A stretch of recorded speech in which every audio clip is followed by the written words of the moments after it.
Alright, that's enough of that. So I gotta let it doze for a minute there. Good! Numbing. Hello, YouTube. Hope you're all doing well. We're back in the realm of Zenless Zone Zero today.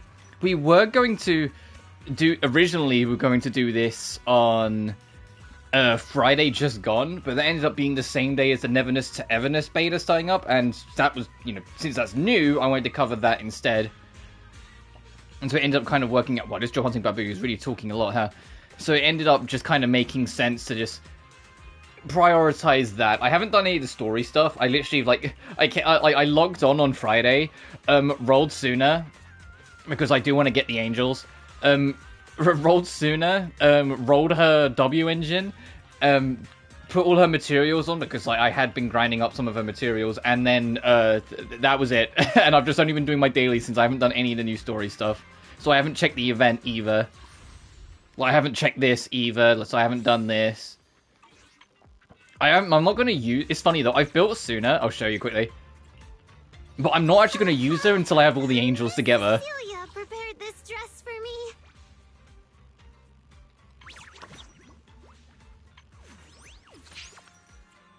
Oh, what's wrong with them? It liked them the other day. What's wrong with them? Feels like Miss Cecilia really enjoys dolling us up like in a dress-up game. Oh, I don't have a fourth Moonlight Melody, do I? I only have 3 of them, don't I? Cecilia prepared this dress Yes, for I have me. 3 and 3. Okay, so this one I need to... What have we got? What have we got?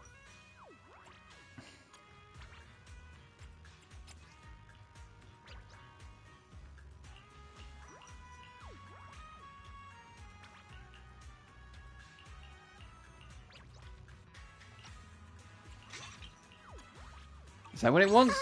Hang on. Miss Cecilia. This is what I mean. Like, I checked it the other day, and then that was it. So there might have been a rush job. Dolling us up like in a dress-up game.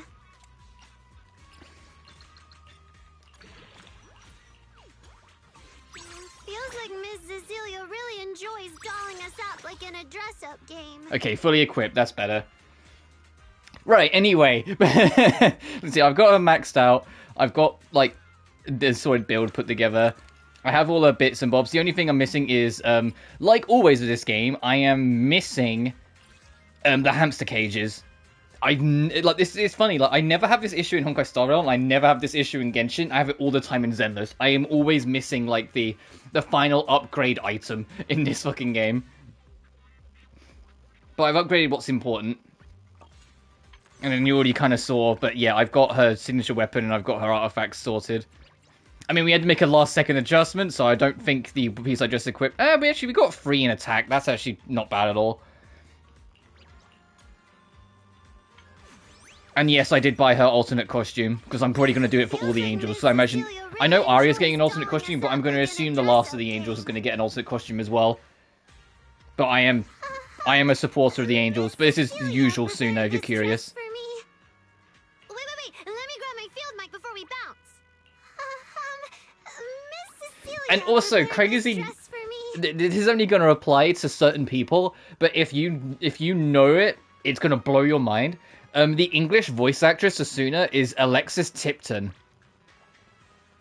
Yeah, that Alexis Tipton, as in Kurumi Tokasaki from Data Life. I was just like, what? Heading out for inspiration? Let's go. That doesn't sound anything like the voice she does for Kurumi. Feels like Miss Cecilia really enjoys dolling us up like in a dress-up game. Miss Cecilia prepared this dress for me.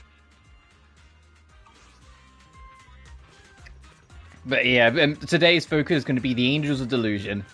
And I've got literally nothing else planned today, so we will just ride out this for as long as it takes. I don't imagine this story will be as long as like the main chapters, because we're kind of in like the interlude period now, but we'll see. Also, I changed Belle back to her default because we haven't been in it in fucking ages. So she's going to be in like her usual bagginess, well, outside of cutscenes. Maintenance of the HDD database is complete. Redundant data cleanup progress is at 99.8%. Connection testing is now available. Oh, I've been told as well that not all of Fairy's lines are present in the current story, and this is because the voice actress was sick, so just couldn't get to it. But yeah, Belle says, Signorine such is exhaustion. sighing at the Finally! lately. I really would have thought Fairy had just been asleep these past few days. With Fairy's help, you run a new connection test with the HDD. Screening redundant data. Screening complete. Current cleanup progress, 85.1%. Huh? I could have sworn it just said the redundant data was nearly cleared. So why is it that after the connection test it suddenly... No way this was my fault, right? Based on current data, it appears the recent actions of the creator have caused ether activity fluctuations in Hollow 0 and the 6th grade hollows. Some of the HDD's calculation data from these hollows has become invalid. During the connection test, the system automatically recalculated everything, resulting in redundant data buildup. That sounds a bit more This reasonable. explanation sounds much more reasonable than me secretly stuffing redundant data into the HDD system. Oh, what a tragic setback for a proxy. Well, alright then, Wise. Let's do something else first. I was gonna say, why has it just been standing here listening to all this? And with Gilded Carrot Day coming up soon, there shouldn't be anything urgent. So we still have a bit of time to relax. Careful, Belle. You're gonna jinx us. The phone suddenly rings. And just like that, my point is proven. Something always pops up when you say that. God, what's this? This is like a season 1 ass baseline that's like playing in the background. It's Jane? It's Jane calling. Good morning, managers. Are you two still in Wi-Fi these days?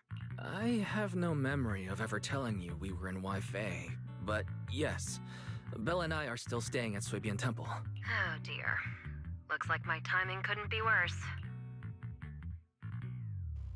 You know us, Jane. No need formalities. Jane, you are our VVIP member at the video store. You don't have to Oh, be right. I sure fucking of us. forgot about Just that. say what you Oh, very, very important person. God, that was ages ago. I think that was before I took my break. For, like, even from playing this game. Because I think that was, like, 1.1. And a lot of, like, 1.0 and 1.1, I had to really try and, like, remind myself on when I finally got back to it and started doing, like, the 1.2 up to 1.4 content. Because it had been, like, you know, months by that point.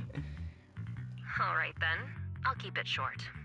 If it works for you two, I'll stop by the video store tomorrow night. I have a special commission, issued by a certain rapidly rising individual from public security, and it needs to be delivered to Phaethon. It's a special case, so I'll need you both to coordinate quickly. Why are you speaking so bluntly? Mentioning our identities out of the blue. Faith in this, public security that? I understand your concerns. To be honest, the client didn't tell me the reason for commissioning you two directly either. But with Gilded Carrot Day coming up, there's been a string of intelligent construct citizens suddenly losing control throughout the city, so things really are urgent. And the client suspects it might be connected to some kind of illegal intelligent entity. So PubSec is after an intelligent entity suspect. Hold on. Didn't Fairy detect an intelligent data entity in Lockspring? Could they be related? Oh, fuck. Right, I forgot about Lockspring. Has it really been 6 weeks already? Like, damn, I was just sitting, it's like, man. Yeah, because I was making Springlock jokes the whole fucking stream, because that's about when I just got into, like, fucking FNAF. Damn. And now we're, like, I think what was crazy as well, and it showed us how quick the turnaround ended up being. For those who don't keep up with all the stuff while watching this way later, in the last time we played Zenless, I had just released a review of the first 6 Five Nights at Freddy's games. In the 6 weeks to follow, I did 2 more videos on the series. One covering essentially the spin-offs. Well, Ultimate Custom Night I know is technically a main game, but it was UCN, the 2 VR games, and Into the Pit. And then just last Saturday, so literally a couple days ago, as of recording, I released the last of the trilogy covering the rest, the Steelwall era games. The only ones I haven't covered is World and the AR game, but I'm also not interested. world isn't really easily accessible anyway, and the AR is defunct, so it's like it's out of my hands. But it's kind of funny is like just mentioning it, like, because I was making FNAF jokes because it was on my mind in the last stream, but in the span of 6 weeks, I've cleaned up the entire fucking franchise. Like I got into the series a little bit. They are unironically like fun games. I think they could work on how they promote their games. Because the more research I did into it, I ended up not mentioning it in the video because I wanted to make it more focused on the games. But I think if I do another one, if the problem still persists, I might bring it up. But the games just aren't fucking promoted properly, like, ever anymore. Like, some of the old ones, like, you can find, like, you know, there's, like, a bunch of websites? Wow, okay, I'm waking up still. I'm waking up! Website hints. And, like, there's usually a trailer and things like that. But you get to the modern era, and it's like, finding out that fucking Markiplier didn't even know Secret of the Mimic existed until, like, 3 days before it released should be enough of a fucking sign that something's wrong with the promoting. Like, it is something they unironically need to be better with. They're not some small indie studio anymore. They're a big multi-billion-dollar corporation. Well, it's a... Well, maybe not corporation, but it's definitely a multi-billion-dollar property. With the films, the books, the games, everything in between. So, they can afford to make an advert. You meet Wise's eyes. I was hoping we could keep playing our roles as video store managers and loyal customer a little longer. Who would have guessed that we'd end up talking about our other work so quickly?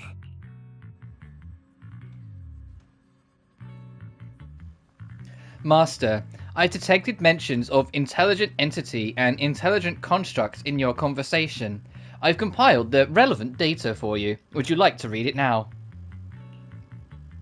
Please select the information you'd like to review. Sure, it's been a while.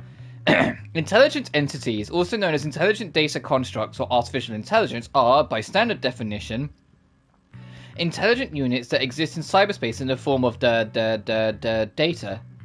What happened to Fairy just now? Did she just lag? Running diagnostics. Issue identified as signal interference caused by memory corruption. Interference cleared. I've gathered the following supplemental information regarding identity authentication of intelligent entities. Intelligent entities can apply to undergo the Forbidden Fruit test with their logic core. As long as they pass the test, they are officially recognized by city administration and can be granted the same autonomy as other citizens. Did you pass the test, Fairy? Reminder, the Forbidden Fruit test is only designed for ordinary intelligent entities, and certainly does not apply to your AI assistant.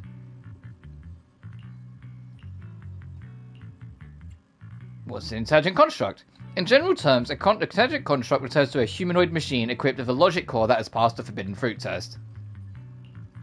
They are officially recognized as construct citizens of New Eridu. Under normal circumstances, they can be simply referred to as a construct citizens. Just like Billy and co. Affirmative. The agents Master has worked with, Public Security Officer Xingyi, because Xingyi is a construct, Barnue, Billy, and others. What do you mean, and others? All fall under the category of intelligent construct, or construct citizens, if you will. No need. It's basically common knowledge in New Eridu. There's no room for misinterpretation, is there? Affirmative. The relevant information has been filed under rarely used documents for you. I'm afraid stops talking. Senior Fifu's voice comes from outside the door. Juniors, why are you two holed up in your room again? I've got something fun to share with you.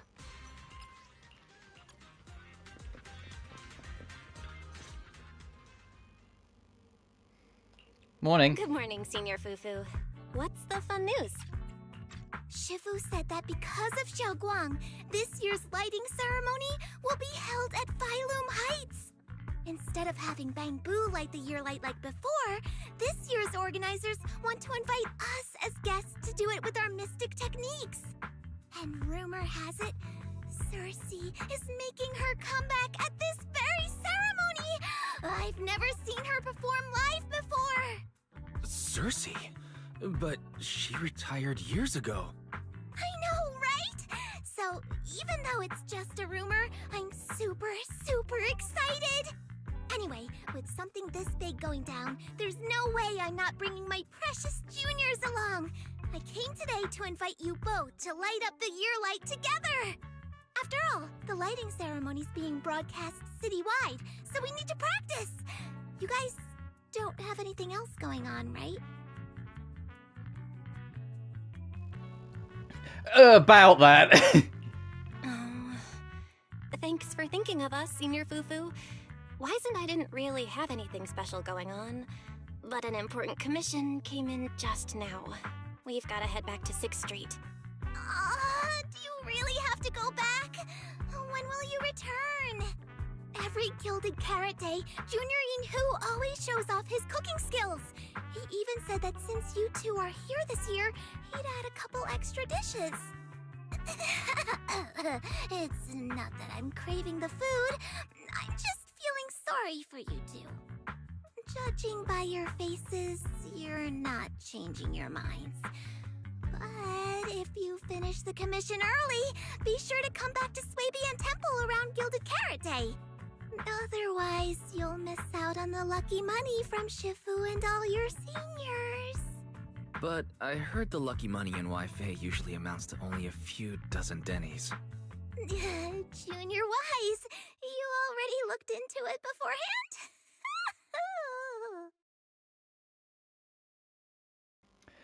You pack your stuff and head back to 6th Street with Wise, only to get accosted by 18 the second you walk in. After promising over and over that you'd run the video store properly and wouldn't just disappear for ages, you go back to your room and change out of your uniform. Oh, okay, so he's going to change back to our usual clothes anyway. Quickly pack your things and rush back to the workshop, only to find that Wise and Fairy are already inside. Everything seems to have gone back to the way it was before heading to the Wi-Fi. Man, they're gonna make me, like, miss the Wi-Fi. It's gonna be like, alright, back to Season 1. Like, I miss Season 1 vibe. Yeah, this is, like, such Season 1 vibe now, again. But they're gonna make me miss the Wi-Fi, because it was kind of like our school arc, in a weird way. Huh? Why do I feel like the cleanup progress is a bit stuck compared to when we were at Swabian Temple? Notification. Unknown data interference detected. Cleanup progress is slower than expected. Fairy, I can't help but feel like something's going wrong. Are you getting, like, hacked or something and you just haven't noticed? Full force mode. What's full force mode? In full force mode, all of my computing power is routed into a single dedicated thread. During that time, processing speed increases by 120%. Power and data usage will spike by 200%, and nearby users may experience some network disruption. Is it me, or is, like, the eye for Fairy, like, more detailed now than it used to be? Like, did they, like, redesign the, like, eye aesthetic? Then let's just run it in the background. Transferred to background processing. During processing, I will plan your schedule. Based on past travel records from Master and Second Assistant, I have generated the following recommendations. At some point, 18 pushed open the workshop door and was patiently waiting off to the side. Trip planning on hold. As the guilty shop owner, you must hear out what the employee taking care of the shop has to say first. Master, if you're free, could you help me drop this off the videotape at 404 on the corner? I'm on it. Of course. A good manager's gotta do what a good manager's gotta do. Just hand me the tape. I'll go right away. Thank you, Master. After handing a musical videotape to you, 18 leaves satisfied. Looks like Belle's schedule is booked up before Jane arrives. In that case, Fairy, mind generating an exclusive itinerary just for the assistant manager? Roger that. Evaluating transportation options, event appeal, and other variables to generate a new plan. Confirm plan. 404 Lighthouse. The 404 is like around the corner. We don't need to do like any other So crazy. My destination is the same as Belle's. Fairy, we don't do that whole absolute fairness thing in our family. During routine information filtering, I noticed a rise in online posts mentioning... Oh, okay, we're gonna meet the angels there. Makes Angels sense. of Delusion. It was a reasonable conclusion. So when you said you were busy, you were actually keeping tabs on that little idol group from 404. I haven't seen a single update about them since last time. Negative.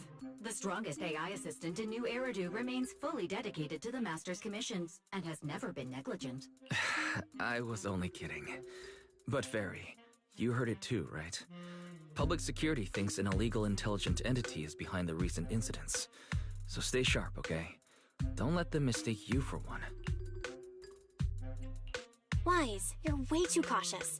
Fairy's always careful, and we've already checked in with Chingy, so there shouldn't be any problem. That commission, it's probably just because they need Fairy's help, right? Besides, I think Fairy's recommendation is pretty good. Since we're free anyway, why don't we drop the tape 18 brought over off at 404 and check the place out while we're there? Alright, Season 2 Interlude. Encore for an Old Dream. It's 18 to me to 404 and help with Wise. Familiar route, but unfamiliar destination. Yeah, because we haven't been able to go into 404 until I think this patch. I'm used to seeing 404 always empty. Never thought they'd. Oh Jesus! Hey, we brought the Wi-Fi home with us, I guess. If we go now, do you think No, it's we'll because it's see this Suna and Chinese others? New Year stuff, isn't it? Maybe. I'm actually kind of looking forward to seeing them perform on stage.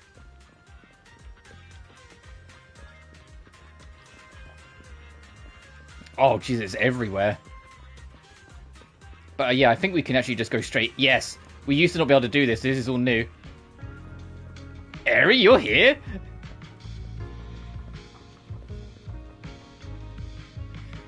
Oh, it's you two. You're friends of the Angels and managers of that video store in the corner, right? We came for a walk and to draw some tapes.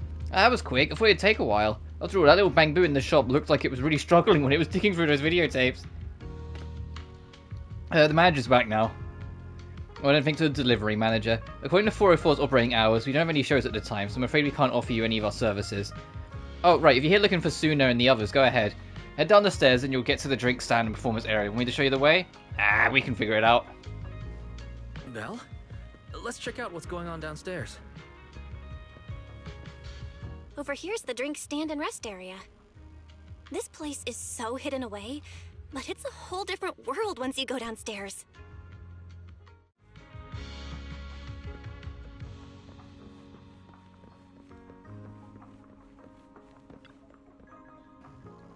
Doesn't seem like we picked the best time to stop by, Belle. It's pretty quiet when there are no shows. Looks like Fairy's recommendation wasn't so hot. Hold on, do I hear someone singing? Is that coming from the studio? Turn heartbeats into tempo. Is that Nangong's voice? Make every step feel right as we go. La la la la la. Get the music back. No can do. It's almost Gilded Carrot Day. As they say, practice makes perfect.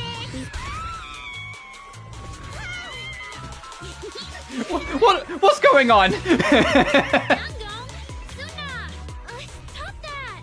I'm flying. Oh no, Arya! Why was that so well animated? The tummy tickle. Apologies,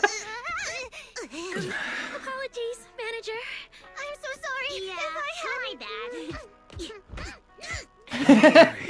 They're still fucking fighting. I found those records you were talking about. Oh wow! Hello. Well now, who exactly do we have here? Sorry, managers. Letting you see things this chaotic is totally my failure as the leader of Angels of Delusion. So I need to save that cutscene because that was fucking hilarious. There we go. Why was that tummy tickle so well animated? This is like season 1 Zenless shit, and I mean that in a good way. Like just fucking like antics. That's right, Nangong. It was your failure. Ahem. As compensation, allow us to offer you 2 extremely sought-after tickets to the Gilded Carrot Day special show for the Delulus. Are your like fan name the Delulus? Because that's actually adorable. This will be Angels of Delusion's first live performance, and tickets are practically impossible to get right now. That's right, impossible to get. Even though we, Angels of Delusion, are hosting the show, we can't give out tickets as we please. But since what happened just now was our fault, we'll be sure to have tickets sent to you later. Really? Really? Then my brother and I will gladly accept your kindness. It's the performance on the night of Gilded Carrot Day, right? Well, you just naturally slipped into full-on holiday mode. But we still got that thing we were asked to handle. Ah, so manager also has other business to attend to. Sorry, can we go back to, like, that manager lady? Like, where's she? Yeah, we've still got some stuff to take care of. So we might not be able to make it on the night of Gilded Carrot Day. The girl's deflate in an instant. Aw, our tickets were returned so fast. I knew it. Bragging about how our tickets are impossible to get wasn't gonna work at all. Nobody wants them, even though they're free. I knew Nangong's lies never hold up long, but not this quick. Jesus Christ. Sooner, you're brutal. Nothing we can do, I guess. We can't hold up the manager's work. Oh man, what do we do? Hold on. If things go smoothly, we should be able to wrap it up before Gilded Carrot Day. Maybe we can still make it to the show, right? Why did he just give in like that? What am I even supposed to say now? Since Wise is all for it, we'll definitely try our best to make it. How nice. Now Cecilia. you're just one step closer to being impossible to get. Yeah, when's she gonna be playable? She looks gorgeous. I love the colors and, like, aesthetic that they're going on with her design. When's she playable?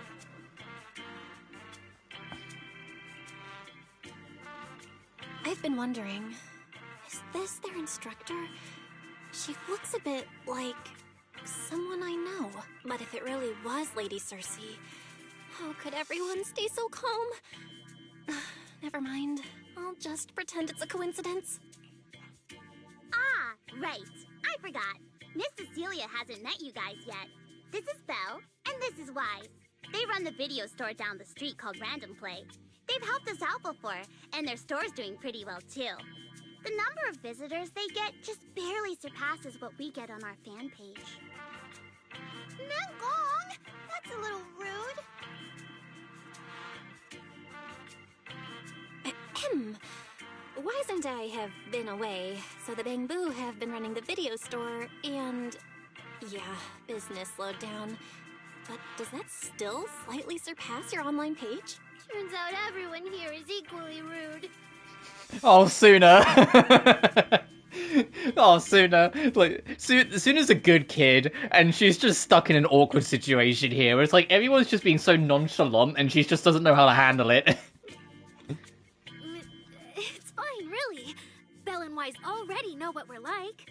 So, can a barely noticed group like us with fewer fans than a niche video store seriously host a show? Niche video store, huh? I'm not sure whether that's supposed to compliment our taste or insult it, but for the record, we have plenty of members. That's right. And our members trust us a lot. One loyal member even topped up 500,000 Dennies for us once. 500,000 Dennies? Oh, with that kind of money, we could finish all the stage setup and promo materials for the show. All of that would only cost 500,000 Dennies. Well, we didn't even add any costumes or promotion. It's the only way we can save money. If ticket sales go smoothly, the funds for preparing the show shouldn't be a problem, right? But will our tickets really sell? Just like Nangong mentioned, this is our first ever in-person performance. If we fail, Angels of Delusion will be stuck on our online page, posting videos every day while counting a handful of views. I don't want that! Sooner's my favorite already. Like, Suna, pull yourself together. Your new song's pretty much done, right? Let's give it a listen. Maybe the manager like, can offer Nangguan some Yu feedback is too? like, she's the leader, but she's a little overconfident. Arya is very much like the straight talker of the three that tries to keep everyone civil and like level-headed and, you know, is very polite and well-mannered. And Suna is just a bundle of emotions.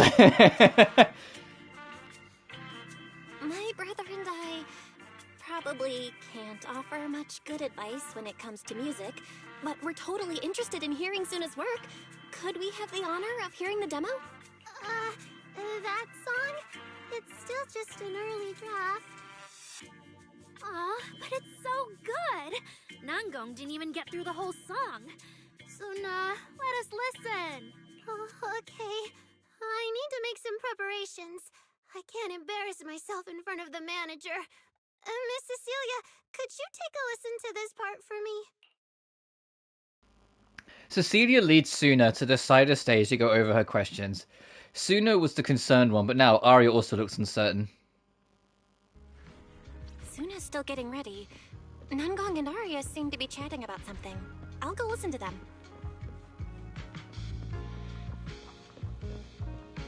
Jesus, look at this design. Make her playable. However, so you listening, make Cecilia playable.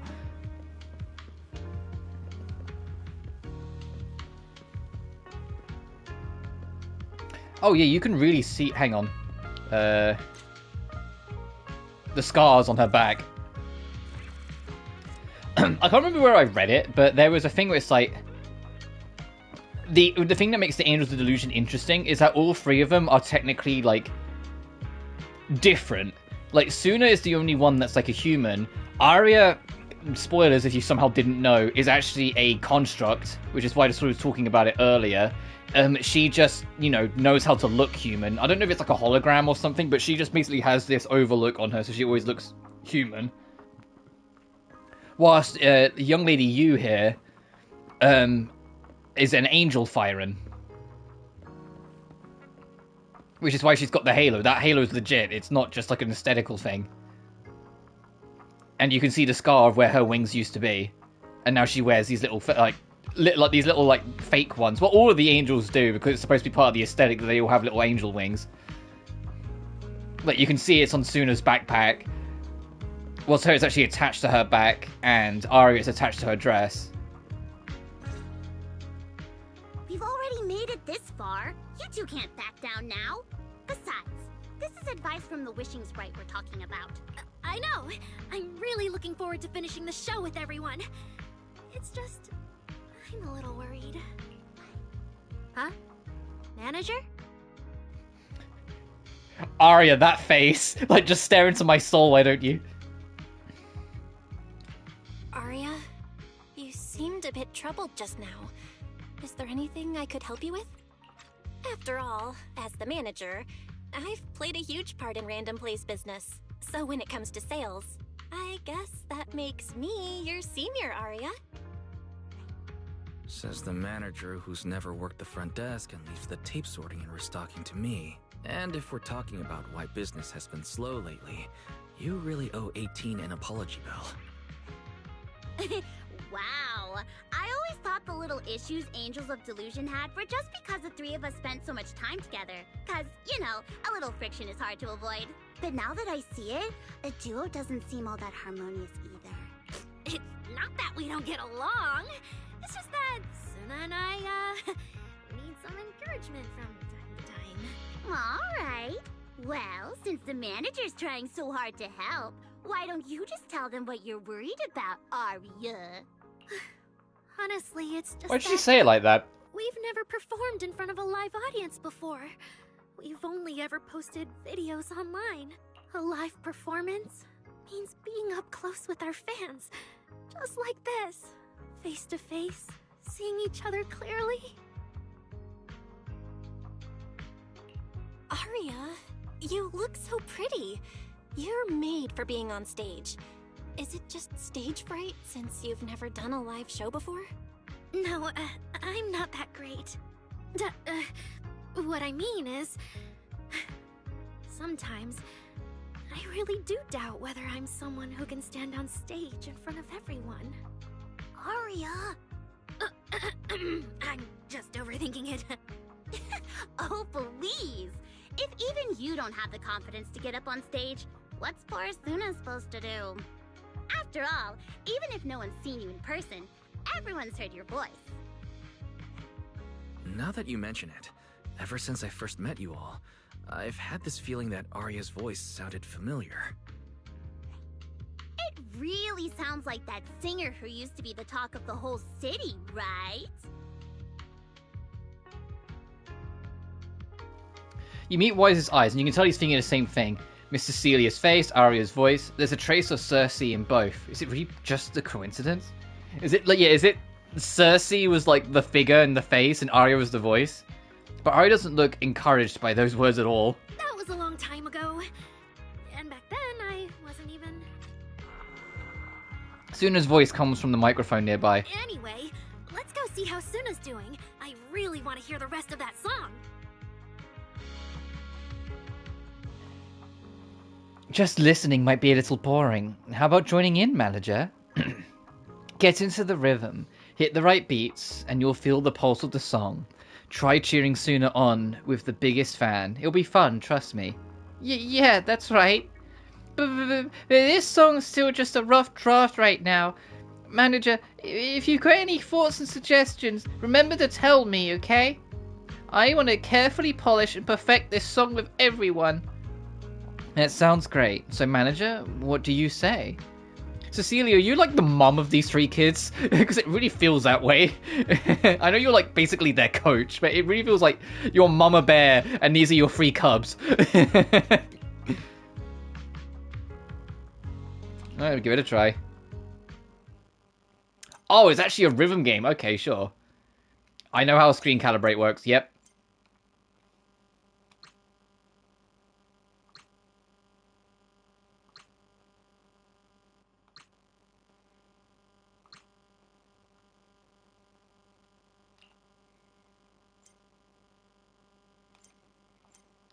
Rhythm track will play. When you hear the fourth, press it. Okay.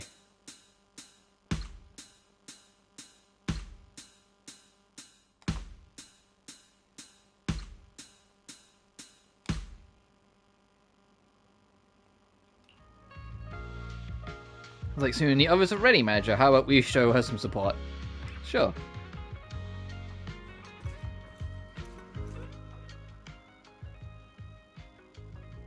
Go on, Suna, rock the world. In the live stream, follow the music rhythm and hit the corresponding keys and note blocks when they move into the judgment area? Brother. Hit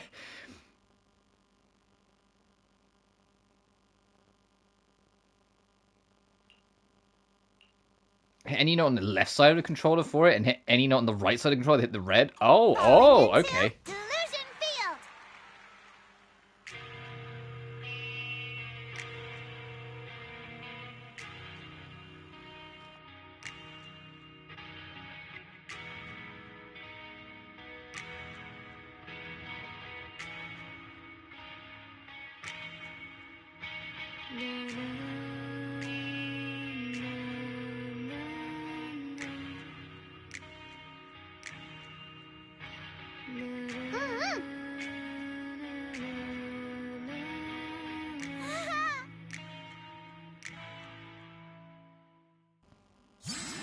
That was cute. Thanks for cheering, manager, but it still feels like something is missing from this song. Is it the rhythm, or is it the melody? There's something off with both, but I can't quite put my finger on it. Give me a moment, Suna. Let me sort through this. I need to think on it too. Okay then. If you have any ideas, be sure to tell me. The three angels of delusion scatter. Fucking scatter! Each mewling over that melody. The little angels aren't huddled together. Looks like they have their own ideas and don't want to disturb each other's flow. But sitting, trying to puzzle through things alone probably won't work well too either. Yes, at a time like this, my interference isn't quite appropriate. I wouldn't want them mistaking my suggestions for instructions. But manager, if you're not too busy, could you stay for a bit longer and help be their sounding board? Your input could really help them sort through their thoughts and ideas. Sure. I mean, you're the closest. What a headache. Manager, since you're here too, how about you help us brainstorm ideas some sooner? Truth is, when it comes to arranging music, I know nothing. But if we're talking about the overall vibe, maybe I can help with that. Well, I think you need to focus on the arrangement first. Alright, let's Think about what kind of performance you want to present. Actually, while Suna was performing, I was already thinking about the choreography for this song. Positioning, holding hands, flowing wave-like emotions. I want to express the emotions from Suna's composition through dance. But it still feels like something's missing. How about you can tell me what you heard in that piece just now? An ordinary but vibrant everyday life. Same. It's like a brook shimmering under the moonlight. Not a bad melody at all, but after listening to it, it feels like it's still missing something. So how do we keep this vibe going while making sure we can keep a hold of the audience's attention? A few bouncy skips? Skipping, huh? I get what you're saying, manager. You mean at certain key spots, livelier moves will suit us better than our usual style, right? So when it comes to arranging the melody, I guess it's similar. I've got it. Thanks, manager. And after that discussion just now, count me as a hardcore supporter of your taste in music from today on. Yeah, thanks, I guess.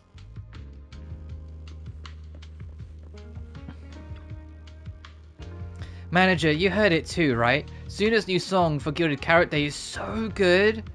But as for the finisher of our debut show, it definitely needs some polish. I don't have any solid ideas yet, so could you help me brainstorm? Where should we start? Oh, and manager, when you hear the name Angels of Delusion, what kind of performance would you expect? Eccentric, lively, and... Oh, I love the way you put it. You're right, we're the Angels of Delusion, and the world we show our audience should definitely have the dreamy vibe to it. Don't get me wrong, I love the vibe of Suna's composition, strumming her guitar and just letting the story flow, but our finale can't be complete without that taste of dreamy delusion. But besides expressing our own Angels of Delusion style through this song, we also got to consider Gilded Carrot Day. What kind of topics would go well with the crowd showing up at 4:04 on Gilded Carrot Day tonight? Oh, night, not tonight. It's not tonight, it's a little yet. A night of reunion, family gather together, heart racing, hope and aspirations for the new year. You noticed it too, right, manager? A lot of our Delulus are pretty unique. The fact that your fan group is called the Delulus is so fucking cute. That's so cute. Like, we're all a little Delulu at heart. And what they're all hoping for Good Carrot Day isn't exactly typical either. Actually, it's like a mutual understanding, you know. As our dear composer and the soul of the Angels of Delusion, Suna's pretty unique too. Sure, she usually seems all sweet and gentle, always getting shy. But I also heard her say, when I get nervous, I just want to find a crack in the ground and shove my entire audience in there. That totally freaked me out back then. Not sure if it's because she's nervous for our debut, but from what I can tell, Suna doesn't let her usual style shine through in this song. Good Carrot Day, say it's your debut, you guys should show off the world your unique style. That's exactly what I was thinking, but honestly, without you backing me up, I wouldn't have the guts to tell Suna. Anyway, thanks for the talk, manager. As Angels of Delusions, we don't want to clip our own wings, even if what we're playing is a discordant note. That's what I'll tell Suna. Maybe that's a little too dramatic. Suna's song probably won't be that out there. As long as it's something you will vibe with, it'll be good. Alright, speaking of Suna, the lady of the hour. How we doing, Suna? Manager, good thing you're here. I wanted to ask, what did you think? Anything in that song just now we could tweak or polish? But I mainly handle the composition. So if you've got feedback on other stuff, manager, it might be a bit hard for me to wrap my head around. Could you tell me about your inspirations? Of course. My original idea was to write a slice of life kind of song, one that captured those ordinary yet bright moments we Angels of Delusion go through. But this rhythm right now, it's a bit too plain. Like, it doesn't grab the audience's attention at all. Everyday life's pretty plain and simple, then how about we highlight the bright moments of everyday life? Bright moments of everyday life? All kinds of emotions ripple through our ordinary everyday life, like dipping your hand in a stream and feeling the occasional nibble of a curious little fish. But how do I get the audience to resonate with that? The rhythm? I can add little adjustments to the original rhythm, making it more lively and let the audience feel the pulse beneath the calm. Thanks for the tip, manager. Inspiration has struck. Seems like you have a plan now. Nungong, Aria, thanks for the manager's help. I got ideas for revisions. No big changes, mostly just tweaking the rhythm and flow. What about you two? If you've got ideas, come on, spill it. Right now, all of it!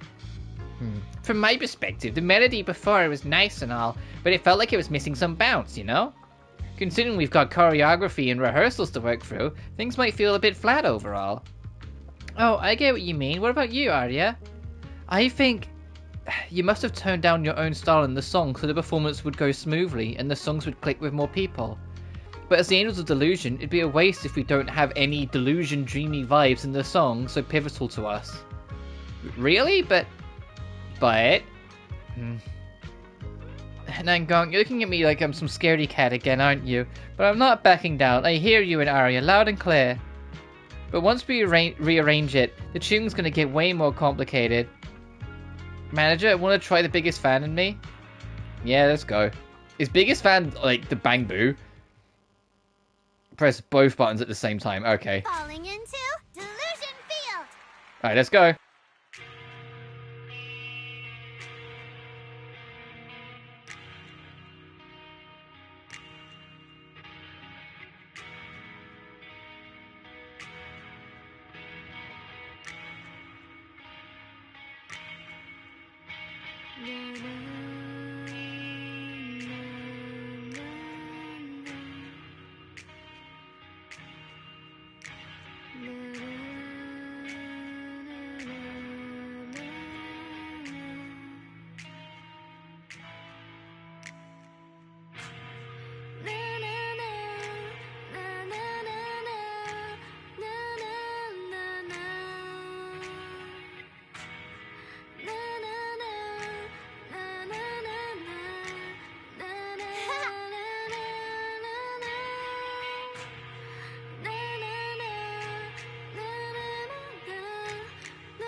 I got a few goods in there instead of perfects. I'm a fraud of a fucking rhythm game player. Maybe next time you could join Suna for my vocal class?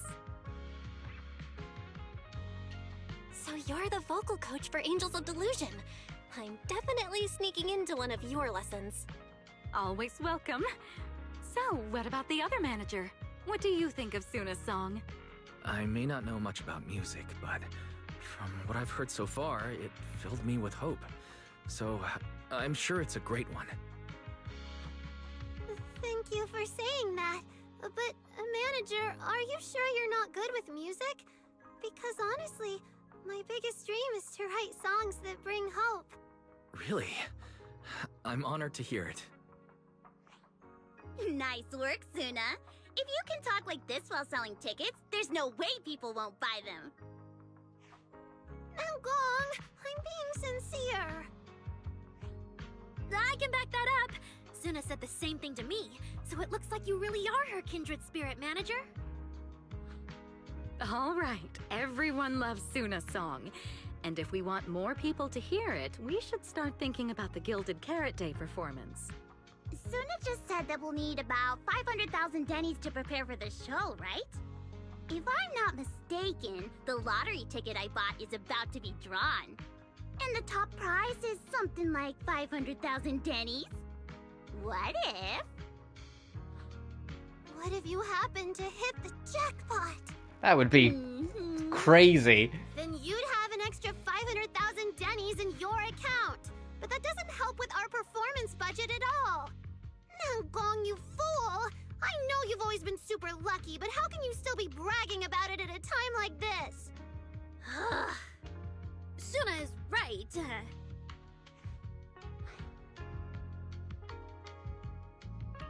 I feel like Namgong meant she'd spend the winnings on the show, but Suna isn't picking up on the hint at all. It's okay. We've still got all the tickets. It's gonna take a while to sell all of them. But I just asked the Wishing Sprite. It recommended a holo commission to me, and the commission fee happens to be 500,000 Dennies. The Wishing Sprite? Arya's mentioned that a few times. Totally sounds like the kind of fairy tale a little girl would believe in. Still, entering the holo is no joke. And fairy tales won't save your skin from ethereals. I'd better dig deeper if I get the chance. But that's your commission reward. If I take the commission, Nangong and Suna can handle the prep work I was supposed to do. Then the reward should count as the whole group's funds, right? And when I'm back from the commission, you should be finished with the prep work, and we can all go out and sell tickets together. Doesn't that sound super reasonable? That actually does make a lot of sense. Arya, you just happened to get a 500,000 Denny commission? Did the client say which holo you need to go to? Let me see.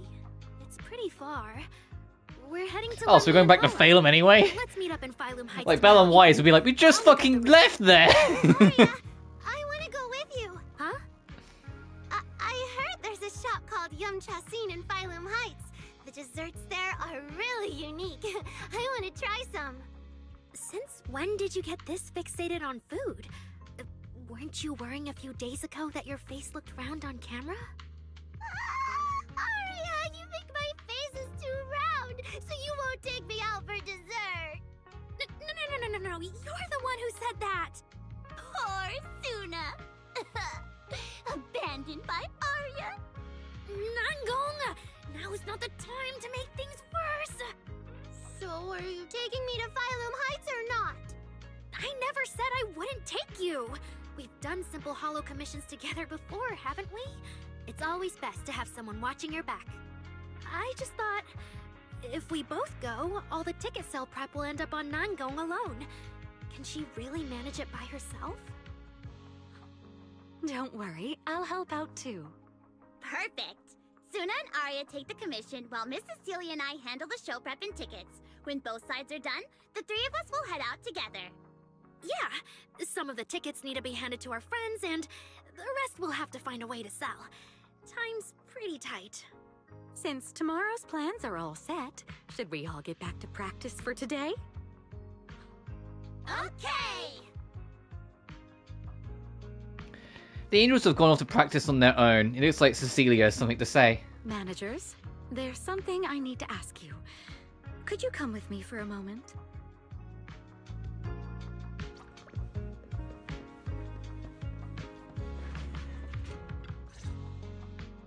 Managers, there's something I'd like to ask of you both. There's no need to be polite, Ms. Cecilia. Just tell us what you need. Wise and I would be happy to help. Right. It's just, when Belle and I say we don't know much about music, we're not being modest at all. You two are being too humble. But what I want to talk about actually has nothing to do with music. It's about the wishing sprite Arya mentioned earlier. It seems to be some kind of a strange, intelligent entity. Ever since I met Angels of Delusion, Arya has often asked it for advice whenever something happens. Arya is very sincere and trusting by nature, so I worry she might put blind faith in that wishing sprite. But with the upcoming performance and some other matters, I haven't really been in a position to ask her about it. When it comes to intelligent entities, Wise and I know our stuff. Just leave it to us. Another intelligent entity issue. Public security is investigating one too. What are the odds? Great. Thank you so much. If you ever need anything, feel free to ask me for help. Still mulling over Cecilia's words, you get a notification from her phone. She takes one look at the message and frowns. Sorry, I need to step away for a moment.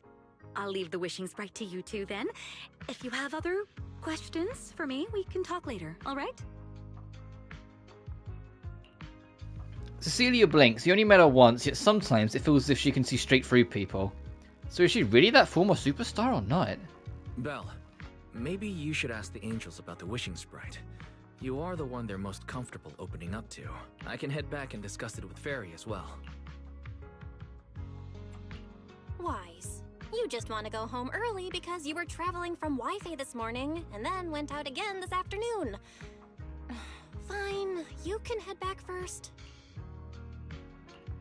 And just like that, Wise heads off. Arya's right over there. Wait, maybe I shouldn't go straight to her. Better check with Nongong and Suna first.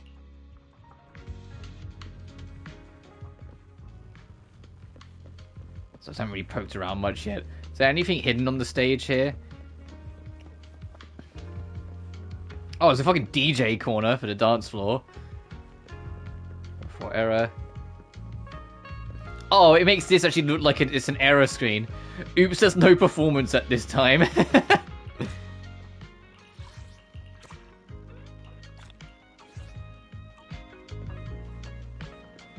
What's in the new? Oh, it's just the quest updating, isn't it? Yes. How many rolls have I actually got left? I got 28. Yeah, so I got Suna and I got her W engine, and that's it. I'm not interested in getting her... I meant to say Constellations, but it's the wrong fucking game. Her Mindscapes. I also did get the Bang Boo. The biggest fan. Because I said, now I'm going to start saving for the next Angel, and then as soon as, touch wood, that I get Arya and Arya's W engine, assuming my rolls go vaguely smoothly, I can then immediately start going on the next one. Additionally, every Angel you get a new reward. You get one of them, you get the little charm. You get two of them, you get the phone background. And if you get all three of them, you get a special background of the three of them. And there you can see Arya's robot form, her real form.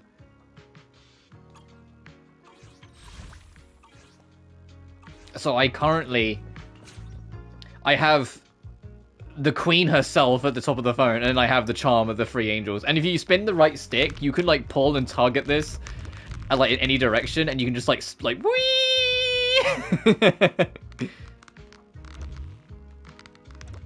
But yeah, the Chinese New Year like phone skin I've got equipped because of course I'm gonna have that Queen. Yeah, sweetie. I like that it also like alters how the menu looks as well. Like if you get the random play one, it looks like the old TV mode. If you go over the neon one, it's like a lot sharper. The Angels one, like I said, I will probably end up getting because I'm getting the Angels, which is very cutesy. If you did the music studio one's very like front. Oh, I remember. Yeah, I think this one actually plays music as well. And this one looks like... It almost looks like some kind of weird, not Game Boy. And then the pendants. You can get the random play, you can get this one.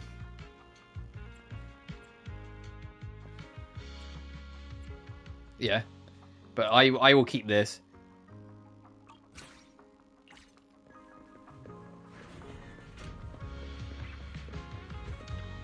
Hey, Ghost.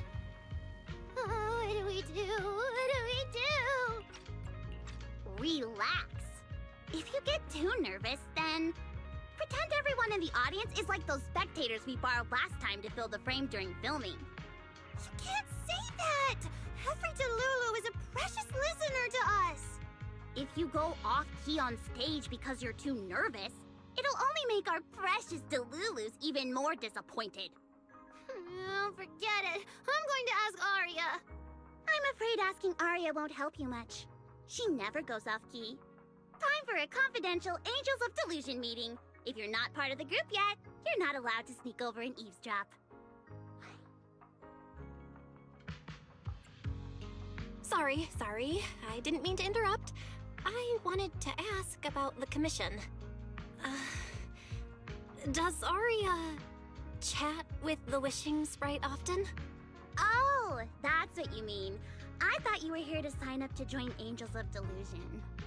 Alright. I'll stop teasing you. Arya's connection with the Wishing Sprite... It goes back to when we were trainees at that agency, with Suna writing songs for us behind the scenes.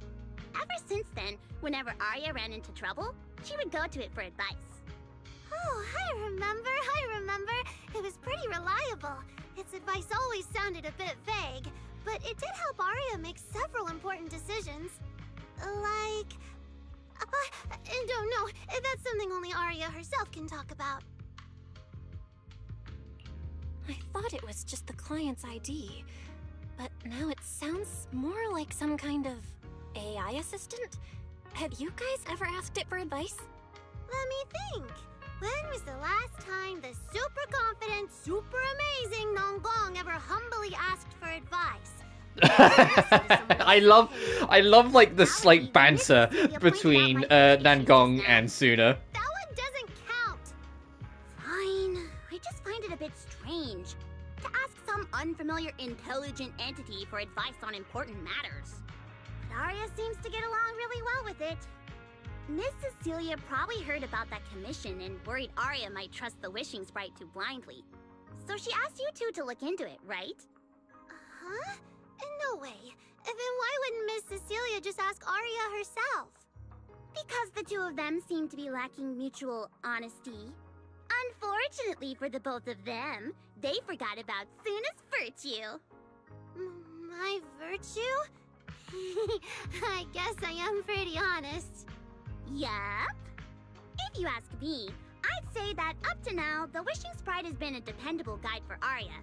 Like a friend who points her in the right direction. But its taste in music is pretty mediocre. Thanks once again for your honesty, Suna.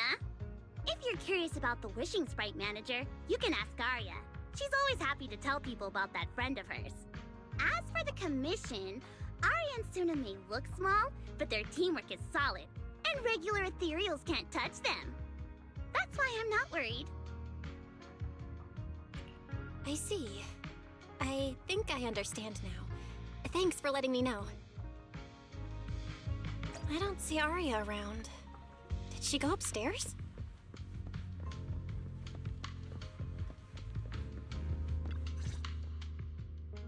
Audience. Performance. Gilded Carrot Day. This is really important for Angels of Delusion. But the stage and the audience area, they're so close. Manager! Sorry, I was spacing out thinking about the performance. You know, it's our first time standing right in front of a live audience. You wanted to talk to me?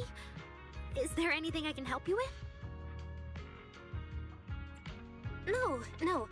It's just, you mentioned getting a commission from the Wishing Sprite, and I got a little curious. Hollows are dangerous places. Arya, are you sure this commission is legit? Oh, so that's what you were worried about. I actually often, Suna, Nangong, and I often take on some simple hollow commissions. Since our page didn't get many views, and our album only sold a few copies, we had to find other ways to earn dennies if we wanted to keep making music. And the So you started doing mercenary work? Girls, I didn't know you played ball like that. Does it advise you a lot? Yes, it does. The Wishing Sprite is a good friend, a gift new Eridu gave me. If you don't believe me, manager, listen to this. On a lighthouse with nothing but a breeze, a lost construct girl once asked her Wishing Sprite. Wishing Sprite. I've got a chance to let all of New Eridu hear my singing, but I can't reveal my name. What do you want New Eridu to hear more? Your name or your voice? My voice, of course. Then there's nothing to hesitate about. In the quiet corner of a bustling plaza, a hesitant construct girl once asked her Wishing Sprite. Wishing Sprite. A girl invited me to join her group. But if I join, I'll have to do more than just sing. There is no evidence that a song's impact is diminished by the performance that accompanies it. Oh, you're right. I want to give it a try with them. It just sounds like fairy. Bring joyful delusions to everyone. In a studio with only her left, a disappointed construct girl once asked her Wishing Sprite. Wishing Sprite. We've posted so many videos, but it feels like no one listens to our songs or notices our performances. Analysis. Online distribution is affected by many factors. Scans show your account's network environment is no different from the rest of New Eridu. And for now, there are no effective ways to optimize it. Huh? I know that. Hearing is a sensory channel that living beings cannot willingly shut off. And it depends only on the medium and the distance between the sound and the listener. You mean go to the listeners in person and sing for them? But how can I? Like this. Alright. I'll try harder. And if that day really comes, will you come see my performance, Wishing Sprite? A long stretch of silence. Aria played only a few recordings, and you finished listening to them in no time.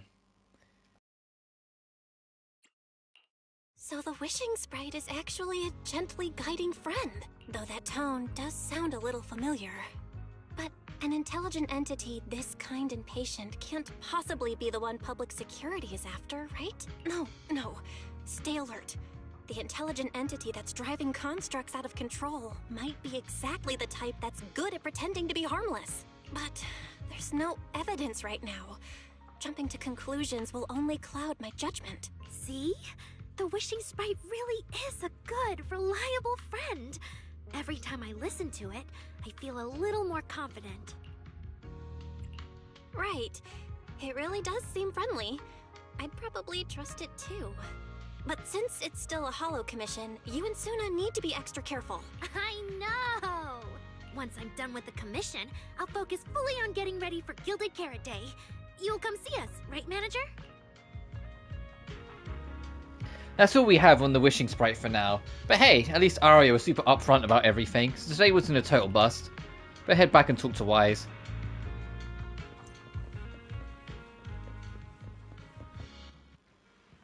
Evelyn? So like, what's Evelyn doing here? Is Astra here too? Should I go say hi? While hesitating, you suddenly hear a knock-knock notification from the phone.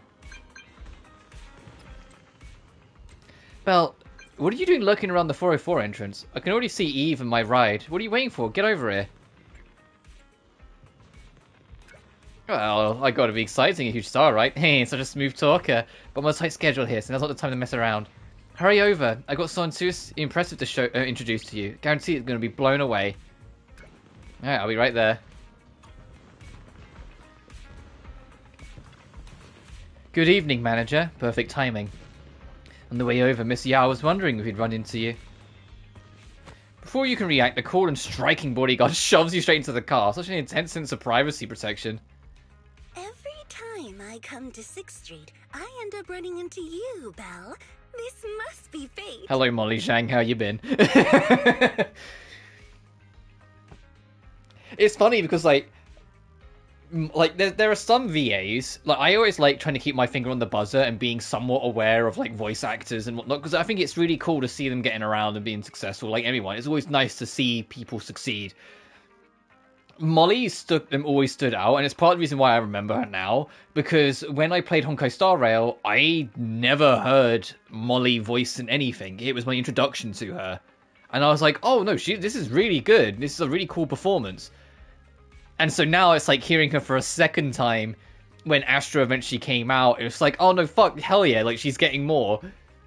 Like, it's kind of like, I really hope I forget his last name, but Camden, the guy who voices Aventurine, I want to hear him in more stuff, because Camden did a phenomenal performance, and finding out that was his very first voice acting role, it's like, holy shit, dude. I forget her name, but Cypher's VA. Cypher's VA was also her first time, and it's just like, wow, like, HSR know how to fucking pick him. I also want to just hear more Joshua Waters. Like, Joshua Waters did a phenomenal performance as, I nearly said Faithen, that's this game, Finan. Do you know each other? I'm very close friends with Astra, but Ms. Cecilia, you and Astra know each other as well? Sorry, as well doesn't quite apply here. I've known Miss Cecilia for a very, very long time. So long that back then, everyone called her by another name. Astra. Even someone as young as Belle must have heard it back then. Cersei. I knew it. And also, what do you mean someone as young as Belle? Astra, I don't think there's that much of an age difference between the two of us. So it really is you! I always felt you looked familiar, but I never dared to be sure. No wonder there's been all those rumors on internet lately about you making a comeback. Can I ask, why did you retire back then? You know what? From my experience, every time I bump into the manager, something interesting and wonderful happens. It's also funny seeing Astra in her default costume, because I've only ever seen her in an alternate really in gameplay. She's always been in the black dress. Day. Besides, she already knows the girls pretty well, right? Maybe she's the one who can help you untangle this knot in your heart. Why not give it a shot? But honestly, it's not really a knot in my heart. Just a coward running away from their problems. The reason I retired is simple. I could no longer perform my songs. Maybe it was the PTSD from the Hollow disaster. And when facing my audience, in the wake of such a catastrophic calamity, I found it so hard to trust that my voice could actually heal them. I'm sorry, I think I got a bit off track there. I see. So, what happened after that? We found Aria. She stepped in as my vocal double and recorded for my last few shows. Anyway, without the Hollow disaster, none of it would have happened. But from the moment I made that decision, even if I still had a chance to be forgiven, that key is held only in Aria's hands. New Eridu does not need a disgraced singer who once used a vocal double, even if she was lucky enough not to be exposed. Nor does it need a coward who fled the stage, even if she was once praised far beyond what she deserved. Well, if you ask me, instead of blaming yourself, you should be asking for her forgiveness. Now I have to go back and tell my dear friend that you rejected their invitation to the lighting ceremony. Am I hearing that right? Yes. All right then. I heard she's planning to approach that rising star Vesper as an alternative option. It's just, she's an actor who's an intelligent construct, and there have been several incidents lately of intelligent constructs losing control and injuring people. Intelligent construct citizens losing control and injuring people? I've heard some things about it. Seems like it's connected to that intelligent entity suspect on the run, but I don't really know the details. Whoa, so that's what's really going on. I knew you'd have all kinds of juicy gossip. No, since the victims from those incidents have more or less recovered, and public security doesn't want to cause a panic right before Gilded Carrot Day, none of this has attracted much attention. Though I disagree with making any assumptions. As the host of the Yearlight ceremony, my friend is doing her best to rule out any possible risks. It's only natural for her to be cautious. They wouldn't really take the singer off the program over such a vague reason, would they? No, they wouldn't. After all, she's an extremely talented singer and an outstanding employee of Topps Entertainment. And you know how it is. These things always have to take the sponsor's opinion into account. All right, if you're not going to be there, there's no point stressing over it. It's getting late. Belle lives on this street. What about you, Cece? Should I take you home? Wait. Manager, you'll keep this between us, right? Over the past few years, both my voice and appearance have changed a lot. Aria's wondered about it before, but I always brushed it off. I still haven't figured out how to tell her the truth. But no matter what, I want her to hear it from me. Okay, I promise I won't tell Aria about this. And I believe that once you're ready, you'll tell her yourself. Oh, about that wishing sprite you were worried about. I listened to what it said to Aria, and it actually sounded like a pretty reliable friend. But I'll keep an eye on it. Thank you, Belle. You really are dependable. No wonder Astra and the girls trust you so much. Yeah, half the fucking music industry in Zenless seems to know Belle. Being escorted back to the video store by all three of them feels a bit excessive. The luxurious ride carrying a star-studded group rolls slowly throughout the narrow paths of 6th Street. Luckily, Evelyn's driving skills are flawless, and you reach your destination in no time. That poor limo really had to work for it.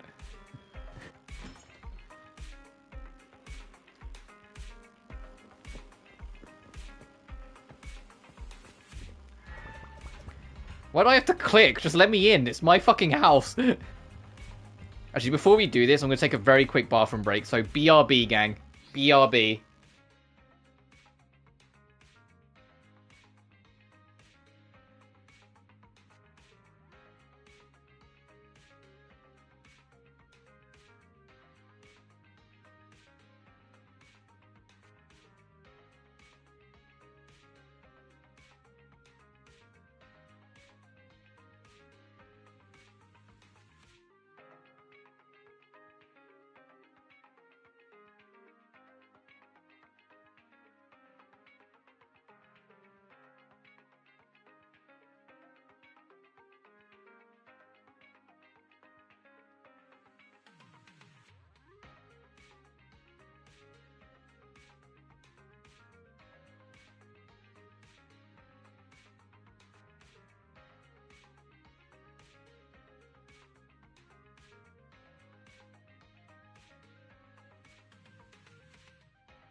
Alright, back.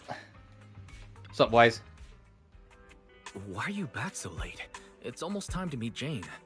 I thought you were Wise like, what the fuck happened? Well, everything. It's because you ditched me and ran off first, and now you're saying I'm late? But about the wishing sprite, Arya was actually very honest. I only took a little longer because I ran into Astra on my way back. You ran into Astra? You spent a bit of time recounting everything to Wise. Cecilia, Arya, the Wishing Sprite, Astra, and the Gilded Carrot Day Yearlight ceremony. As expected, he ends up wearing the same expression Fairy gets when she's processing a data overload. I see. Oh yeah, that's the face of too much information to hit you at once. I give the exact same fucking face. Wise, I'm with you, buddy. If someone hits me with too much shit, I just kind of like frown and lower my eyes like, hang on a fucking minute. But this Wishing Sprite, it almost sounds like... You and Wise both turn a suspicious gaze toward Fairy. like a certain AI assistant. Affirmative. What do you mean by affirmative? Affirmative. Based on the speaking style in the conversation Master relayed, there is a decent probability that the Wishing Sprite is, in fact, an advanced intelligent data entity. Alright. Fairy, so what you're saying is, powerful AIs all talk like that? Then, if the Wishing Sprite really is an advanced AI, do you have any relevant information? Any suspects? Even if you don't have anything for now, with your capabilities, looking into it shouldn't be difficult, right? Negative.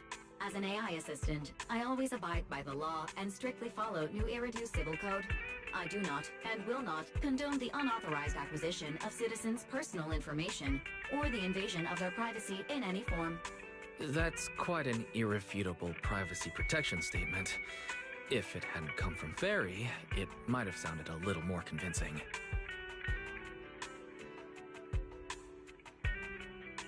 Yeah, why don't you tell that to the HDD's previous firewall program?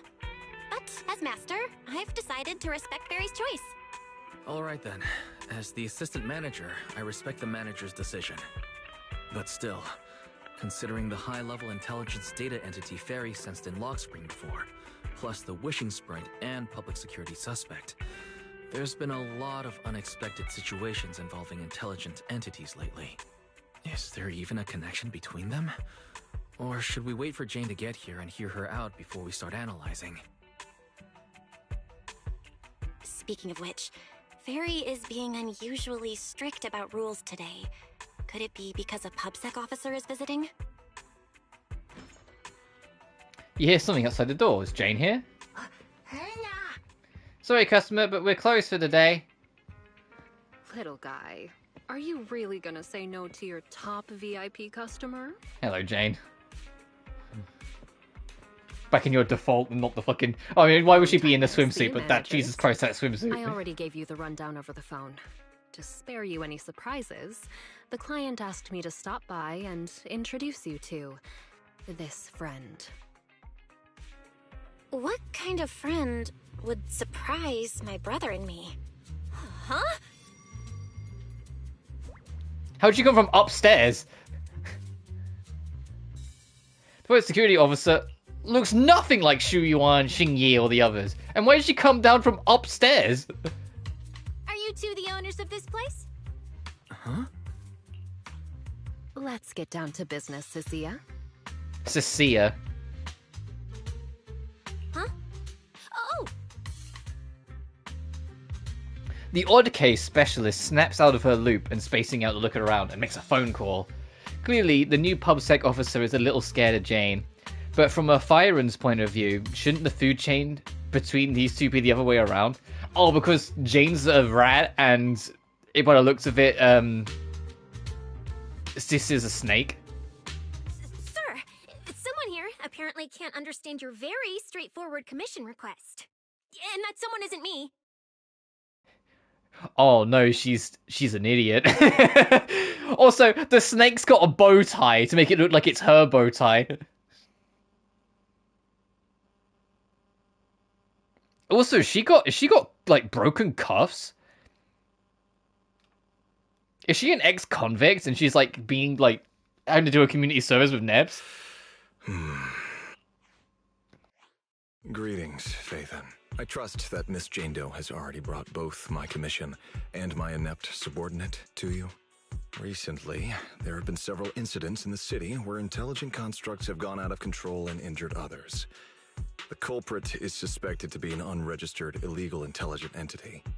A few days ago, an intelligent construct public security officer was taken over by viral code and delivered a criminal threat to me, declaring that this year will be an unprecedented lighting ceremony for new Eridu. But, from what you've told us, there's no definite link between these incidents. So why merge them into a single investigation? Good question. The construct citizens who lost control earlier had almost no connection to one another.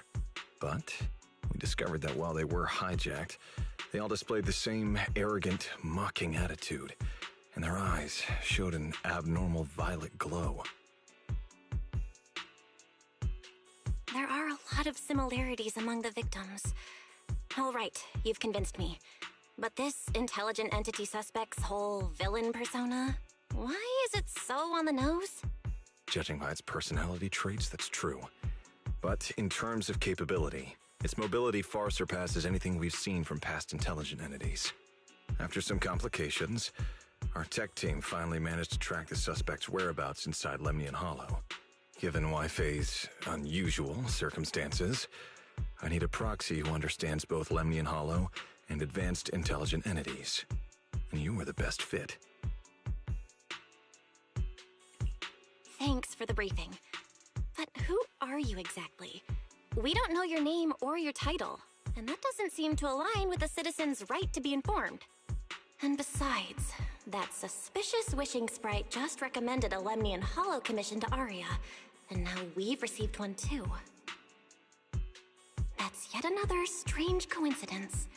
Something is definitely off. Exactly.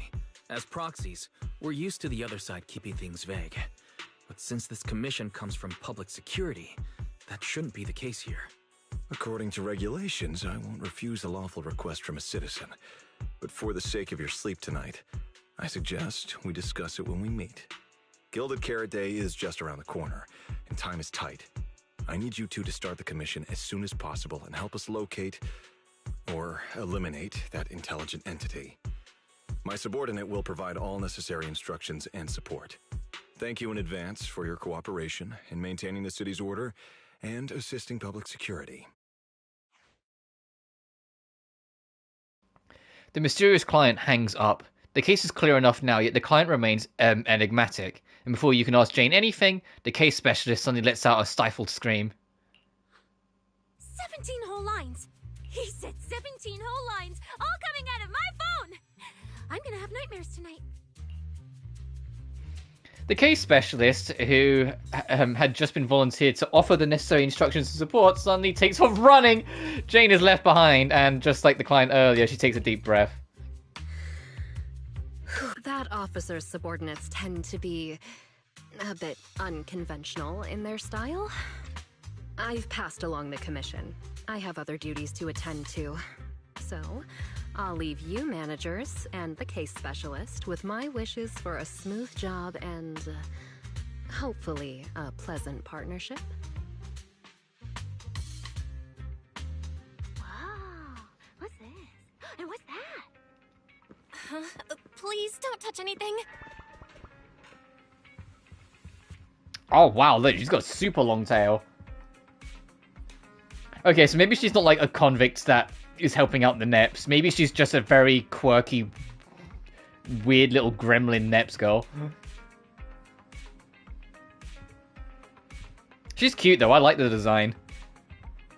The fucking double thigh strap is insane. The Neps branded thigh straps. Why the fuck are the police selling thigh straps? Or sponsoring thigh straps? Whoa. is this whole house really just for the two of you?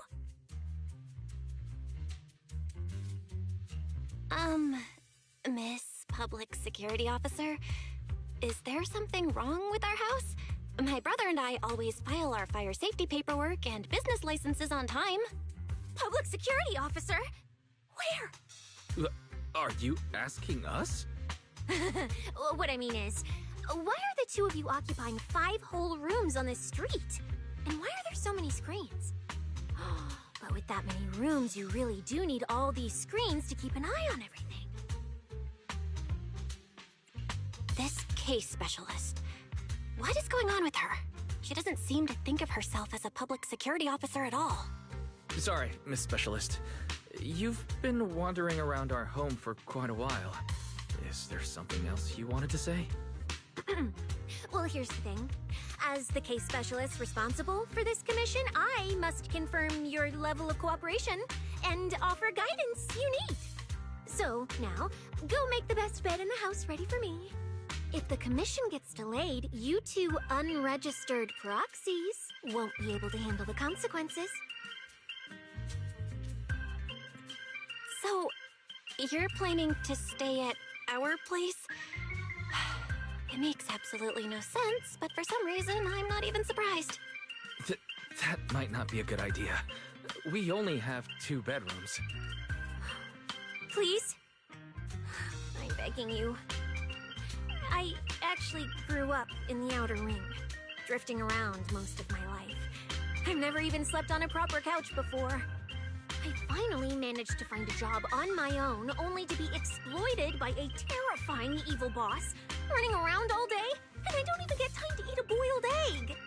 If even you two, the prince and princess of this grand estate, won't take me in, then I'll be left to sleep on the streets yet again. Wait, hold on. This request... manager, it's up to you to decide.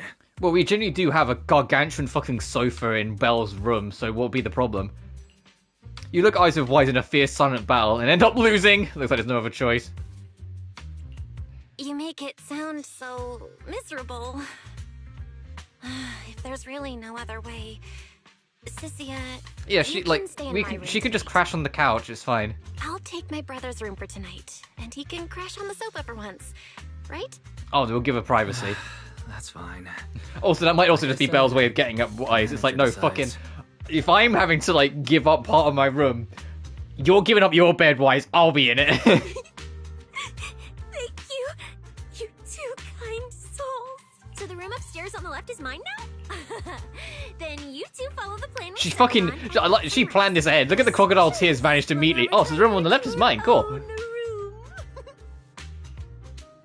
You swiftly catch Sissa before she can sprint upstairs and arrange an early departure time with her for tonight. For tonight, you'll rest with Wise in Rise's room.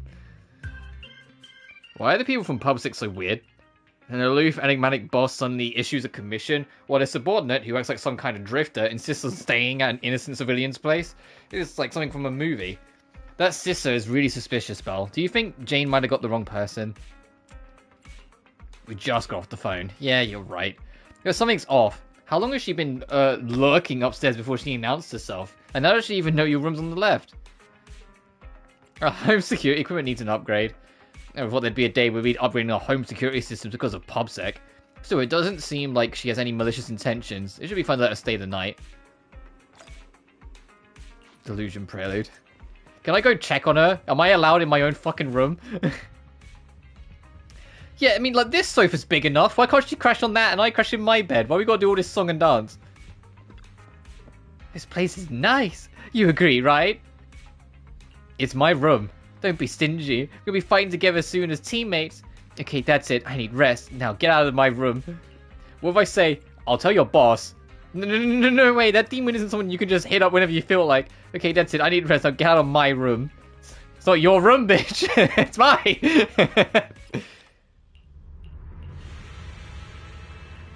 Oh shit! They did add. I was curious if they added like the final boss from season 2 yet. Oh, just whilst it's playing like the ominous Fury music. Where is it? exalt them. Is this... Yes, this is the actual final boss theme. Oh, so does it have both phases in one then? Yes, it absolutely fucking does. If you haven't heard... Let me try and find it. If you haven't heard how, like, crazy this second phase gets, enjoy this for a second.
Like, it goes full, like, fucking death step, and I was like, when I heard it, I was like, what the fuck is this? Like,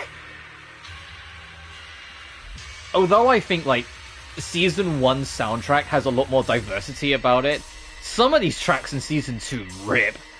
Like, I'm not the biggest, like, dubstep person ever, but fucking death step? That's a niche in a niche. And they just went all in on it, and it's like, it stood out to me, like, the creator of this theme's fantastic. It's fantastic. Anyway, I think I prefer the Season 1 boss theme over Season 2's a smidge, but still. I have the same hat. We should wear it together when we need to go undercover. Well, Wise right. Why does it have to be up there? Yeah, because Wise is taller. What would you expect? Why does the Argumentative chair look so much more comfortable than mine? I want to try it so badly. What is our one in comparison? Our gamer chair. Oh, it's literally just a fucking chair. Yeah, no kidding. Oh, and his wall is, if you were playing as him, how you'd customize it. Why do you put sneaks on displays? Why is the only one who does that? His music player. You know, I never really spent any time in Wise's room, so I don't really think about it. Like the sofa from a company that went out of business. Also, Wise has way more... Like, does he bring the lads over? Does, like, Billy come over for game night often or some shit? Like, why has he got way more sofas than, like, we do? Bruh. To be honest, I've been saying this since, like, day one, but there's one thing that is consistent, is that I am so fucking jealous of the Proxies' like, bedrooms.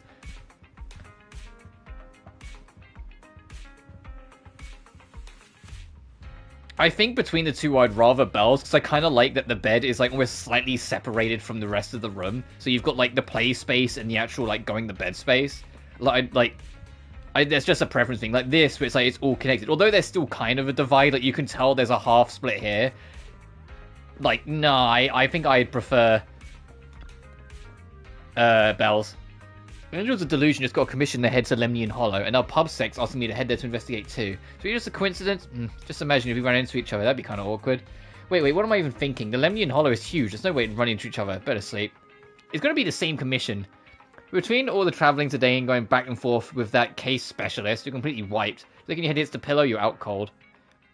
Maybe it's because you're subconsciously thinking about the commission and why sleeping on the couch, but you wake up in a daze before the alarm even goes off. It's too early. I should take the chance to wake Sister and head to the Wi-Fi Peninsula together. Gotta vacate the room so Wise can get some more sleep. Why is the case specialist still inside? Is she not in a rush to head out? Knock gently. Such commotion comes from inside. Sister quickly shuts the door behind her after coming out, even throwing her body against it in a pretty obvious attempt to block the view. Ahem, good morning, my dear tenant. Huh? Just messing with you. Why so serious? Don't need to try and look around me. The room's fine. I even tidied up a bit for you. Well, things are urgent and Phalum Heights is pretty far, I think. Let's head out now. Should take the airship or drive if we need to. I can pilot an airship. Airships bring back some bad memories. Oh, what kind of memory? Wait, don't tell me you couldn't afford a ticket, so you snuck on board and curled up under a seat. But they found you quick and tossed you out mid-flight. The fuck are you talking about? Ghosts, are they scary? I'm way tougher than any ghost. Besides, if you're the ghost, there's nothing to fear. But hey, to spare that fragile little heart of yours, we'll drive. If we keep this bizarre convo going, Wise is never going to be able to catch up on his sleep. Let's just head out already. There's no such thing. After getting bossed around like a civil servant who can pilot an airship but forgot to bring her driver's license, you end up playing chauffeur and driving all the way to Phalum.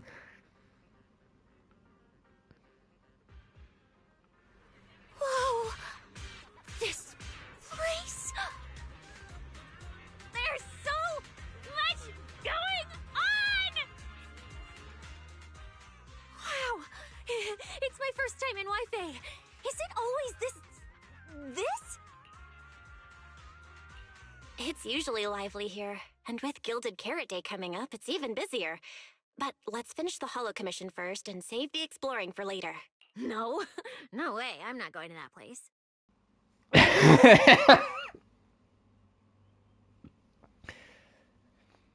Oh, Sis is like... dumb. Like she's a goober. Like... What I mean is, as a senior case specialist, I'm always very careful about maintaining proper boundaries when handling official duties in Wi-Fi. But to make sure you're supported, I've selected an exceptionally skilled holo operative from our internal database, and she'll be assisting you. But you don't have any PubSec identification on you, and this skilled operative hasn't even arrived yet. But, Cecilia, you're barely wearing any public security identification. Why can't you move around freely? Plus, that skilled operative is running late. There's no point in just standing around here. Why don't we start some preliminary investigation first? The terrifying miasma in Lemnian Hollow? No. I mean, the complex situation surrounding Lemnian Hollow isn't something a mere little proxy like you could possibly grasp. I've heard there are multiple factions entrenched there. Porcelumix, Obel Squad, Yunquay Summit, the Exaltists, and more. We really shouldn't act rashly. Alright then. So we'll wait for that skilled holo operative to arrive before heading out together. When will they get here? She replied to me on Internet, saying she'd reach Phalum Heights by this evening. Internet? Didn't you say she's an operative from the internal database? What's strange about that? We always use Internet to stay in touch. All right, don't start getting all paranoid. Wait. That place has egg rice noodle rolls? I have urgent business to take care of right now. We'll regroup at the cable car station this evening. Cecilia takes... Oh, I didn't get to read all that. She took off so fast, even the text can keep up. It's still early. Want to head over to Swabian Temple for a quick visit. If that intelligent entity really is connected to Lemnian Hollow, Shifu might know something. Strange. I've never heard anyone from Wi-Fi Peninsula mention anything about intelligent entities existing in Lemnian Hollow. Don't tell me it has something to do with the creator again. We can talk to the squad. They probably missed us anyway. Belle, didn't you say you had an important commission around Gilded Carrot Day? How come you're back already? Shifu! I barely stepped out of Yunquay Summit when a troublesome commission landed on me. Luckily, it's in Lemnian Hollow, so I had time to swing by. I see. Huh? I thought you'd finished everything and rushed back to celebrate the holiday. There's no need to dwell on it. If fate allows, we may yet meet again on Gilded Carrot Day. Shifu? Does that mean you've foreseen that we'll meet again on Gilded Carrot Day? But I already promised some friends I'd go see their show that night. Never mind. We'll talk about it when the time comes. Right. Has anything unusual been happening in Wi-Fi lately? Not at all. Huh? Shifu? You don't even need to think about it? Ah, Junior Bell. You're asking about anything unusual because of that troublesome commission? Yeah. I heard an illegal intelligent entity has been openly provoking public security, claiming it will disrupt the lighting ceremony. They've been investigating for a while, and now suspect it may have slipped into Lemnian Hollow. A criminal who's that determined to stir up chaos is bound to cause some commotion. So I came to ask if anything unusual has happened in Wi-Fi lately. Junior Bell, you really don't understand what Wi-Fi is like around Gilded Carrot Day. This time of year, everyone's gone home for the holiday. If there were any strange happenings, or even just gossip, it would have spread instantly. If no one's chatting about anything right now, then nothing has happened for sure. That's why Shifu is so certain. So you mean people in Wi-Fi have been pretty chatty lately? Could you help me ask around? See if any of the nearby intelligent constructs have been acting strangely? Maybe even with a purple glow in their eyes? I haven't seen anything. At least Vince, Stripey, and Banyue Shifu seem normal. As for everyone else, it's not that we don't want to help you. It's just that right before Gilded Carrot Day, everyone in Wi-Fi is busy stocking up on gifts, playing mahjong, shopping, making wishes. No, not enough mahjong. Try asking about anything serious now, and you'll almost always hear the same answer. After the holiday. If you're concerned, Fufu Yinhu and I can help keep an eye out, but you really should be prepared to wait until after the holiday. That said, if the suspect really is an intelligent entity, something does come to mind. Oh, wait! I've run into something strange too! But Junior Yinhu can go first. It's nothing major, but a few days ago, when I passed by Junior's room, I noticed that the computer inside, the one that's usually left unused, seemed to be on. Sounds a little suspicious. Maybe an advanced intelligent entity really is trying to sabotage Gilded Carrot Day. Did it sneak in and turn on our computer? Oh, Junior Yinhu, so it was you who shut it down for me. I was using Junior's computer to download the recut version of Legend of the Tiger Warrior the other day. But the internet was a bit slow, then something came up, and I had to step out, so I just left it running. Your strange incident? Don't tell me it's just that. Yeah, I distinctly remember leaving it to download the movie before heading out. But when I came back, the computer was turned off. Belle, is this explanation disappointing? Anyway, there's no need to worry too much. If the culprit's goal is to disrupt the lighting ceremony, Phylum Heights is under Swabian Temple's protection. Let them come if they dare. Exactly. We're the ones lighting the year light. If anyone wants to sabotage the ceremony, they'll have to get past Shifu first. That's true. The lighting ceremony is a big deal. Security would be tight anyway. And with Shifu and all the seniors helping out, there's really no need for me to worry. I'll go take care of the commission first then. I'll stop by again when I have time. Before you go back to 6th Street, swing by the temple again.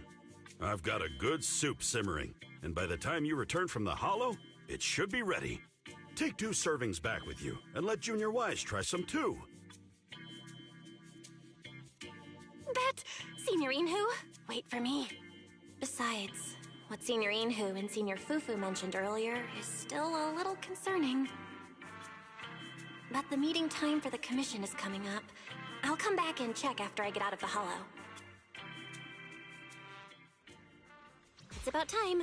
Let's head over to the cable car area and meet up with Cecilia. Yeah, who'd she fucking get for this?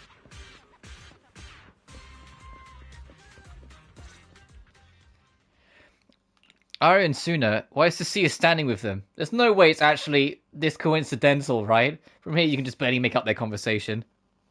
Hello, are you the one who posted the commission, tracking a signal from Lemny and Hollow? Two kids? I'm actually not a kid, but... Is it a difficult commission?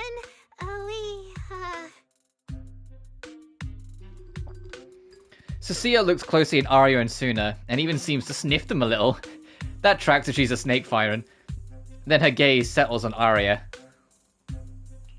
Alright, you definitely won't die doing this. But this little girl next to you? She's too weak. Have you considered just ditching her? Arya and Suna's facing completely blank at the same time. Alright.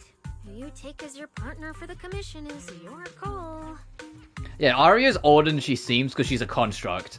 If she's a robot, of course she's going to be. Like, look at Xing Yi. Xing Yi does not look like she's like several hundred years old. You know? She looks like just, you know, any old young lady. That said, I'm still going to treat Arya like one of the kids, because, come on. She basically is one of the kids, so I'm not going to treat her any different than that. And what if the proxy goes and tattles to my evil boss? She absolutely can't find out. Actually, Arya and I have teamed up for several Hollow commissions before. We're pretty reliable. Yeah, and if you're not comfortable with that, we can refund the deposit. We apologize for wasting your time. Time? Time! No way! Gilded Carrot Day is almost here. I have to get this done right now. It's fine. It's fine. I'll leave it to you two. I'm a really generous client, you know. I even found you a very skilled proxy. Just follow her lead when the time comes. Oh, and you two should polish up your previous commission experience a little. Otherwise, she might look down on you. Polish up? Yeah. Just make up a few impressive commissions. You can do that, right? We can't do that! You're so hopeless. Hollow Zero, Nineveh, Miasma. Regular proxies haven't seen any of that. Listen to me. Here's what you say. Oh, well, we found our partners. So the partners for this commission are Arya and Suna? All right, the commission has to get done. Forget how Cecilia found them, and set aside the wishing sprite for now. But I can't let her mislead them. You take a deep breath. A very familiar action now, but you finally understand why Jane and the anonymous client reacted the way they did about Cecilia. You quickly stride over to the three of them. Cecilia, what are you guys talking about? Oh, the proxy's here.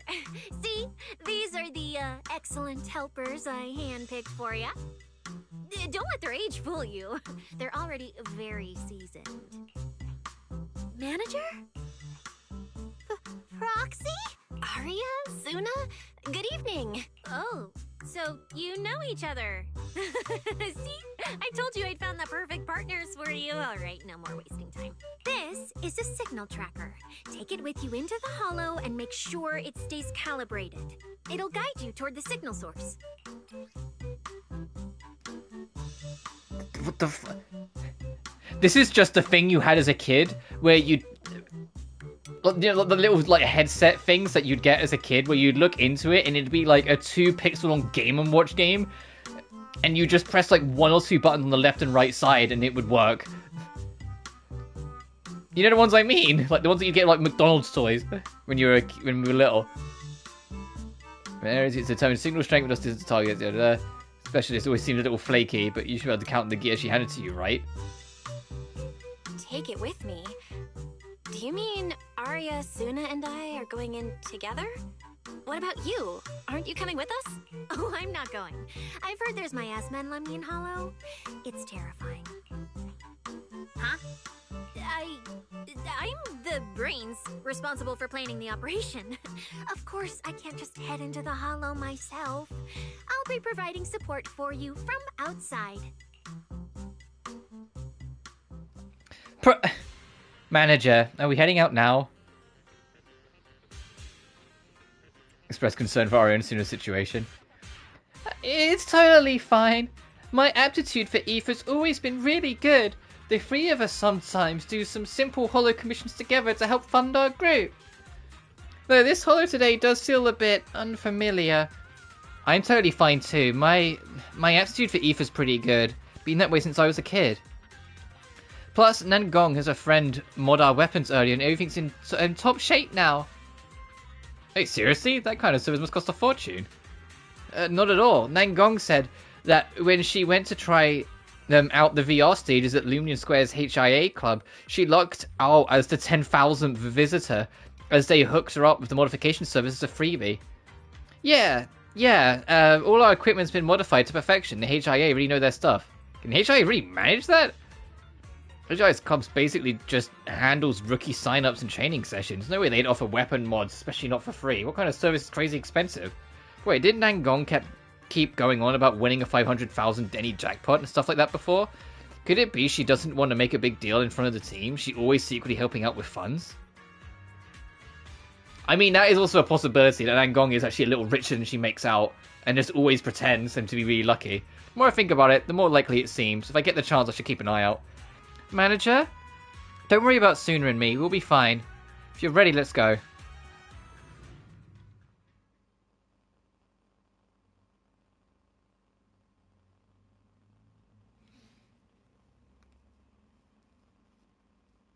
I haven't actually used Suna properly yet. So this will be a learning experience. And obviously I haven't played as Arya because her banner's not live yet.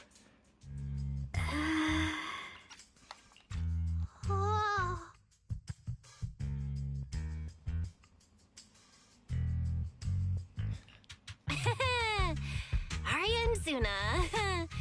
You didn't see that coming, did you? Actually, I'm an amazing proxy. It's fine. Everyone has a few little secrets, right? Oh, right. I guess that means we're being open with each other now. Even though Nangong isn't here, Arya and I will definitely protect you and help you finish the commission, Manager. Protect me? Thanks, Suna and Arya. Alright then, let's head out. Arya and Suna are both so young, and they're not even trained holo operatives. They look so weak. I'm their proxy. I need to Yeah, like Arya might be a robot, so she's a little older than she is, but she's still like kind of got the physique of like any old like fucking teenager, you know? Like, of course Belle's gonna be like, oh sure. It's just your navigation assistant.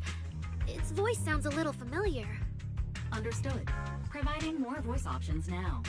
Current voice pack. Thoughtful AI assistant. Should you wish to change it, I can provide the following alternatives. Hold on. I think a weird voice pack got mixed in. Since when did Fairy have this feature? So an amazing proxy doesn't just lead the way into the hollows in person, but also carries a voice-changing smart assistant. That's not it at all. This is kind of hard to explain on the spot. Let's get moving and finish the commission first. Then we can talk once we're back on 6th Street. Let's find an open space and activate the signal. Yeah, I haven't played as Arya like at all, obviously. Oh, she's got the fucking Sonic the Hedgehog run? Oh, okay, she's a 10 out of 10. Amazing proxy! It's like seeing an adorable teddy bear suddenly whip out a dinner knife and brutally massacre a strawberry cake! What the fuck are you talking about? What kind of comparison is that?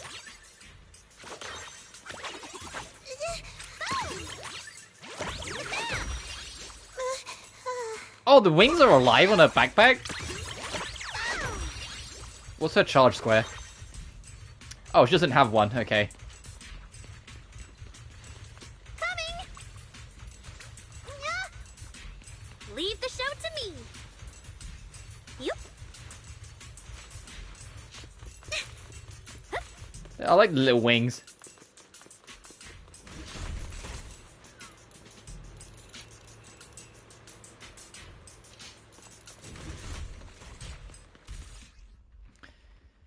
Some of Arya's attacks generate fandom power on the field when hitting enemies, and activating ultimate grants multiple stacks of all-out support. Well, charging by holding attack. If all-out attack is active and phantom power is present on the field, all-out support and phantom power is consumed to quickly increase the charge level. The heavy attack of the third hit of basic attack perfect pitch triggers a bloom when hitting the target. Okay. Alright, leave it to me! Manager, if I start to look different, try not to freak out, okay? Oh, I saw that. Fucking Suna helps out with the slam. Aww.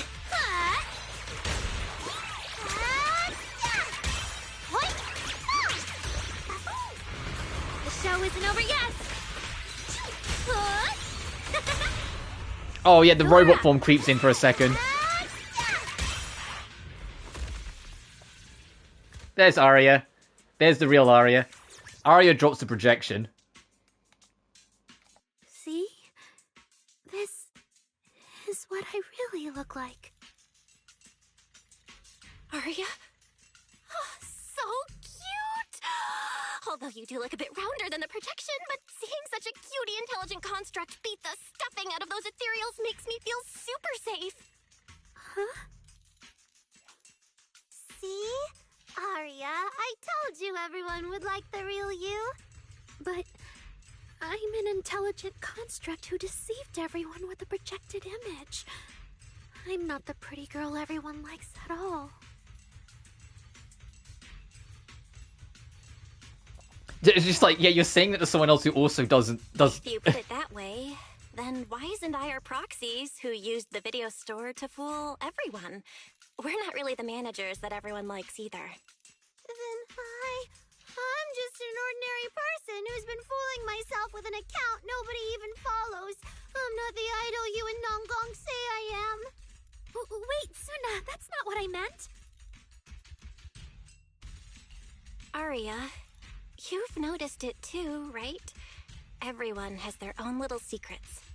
In New Eridu, an intelligent construct performing with So I just noticed the palm of Arya's hands in the robot form. It's like little cat paws. That's fucking adorable.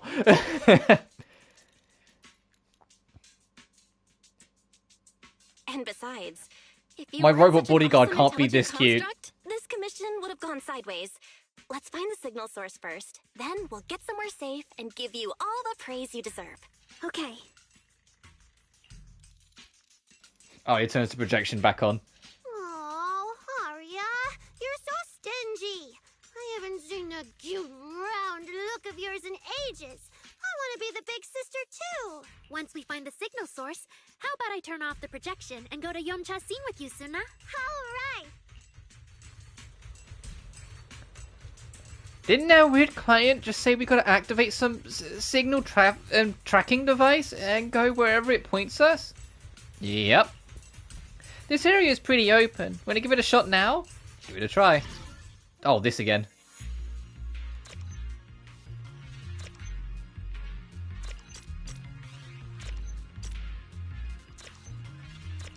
I feel like a rhythm game's gonna be a part of this whole thing regardless. Because of it being the angels. Oh my god, they're idling together? Oh my god, this is so fucking cool! Wait, so that means if you get all three of them, do they all do a fucking group dance?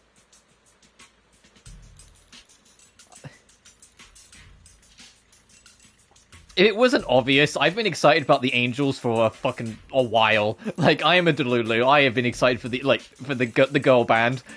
This is adorable. So if you start with Arya, is it the same dance again but she leads? Hang on, I gotta see this.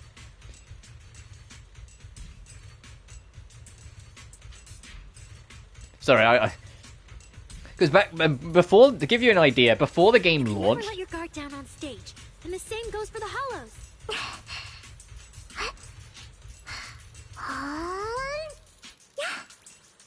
Okay, so she has her own little dance. So it sooner kind of brings the group together as the lead singer. I get it. But yeah, for those who don't know, I haven't been involved in that sort of stuff. The Angels of Delusion were first teased before the game even came out. They just said, "Oh, it's an idol girl band faction that we're working on. They'll see you at some point in the future," and that was all we've been left on. And everyone, myself included, was like, "Wow, their design is fucking adorable." It's up to no good. Activating the EX special attack increases attack for all squad members. Activating the EX special attack again activates the delusion reprise when, well, any squad member activates the ether veil, or when so soon against a certain number of claw sharpness. When as soon as off-field, claw sharpness can consume constantly to play Cat's Gaze to. Oh, she's a support character. That makes sense. Sorry, it's all my fault. It's okay. We can handle it. I just realized Suna puts a little cat face on the fucking enemy. Suna, time to take a break. My turn. Get closer. Snap the shutter. Snap the shutter. You get the whole gang together. Yep. Light up. Spotlight. Yeah. Hit the beat. Oh, these two are already fun, just the two of them. I can only imagine what it's going to be like once it's, like, the whole trio. That's right. I'm reliable too. Let's all go down together. Yeah. True delusion. Right here, right now. Oh, that's super cute as well. Look at that. We're suddenly less bored.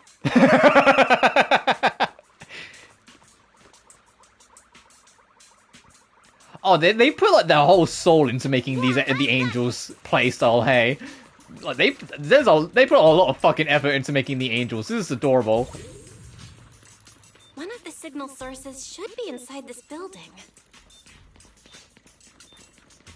I'm saying this is only 2/3 of them. I'm curious how the last one's going to fit into it. How Yu's going to fit into it. Oh, this is like a bomb's about to go off. A busted bamboo is completely unresponsive. Even after a thorough check, there's zero sign of any intelligent entity inhabiting it. Huh? Is the tracker broken or something? Or did it lose signal source? Ditch this bamboo and relocate. Is it trying to play hide and seek with us? Though last time we were tracking, there seemed to be more than one signal source. What if this bamboo is just a decoy signal, a red herring to throw us off track? Weird indeed. This really is weird. Don't tell me it's because that unreliable case specialist gave us an equally unreliable tracker. We don't have any other clues for now. How about we check out the other signal? Alright, let's go.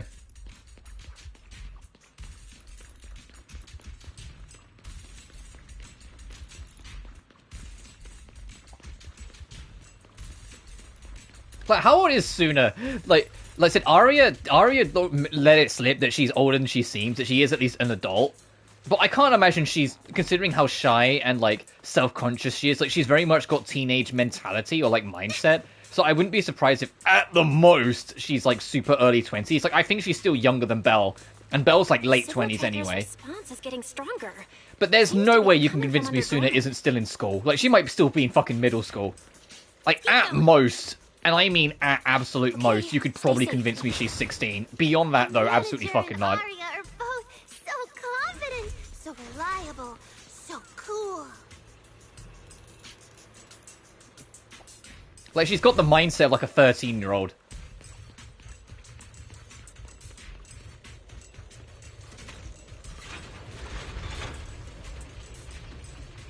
I say that, not that they're, like, the first, like, kid characters in this game. Now that I think about it. Because obviously, like, literally, like, the very first fucking 5-star character is a high school. Like, or S-rank limited banner character, I should say, is a high schooler. That being said, considering time actually moves, you know, like, this, you know, Season 2 story is based a year after Season 1 story. I want to see college Ellen. I want to see, like, her get some kind of, like, college aesthetic redesign or something like that later on. I think that would be cool. Funk machinery cannot be communicated with. Even after a thorough inspection, there's absolutely no sign any intelligent entities are inhabiting it. Don't tell me it's another red herring. It's even more like hollow hide and seek now. This is awful! Who in their right mind wants to play hide and seek in a hollow? This hollow's giving me the creeps. Manager, let's hurry up and test that signal tracking device again. I really don't want to stick around here any longer. Hold up, Arya. This place is pretty open. So, it should be perfect. What do you think, Manager? True, let me try it now.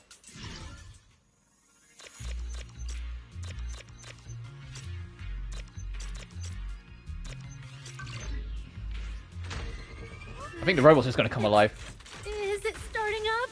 Uh-oh. Don't be afraid, Arya. I'm with you.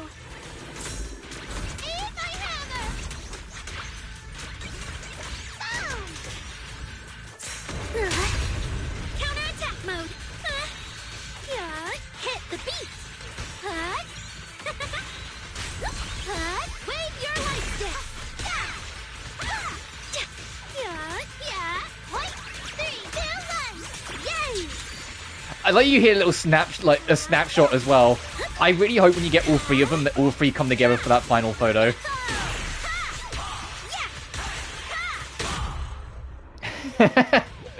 Oh, they posted a photo afterwards as well there. Last time I was here, like I said, the devs went all in. The devs went all fucking in with these angels. They're adorable. It's all thanks to Arya.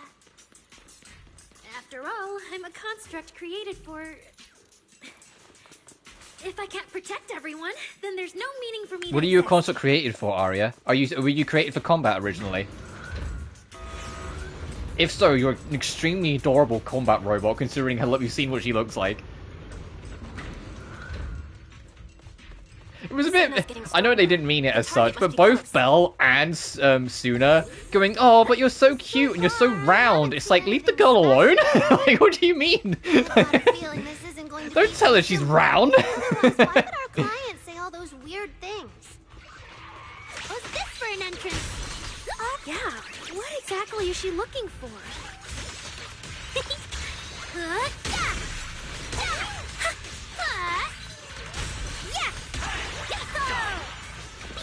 Look at the camera. The show is Oh, because Arya only just swapped off, she could be in the jump in. Okay. Hit the beat. Yep, delusion. Yeah. Let's create the most beautiful stage. Fucking everything triggers the Goomba stomp. That's what that is. Let me help. Leave this verse to me. That's what this is.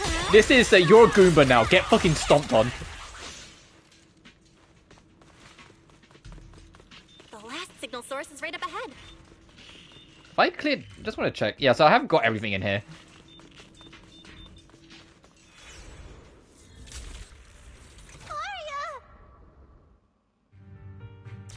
Oh, so she is a combat robot then. These look more like it. Don't you dare hurt my friends! Arya, calm down! Well, so Arya just got a lot more serious. I heard it in her voice. Watch out! Focus on the fight! No, the bad guy's flying!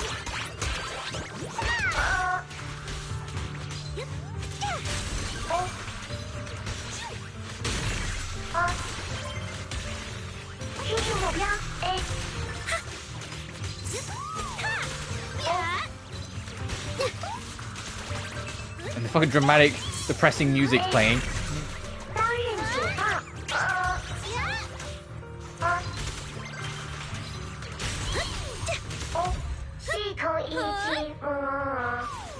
She fucking booty stomped that? I saw that. The two constructs, already ravaged by corruption, crumbled off taking that final blow. Arya stares silently in the direction they had appeared from, her logic core pondering wildly like a heartbeat, erratic and intense. I'm sorry. I don't have a right to put you to rest. If one day I revert back to being like you, a construct with nothing left but hostile instincts, when that time comes, we'll rest together forever. There really is such a day. I'll take it as punishment for the moments of happiness I've stolen these years. Those constructs probably stayed here too long and became deeply corroded by the miasma. After Arya defeated them, they disintegrated on the spot. Although we missed the intelligent entity that PubSec was looking for, the signal source was real, and I've never heard of an entity surviving after its host body dissipates. So the commission should be complete. Those constructs... They looked like constructs that were being puppeteered by the intelligent entity PubSec is after. The ones sent to attack us. Considering how damaged they were, they've probably been dormant here for a long time. But you're our good friend Arya, lead singer of Angels of Delusion. Bright, adorable, and full of energy. Why does it feel like I just said something silly? Right. I mean, no. What I mean is, the manager's description of Arya was spot on. But aren't we the same? How can that be? Your constructs of the same model and you're the same are two completely different things. They're not comparable at all. Yeah, that's like saying siblings have to be identical to each other. That's not that. That's what that is. That's not what this what's going on with you, Arya. And it's fine if you only say that in front of us. But if Tin Masters hear it, watch out. Your coffee might mysteriously taste a little worse than everyone else's. That's such a harsh punishment. But I agree with what the manager said. Intelligent constructs of the same model are like humans who are closely related and look alike, or Thyrans who have the same fur color. Everyone's experiences, actions, and thoughts are completely different. How could anyone be the same? If you think that just because you have the same eye patch and skirt hem as they do, you should be the same, then how could an ordinary human like me, who doesn't even have wings, be called an angel of delusion with you and Nangong? But I'm not an angel either. I don't care! I saw your wings and halo! Are you trying to leave me out now?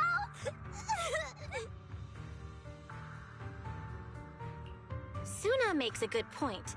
And she really did put a pair of little wings on her backpack. Was that why? No, that's totally different. Intelligent constructs aren't quite the same as what Suna was talking about. Humans who share blood and look alike can still live very different lives. And even Thyrans with the same fur color can have totally different personalities. But intelligent constructs aren't like that. I remember everything. The reason we were created. What we went through. The long dormancy we fell into together. Arya doesn't look right. I need to change the subject. At the very least, we have to get out of the Hollow ASAP. Let's not stay in the Hollow any longer. Since the commission's done, we can talk about the rest once we're out.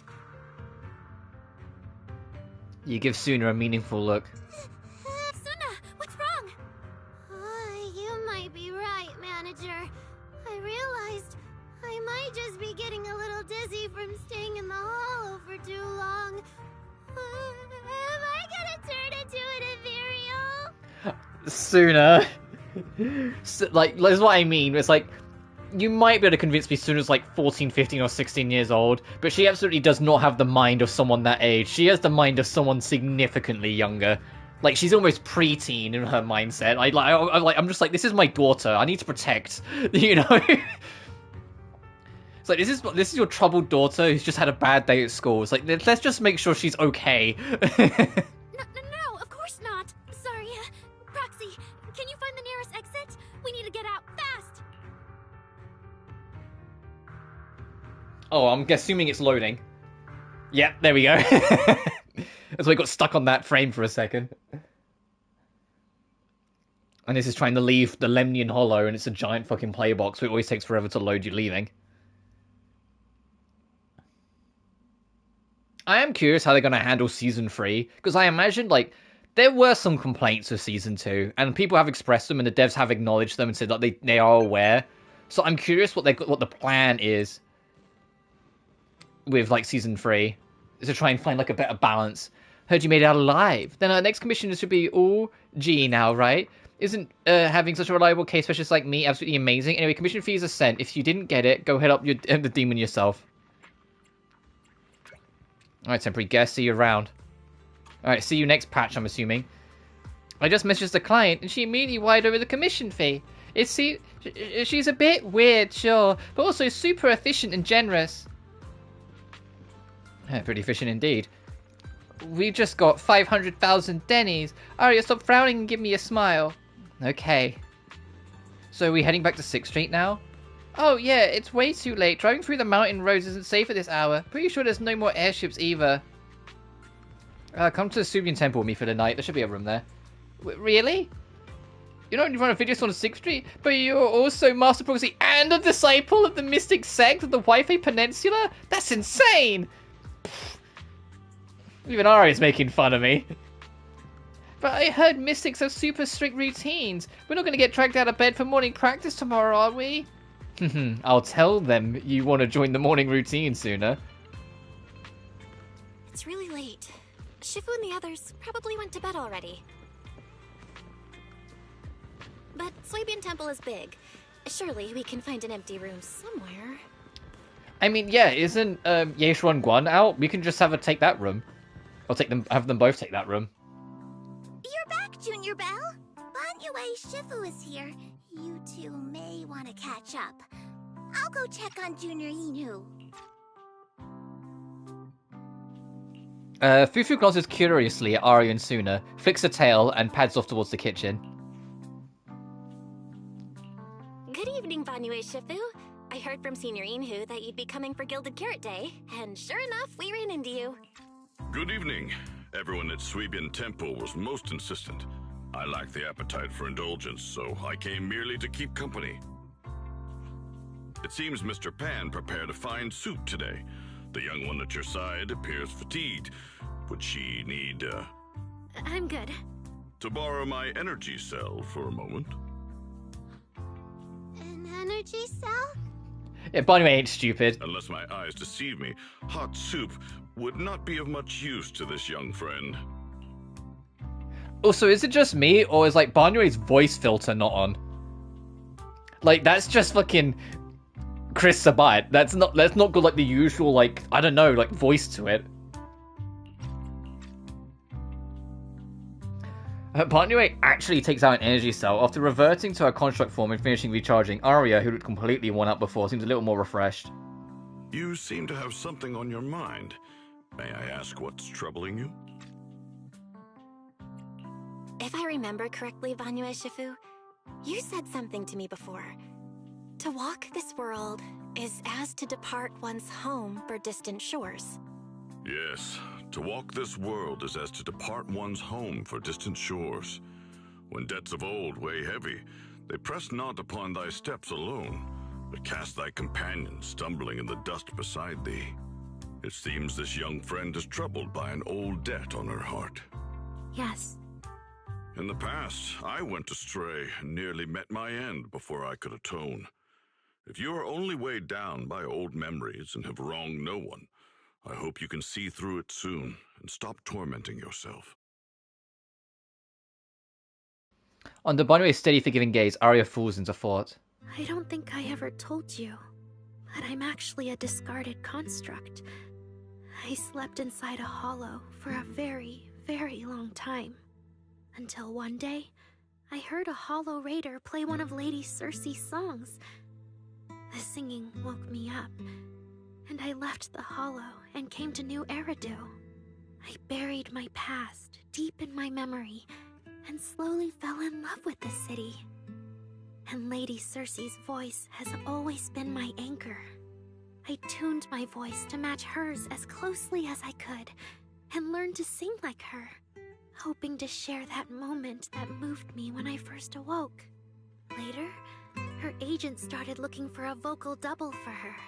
On Wishing Sprite's recommendation, I went and recorded vocals for her last few shows. After Lady Cersei left the music scene, I went back to being the ordinary Arya who just wanted to sing. Until Nangong picked me up at a broke little idol agency. So I became part of Angels of Delusion. Sorry, I ended up telling a long, boring story. Arya, your story isn't boring at all. Actually, Wise and I watched a recording of Miss Cersei's farewell concert. So, we've been hearing your voice since way back then. It might be a bit late, but welcome to New Eridu, intelligent construct citizen. Enjoy your new life. Yeah, even if this new life was only a brief one, I'm already very, very satisfied. Brief? What do you mean? Arya, don't scare me. I've thought it through. Just like Banyue Shifu said earlier, if I keep carrying those old memories, I'm afraid I'll trip up the people walking beside me. Yes, precisely. After running into those two corrupted constructs, I can feel something strange stirring in my logic core. And my thoughts feel kind of out of control too. I keep having these subtle, unsettling thoughts. To make sure I don't turn into a monster like that, and to keep Nangong and Suna safe, I'm planning to leave Angels of Delusion for a while after the Gilded Carrot Day performance, and go deal with the signal anomaly. Please, there appears to be a misunderstanding here. Wait, Aria, calm down. You can't just suddenly decide you're quitting the group after that. Did meeting those two constructs earlier get you worrying about weird stuff? Kind of, but not entirely. But I can handle it myself. I said it's just a temporary break. Maybe I just need to visit the hospital, see the data systems department, and I'll be fine right away. You won't dig this up later and tease me for being dramatic. Right, Manager? Suna? It's just a sick leave? Oh, thank goodness! I thought you were really going to leave me alone to get bullied by Nangbong! No, of course not. Why would I do that? Aria says she's fine. But look at her. That's not the face of someone who's really thought things through. Oh, Aria! If you're making a decision, maybe you want to ask the Wishing Sprite for advice? You're right, Manager. Though it's just a sick leave, and it barely even counts as a decision. Whoops, wrong button. I went to mute. Wishing Sprite, Unmute Wishing even. Sprite. My old memories are coming back again. I want to keep performing, but something's wrong with my memory data. I'm scared I might hurt my friends because of it. What should I do? There shouldn't be a problem. Based on how the Wishing Sprite encouraged Aria before, it's... Oh, we already know where this is going to go then. It's going to be like, do something dangerous. Your concerns are very reasonable. That doesn't sound like Fairy. Friendship and love seem to be feelings everyone in New Eridu truly cherishes, don't they? Of course, your friend's safety matters more than your desire to sing. Maybe it's better to deal with your own little problem first, and then get back on stage with your friends, right? Huh? Did I hear that right? You're right. You really thought this through. Thank you for the reminder. I'll go get checked soon. It's just... Gilded Carrot Day is around the corner, and our performance, if it really comes to that... Absolutely not! No way you're doing this! Aria, you're not trying to bail at the last second, are you? We already agreed! The debut is something the three of us do together! How can you say something like that? Half of Suna's lines are heard, like, on the verge of tears. There's something wrong with that. Something's not right. The Wishing Sprite doesn't sound like itself. Calm Aria down first. We'll figure it out together later. Yeah, the Gilded Carrot Day performance. You guys have been preparing for it for a long time, haven't you? No matter what you decide in the end. Why not wait until Nangong's here and talk it through together? Hearing the team leader's name, Arya seemed to realize her words had been a bit reckless. A flicker of guilt crossed her face. Meanwhile, Suna's eyes instantly light up. Yeah. Aria, you just get some proper rest tonight, okay? Everything else, we'll talk about it tomorrow when we're back on 6th Street. Yeah, okay. You ask Senior Fufu to take Arya to rest. Suna makes an excuse about needing to clear her head and slips away to pull out her phone. Looks like she's about to call for backup. Banyue Shifu seems to have something to say to you. Please wait a moment. Yeah, Barney's gonna be like, that voice that was on that phone is like real fucking suspicious, right? An H0L0 type intelligent tactical construct. What are you saying, Banyue Shifu? The model of that young girl just now, if my memory serves me correctly. The evasiveness in her words. I believe it originates from that very fact. I don't really get what those numbers mean. But if she's a tactical construct, does that mean Arya was originally built for combat? Just like you? Constructs of this class are adept in archery, capable of deceiving foes through illusory forms. They once fought in squads, eradicating countless enemies, only to be discarded overnight and consigned to eternal slumber. For Arya, Her present life stands far apart from that past. Thus, concealing her origins to avoid alarming her companions is not without reason. Oh, that makes sense. I thought so. Those constructs must have triggered some bad memories. She's been scared she might hurt her friends. That's why she's been so on edge. But when she talks about how she feels, it also sounds like there really is some kind of virus messing with her emotions. It is possible that both explanations hold true. When a construct's mind is unsettled, their logic core may loosen its restraint. Should malice exploit such a gap, aberrant behavior may follow. Those memories really are like pure malice to Arya. Doesn't that mean she's in serious danger right now? What do we do? In the absence of a safe solution, it's wiser to remain still and observe. Arya's heart is pure. Even if malice arises, she possesses the will to suppress it. You need only keep watch. I'm sure we'll prevent bad things from happening. You're right, Banyu Ishifu. And all we can do for now is trust her. Trust that with Arya's willpower, she won't be swallowed by those memories. And maybe, if Suna and Nangong could talk to her, help calm her down a little, that might actually be good for her too. That's right. You ended up chatting with Banyu Shifu for quite a while. After he says his goodbyes, you turn around just in time to hear Suna calling Nangong for help.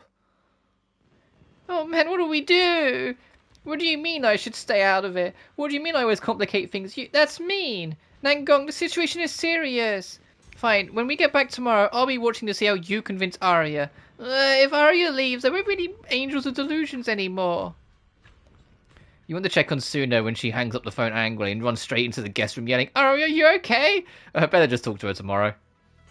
Before taking a break, I should go say hi to Shifu and the others. Oh, yes, Yen Shuangguang is here, so what room did they crash into then?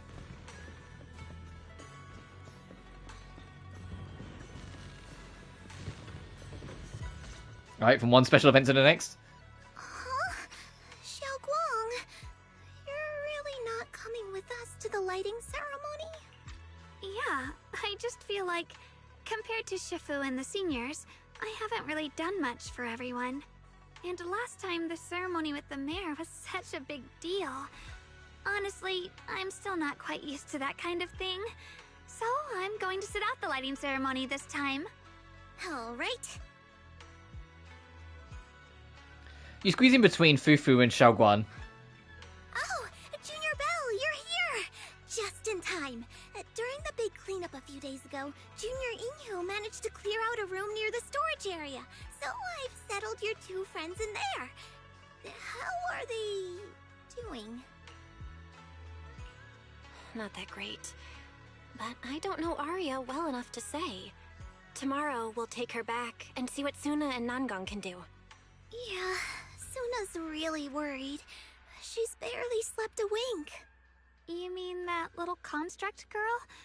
And the girl who was on the phone in the corner just now? Yeah. They look like they've got a lot on their minds. I really wish I could help. If it's Senior Xiaoguang, you could definitely help.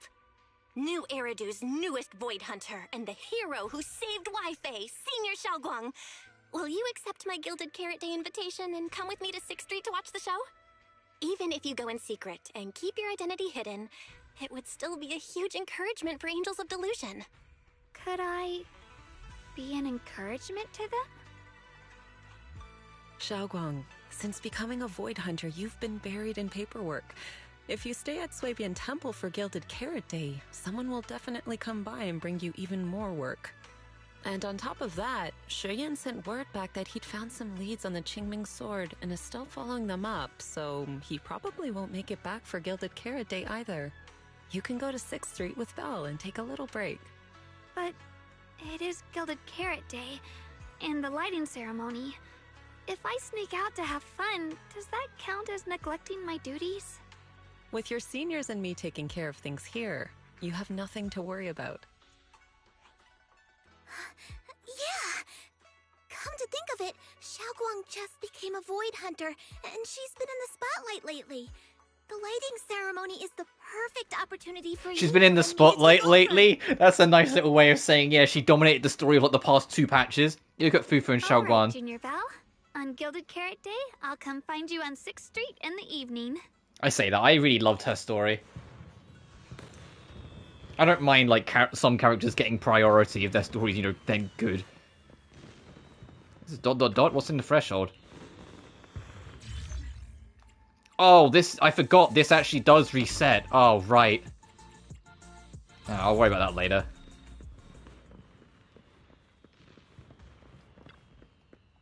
Exhausting day. At least you got the commission done, but Arya's situation is such a headache. I think I'm not the only one stressing. I've got Suna and Nangong with me. Oh yeah, I should tell Wise tomorrow and give him the share the burden.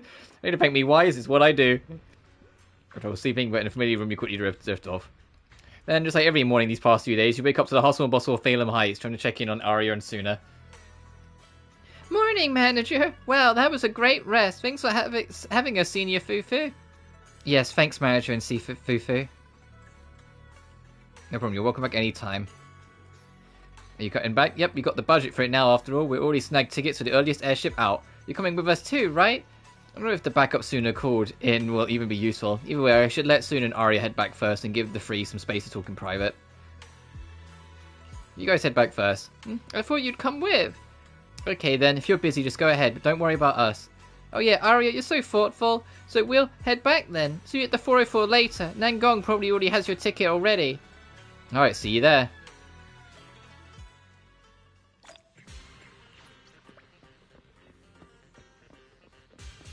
Check out what's happening at 404. Oh, well.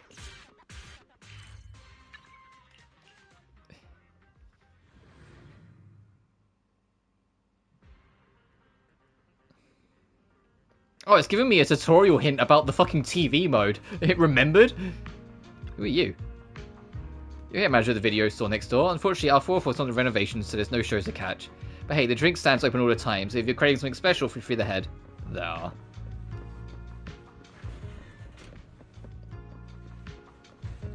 There's a few more people around. Oh my! My 2 teammates who went out hunting are finally back. With the commission fee, we won't have to worry about promo materials for the show anymore. Nangong doesn't look worried at all. Like, Arya and Suna simply went out to finish another routine commission. Unable to hold it in, Suna quietly pokes her in the arm. Oh right! Before Arya and the manager got here, I already gave out the first gift ticket!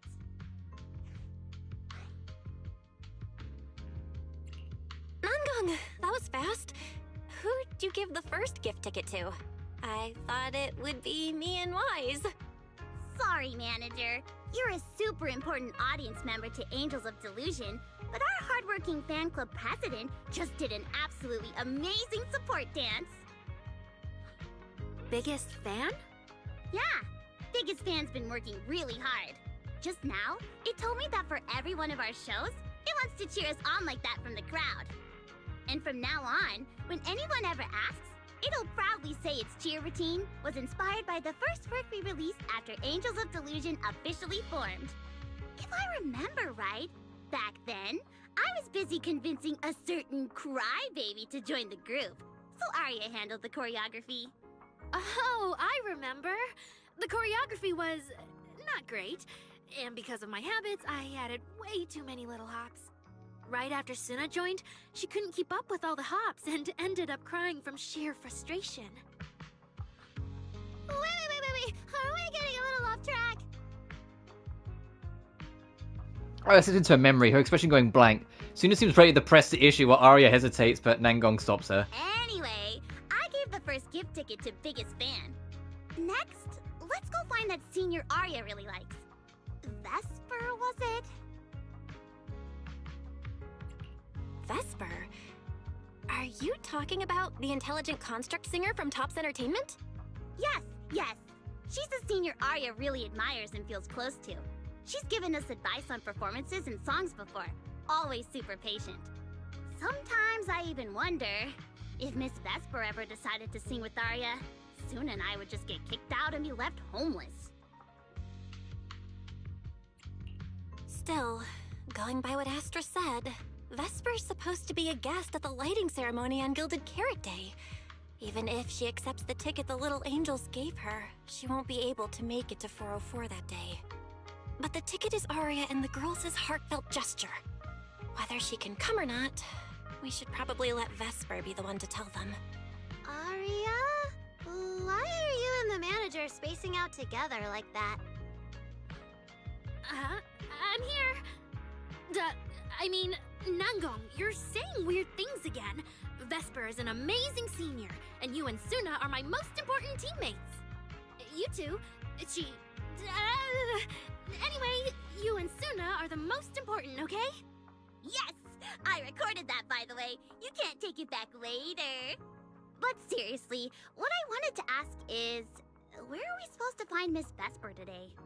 I feel like I got tricked by you again. Vesper said she'll be at the Luminous Hall in Starloop today.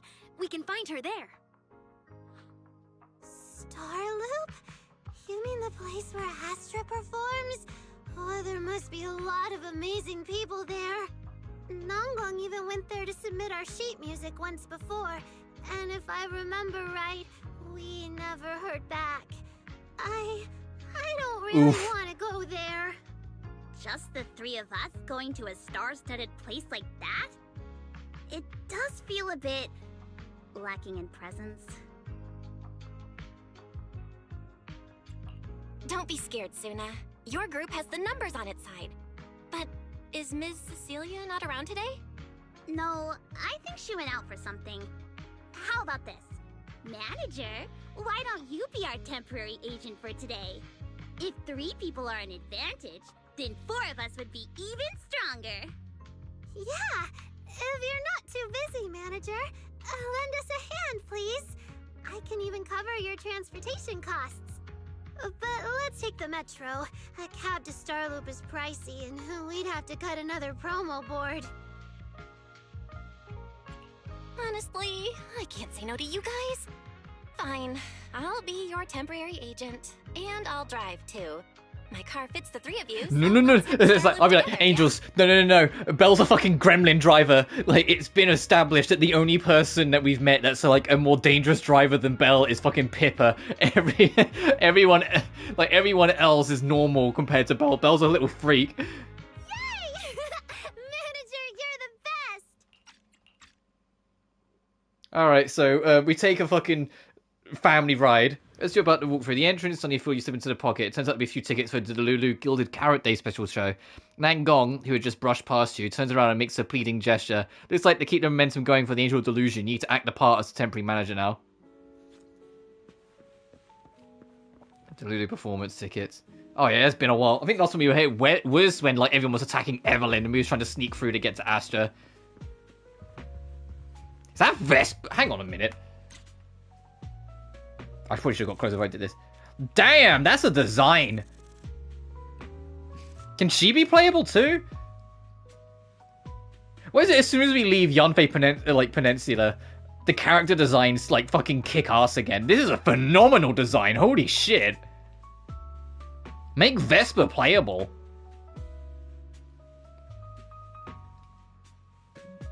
I love this design.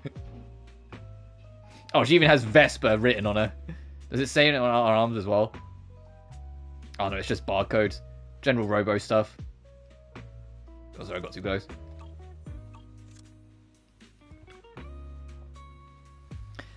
Miss Vesper, about those tickets. The 3 angels all turn around in unison, eyes sparkling with anticipation. That's right, it's time for their manager to step up.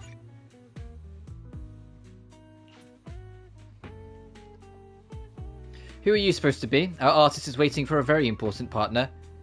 Tongue. I don't know what voice Vesper has. Tongue, wait. I know these kids. This is Aria. She's a wonderful young singer. Oh, sorry to bother you. We're here to deliver show tickets to Miss Vesper. And they need to be so formal. And Nangong and Suna too. Hello, miss. Nice to see you again, Miss Vesper. Your new song is great, especially the chant in the chorus. Looks like you're set to crush it at the gala of the Gilded Carrot Day. Nangong, you're still as sweet as ever. You're exaggerating, but thank you for the love. And honestly, I do think my new song is going to crush it. And you are? I am the Angel Delusion's agent. I see, Miss Agent. If Arya brought you along to see me, then you must already know her identity, right? That's wonderful. Looks like our little Arya has found another friend she can be open with. Miss Vesper! Though, honestly, I don't think you need to hide anything from true friends. Even your audience will fall for your voice sooner or later, no matter what form it's delivered in. But the truth hidden beneath the illusion is far more intriguing. And me, I'll always have little Arya's back, no matter what you decide. A-Tung glances at the ticket in her hand and suddenly frowns. Vesper, the tickets they gave you, are they for the Gilded Karate show? Looks like it. Ugh. Sorry, but our artist already has plans on Gilded Karate, so she won't be able to attend the show. A-Tung. Are you going to wave glow sticks at some back alley gig, or go to the stage? Surely you know which one is the right choice. If that lady hadn't refused to perform, this opportunity wouldn't have come to you at all. Vesper's expression stiffens for a moment. Oh, so you already have something more important, Miss Vesper. Sorry, we didn't know. Yeah, Arya has mentioned more than once that she really wanted you to come see our show. But if you have something more important, I guess we can always wait till next time. Yeah. Something important. I'll be showing up as a backup, propping up my dear company's image. That's all. Vesper, lower your voice. This is Starloop. Relax. My little complaints won't reach the higher-ups. Besides, rehearsals on the actual show are already on Vesper's Can't Refuse schedule, right? Don't worry. Nothing's going to change. This is so awkward. I mean, yeah, it's totally understandable that Vesper wouldn't want to be Cersei's backup plan, but still, it's the Yearlight ceremony. Am I seriously stumbling into the dark, horrifying inner workings of Ridu's entertainment industry right now? How could a small video store manager like me be getting dragged into this? Someone, say something. Please, save us. Still, I wonder if Angels of Delusion's performance could squeeze into one tiny corner of Miss Vesper's Can't Refuse schedule someday. How about this? Keep these tickets as souvenirs for you and A-Tung. Whenever you're free, just show them at the door, and you can get into any Angels of Delusion show for free. How does that sound? After all, Angels of Delusion will have plenty more shows. You're bound to catch one eventually, right? Nangong? Oh, I didn't check with the others first. Arya, are you having second thoughts? No, I really want Vesper to come see our show. Arya. Ahem. Watch the time. The organizer staff should be on their way. Even if I can't make it on Gilded Carrot Day night, I can set aside some time to watch your preview show. Wait, your schedule over the next few days is going to be packed tight. It'll only take half a day. We'll all work hard and try not to take up too much of your time, Miss Vesper. Like I said, no need to be so formal. All right, I've cleared half an afternoon for you. The day before Gilded Carrot Day. The organizer's already waiting in the private room. Let's go. Vesper gives Arya a quick wink, then leaves with her agent. I like Vesper's design a lot. Of all like the construct characters, Vesper's like way the fuck up there. Her design is fantastic. Own agent too. That's right. It may have sounded super professional, but I'm not about to let our artist get cornered. Manager, you're so reliable. Arya, where are we heading next? Aha! Next, we're going to find Xiaoyan. She should be at Lumina Square. Let's get going! Resigned to drive the Angels to Lumina Square. Along the way, you get non-stop surround sound compliments in full stereo. If it stays like this, you wouldn't mind driving all the way to Phalem Heights. It's literally a family fucking road trip we're just taking on. It's literally just Bellum the kids. I can... But the thing is, it's like, hang on a minute. Who's shotgun and who's in the back? Because you can't really have Suna and Non-Guan in the back because they will just, like, squabble the whole way. Like, Arya is probably the most mature. She should be in, like, the shotgun seat because she'll be sensible. But listen, you can't divide those two. So what, do you chuck Suna in front? Because then Arya can be, like, in the back to just kind of keep them divided? Or does, like, Non-Guan just go, hey, I'm team leader, I go. The lady over there, she's the manager who looked after the angels back when they were training at the small agency. Seems to be such a sweet, gentle older sister type. No wonder these little angels were so hyped to bring her premiere tickets. I need to say Nangong, not Non-Guan. I'm going to get the name muddled a few times. I can't remember what they were, but all three of these girls at some point had different names. But they were changed to be honest, less Japanese sounding, once again, as a unfortunate consequence of the real-world political conflict surrounding China and Japan. Which, although it feels like, as far as I can tell, nothing fucking came from that other than China being Alcetti spaghetti, because fucking of course they are, it doesn't change the fact that something ended up getting changed. So, like, their names kind of got relocalized a little bit. Even though they're not that different, like, like Nangong, like, yeah, like Nangong is more of a Chinese name, but you could be either or. Like, that is a name that you hear in Japan as well. Whilst Arya and Suna are, no, they are just more, like, localized names. So I can't remember what their original names were off the top of my head, but I know all three of them had more Japanese-esque names. Please, please, please, come to the Gilded Carrot Day show, okay? What a gorgeous concert ticket. In the blink of an eye, you've gone into a group capable of putting on live shows. I'm really, really happy for you. You're too kind. Honestly, it's kind of embarrassing. I haven't seen you practice in years, so in my head, you're still just kids. Sooner, at lunch, Nangong complained that the cicadas were too loud. You said their rhythm had a natural pattern, and you wanted to write it down for a summer song. Later, Nangong dragged you into dance practice too, just so you'd know what it feels like to be exhausted, half asleep, and still get woken up by all that noise. By the time it was over, you were so exhausted you were falling asleep 5 minutes after sitting down, and Arazo basically shut down on the spot. Nangong was still the only one who got woken up, and her face was priceless. Come on, Xiaoyan. That's just how they are, no matter when. I really can't with them. Nangong really is the best leader, and even if Suna gives you headaches, Arya is so hardworking and well-behaved, she must help a lot, right? Yeah, Arya's wonderful. Really, really wonderful. Nangong! Come to think of it, how well do you know Miss Cersei, Arya? Huh? If you mean if I've met her before or not, then yes, I have. But it probably wasn't a pleasant experience for her. Impossible. Arya's such a wonderful kid. Anyone who's met you, even a big star like her, would have had a hard time not liking you. Why bring this up all of a sudden, though? It's been forever since I last saw you, too. How did you find a nice spot to chat first? Following Xiaoyan, you find a good spot to chat. Lady Cersei likes me? Yeah. After the agency shut down, she somehow heard about where you'd gone and even came to me herself to ask about you. But back then, she didn't look quite the same as she did before she retired. She had her hair down, loosely tied near the ends. The fins by her ears were longer, and her eyes had gone back to their original violet. When you met her gaze, it felt like her pupils could pull you in. That description... Oh, is the penny gonna drop for the three of them? A bit familiar. Oh, right. She also left me her contact info. The name she used was... Xiaoyan flips through her contacts. No!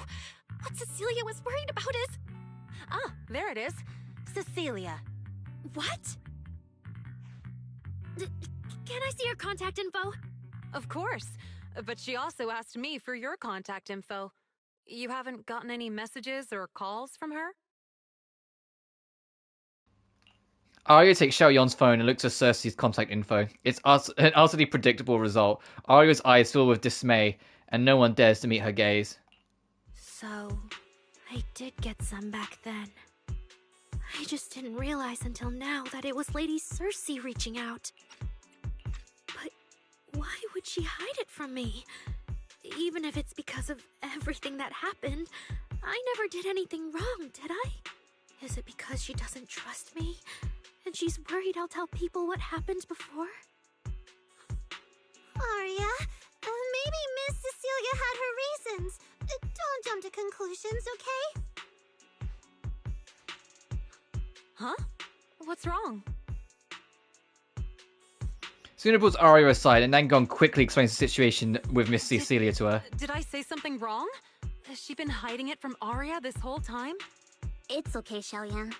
Honestly, I think you just gave the two of them a chance to finally talk it through.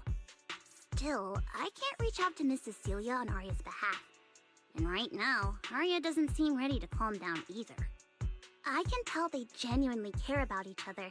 And Miss Cecilia... Oh, look at Nangon being like a genuine like leadership figure here. Trying to be the reasonable and mature one after like constantly teasing the other two all fucking story long. I'm sure they'll work it out. Suna and I will get to the bottom of this. And we'll make sure Aria makes it through the show with us. Xiaoyan, thank you for looking out for us before. You really mean a lot to us. All three of us would love to see you in the audience on Gilded Carrot Day. All right, I'll definitely be there. Nankong, take good care of Aria and Suna. I will. Xiaoyan leaves. I didn't expect Aria to find out about something Cecilia's been hiding for so long. At a time like this.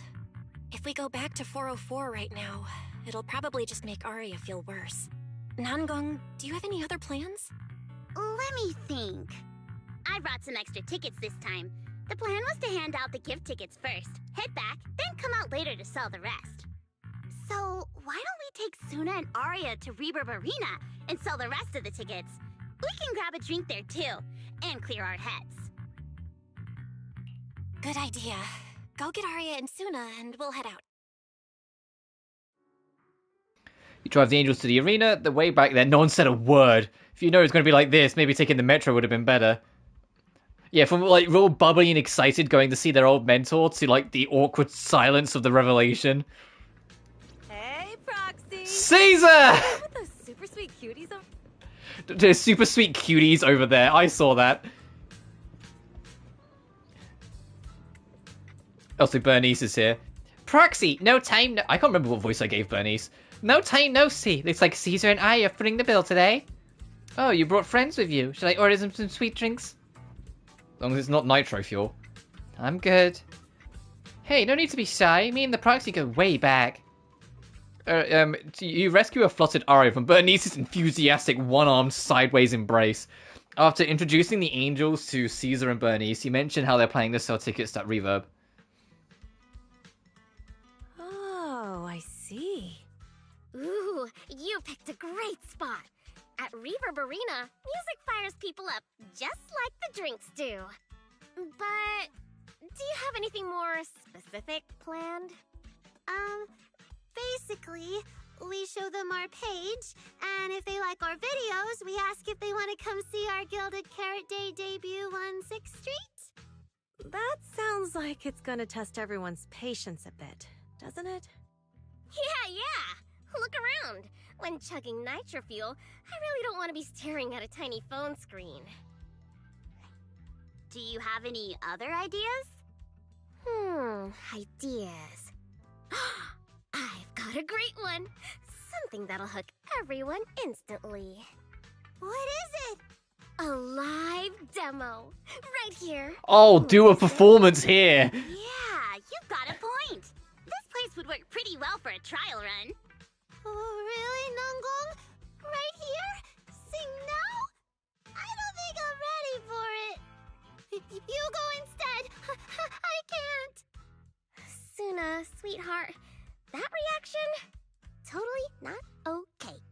You're about to put on a show, aren't you? And there's, I've lost count. But anyway, not many days left. If you're scared of the audience now, what are you gonna do then? I don't even know these people. It's better if you don't know them. They're strangers anyway. If it goes badly, they'll forget in 5 minutes. What if they actually buy tickets?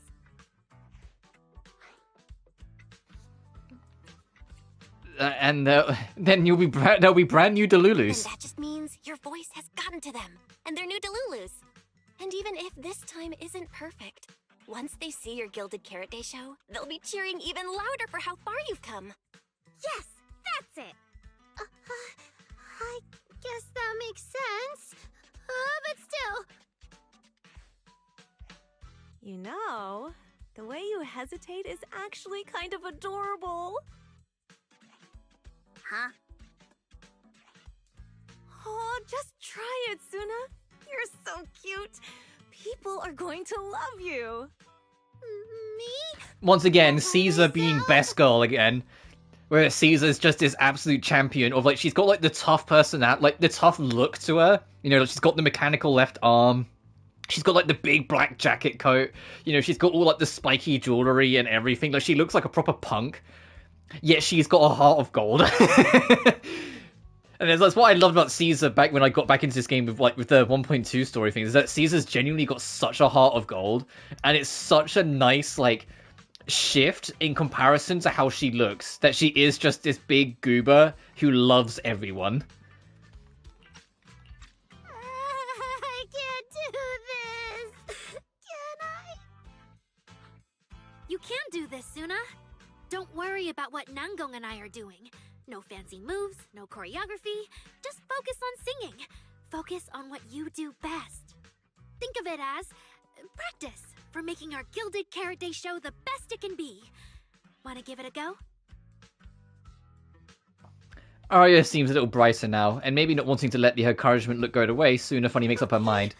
I'll try. Let's go! If I mess this up really bad, we Angels of Delusion are all going down together. Hey! Don't say things like that! Be brave, girl. Sing it out, loud and proud. Now, let me see. Where should you stand? We'll need a stage.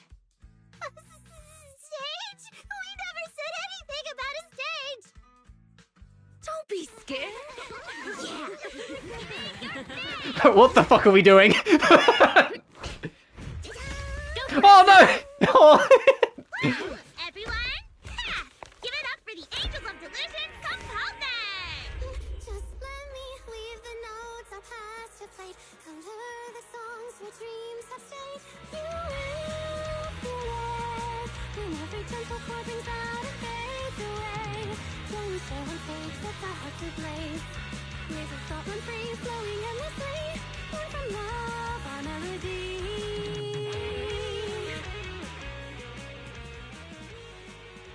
See? It's not so hard. What a cutie! Oh, you're so adorable.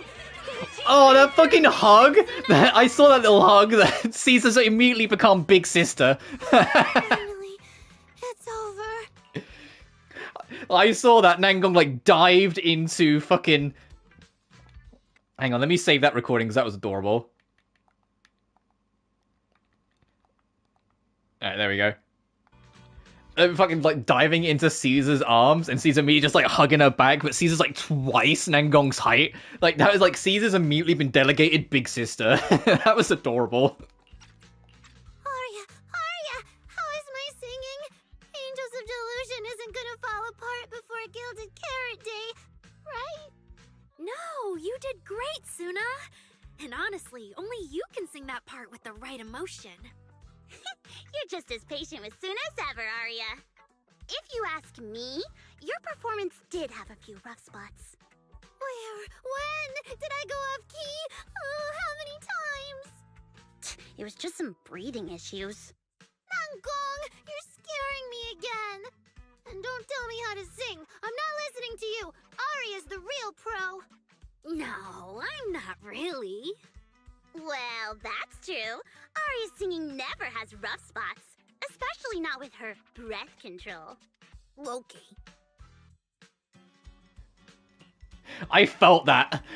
Sorry, I have to play that back. I felt that. Arya's, the way she says this, hang on. I felt that in my soul. That was like an, okay, let's take a step back. Okay. Oh, right. I brought these tickets we promised to give the manager.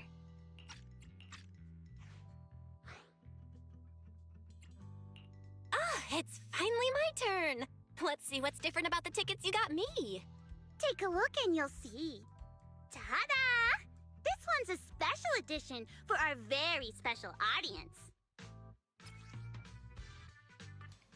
Oh, they are cute. Oh, I love that you got like all three of them with the hearts between them. To Delulu's.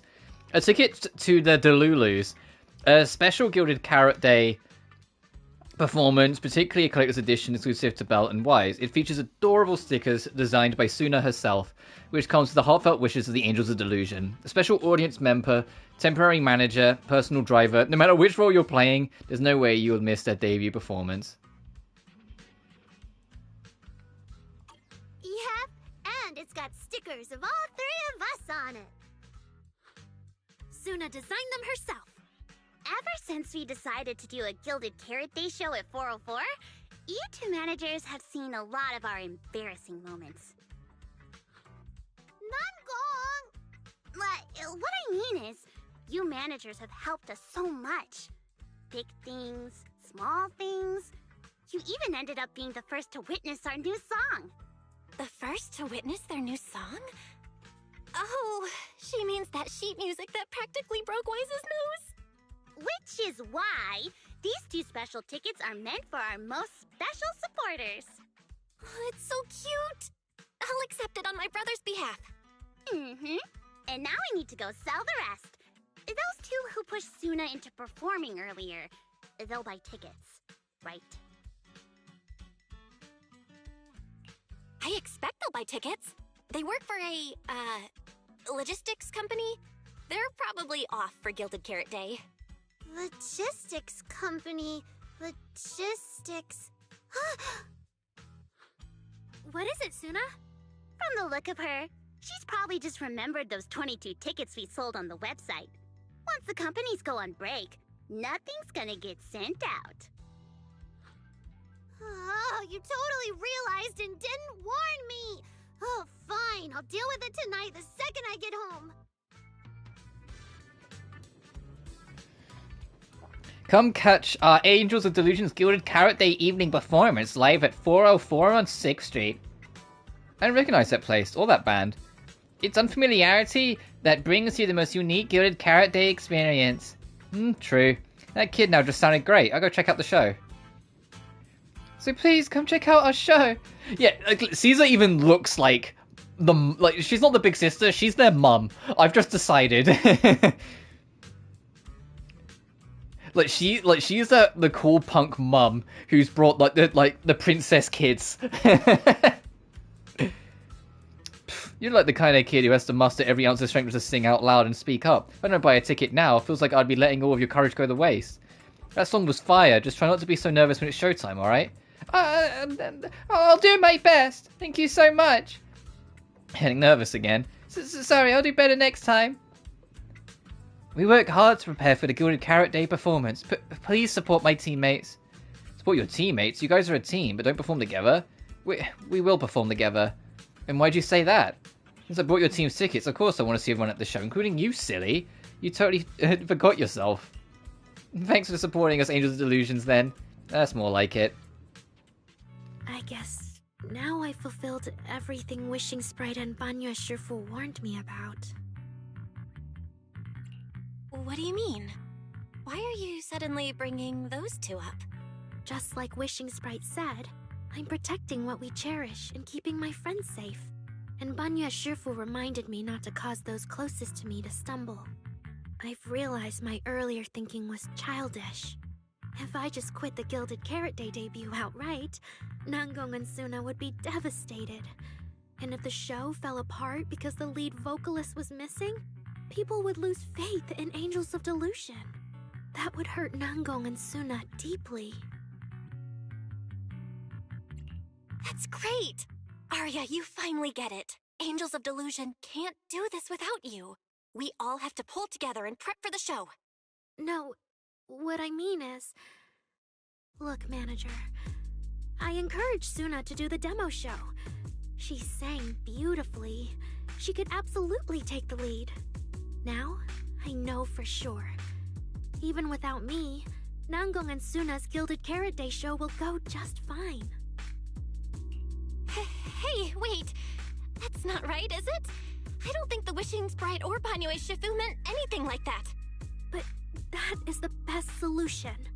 The abnormal signals in my logic core have been making my whole system unstable. An unstable construct can't give the audience joyful delusions and doesn't belong on stage. And I can't let the girls worry about me at the most important moment. All that's left is finding a natural excuse. Something that lets them accept my leaving. It might feel sudden, but they'll understand in the end. No, Aria, don't do this! Shh, manager. When Xiaoyan mentioned Cersei earlier, I saw your reaction. If I'm right, you helped Miss Cecilia keep that secret. So, could I ask you to keep one for me? You're the only person during my remaining time in Angels of Delusion that I've hidden nothing from. You're just about to turn down the request when Nangong and Suna come back. You look in Arya's eyes is so earnest, and on top of that, you didn't tell her about Cecilia, and that the refusal you're not quite saying out loud turns into tacit agreement. Arya, how are you doing? I'm doing great. Are you going to check how many tickets I sold? No, I just wanted to ask, how are you feeling now? To be frank, I am a little sad. After all, Miss Cecilia kept something that big from me. Then, let's go back now. Of course! If we don't get back and practice properly, the Delulus who just bought tickets are going to watch us fall apart on Gilded Carrot Day. Oh, you're right! We have to get back right now! The angels hurry back to 6th Street together. As they say goodbye, Arya glances back, giving you a soft little wink. Oh, hey, Astra, you're here too? That was a fucking trust event. That was an adorable little fucking cutscene, though. Just getting a random, like, I think they literally just grabbed this from the skate park, slammed it down, and got it to stand on it. Actually, I think it was this, the skate ramp, to act as a stage, and then just have her sing her heart out. That was extremely adorable. But let's go back.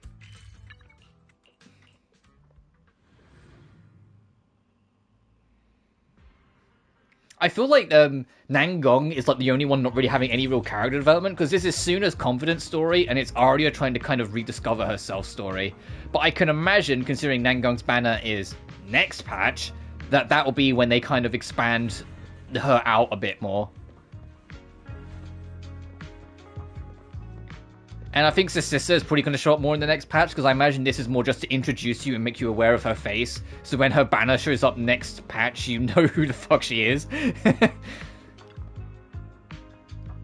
This song's getting more vibrant by the minute.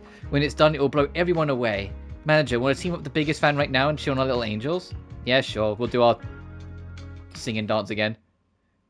Oh, when it's a long note, you have to hold it. And when it's both, you have to hold both. Falling into Delusion Field! Oh, this one's a short one, only 48 seconds.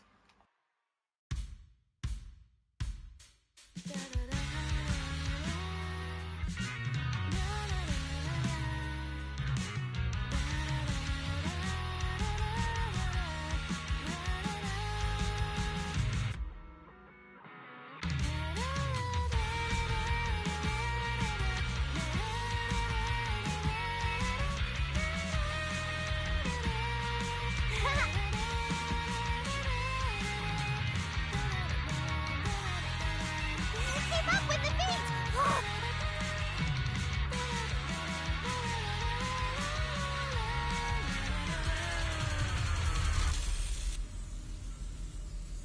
Fuck him at the end there. Huh? What's going on outside? Sounds lively out there. Are they running some kind of Gilded Carrot Day special event? I'll go check. If anyone can react, Arya dashes out the door. Oh. Was it just me, or was Arya avoiding my gaze just now?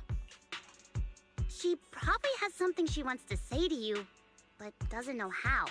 So, if you have something to tell Arya, now's a pretty good time. Nangong, how did you know? Miss Cecilia, that thing you've been holding back, you have to tell Arya. Arya comes running back a moment later. I'm back. Looks like some kind of network issue on 6th Street. Everyone out there looked super worried. The network is down? I didn't notice. I haven't got a single new message alert in a while. I almost thought that time itself had slowed down because of Zuna's performance. That kind of bullet time only happens in cartoons. Fucking bullet time? I didn't realize Suna played ball. She knows what bullet time is. Not notifications didn't go down. They actually increased. But what are all these garbled messages from random accounts? What is this? Message from number 1 is Zero Luck Dude. Message from Ultimate Turbo. From Finale. No Scallions return now. I'm getting a ton of weird messages here. Is this a scam or... Sorry, I need to hurry back. Connection's terrible. I've totally lost the signal. Uh-oh. Oh, I can't believe I got disconnected right at the cliffhanger. What on earth did she see? Everyone's out and about. Uh-oh. Theory? What's going on here? Well, 6, open the door! Invalid command. Command? Since when do we use commands here? Belle, you're finally back! Barbaric lower life forms. What's going on? What? What in the world? Long story short, Oh, is this fucking yokai? Entity is trying to breach the HDD. I just realized this. I recognized the voice because I think I made a joke that yokai sounds like fucking Scaramouche. An unknown AI attack? What about Barry? Yes, Master. I'm here. Master, how pathetically servile. Just a simple attack like this, and your data stream's already in complete disarray. Did you call yourself the strongest, Fairy? Installation complete. I'm Yokai. Please. It absolutely is fucking yokai. And that pleased to meet you at the end. That is fucking Scaramouche. Oh, well, Fairy. You aren't that impressive after all, huh?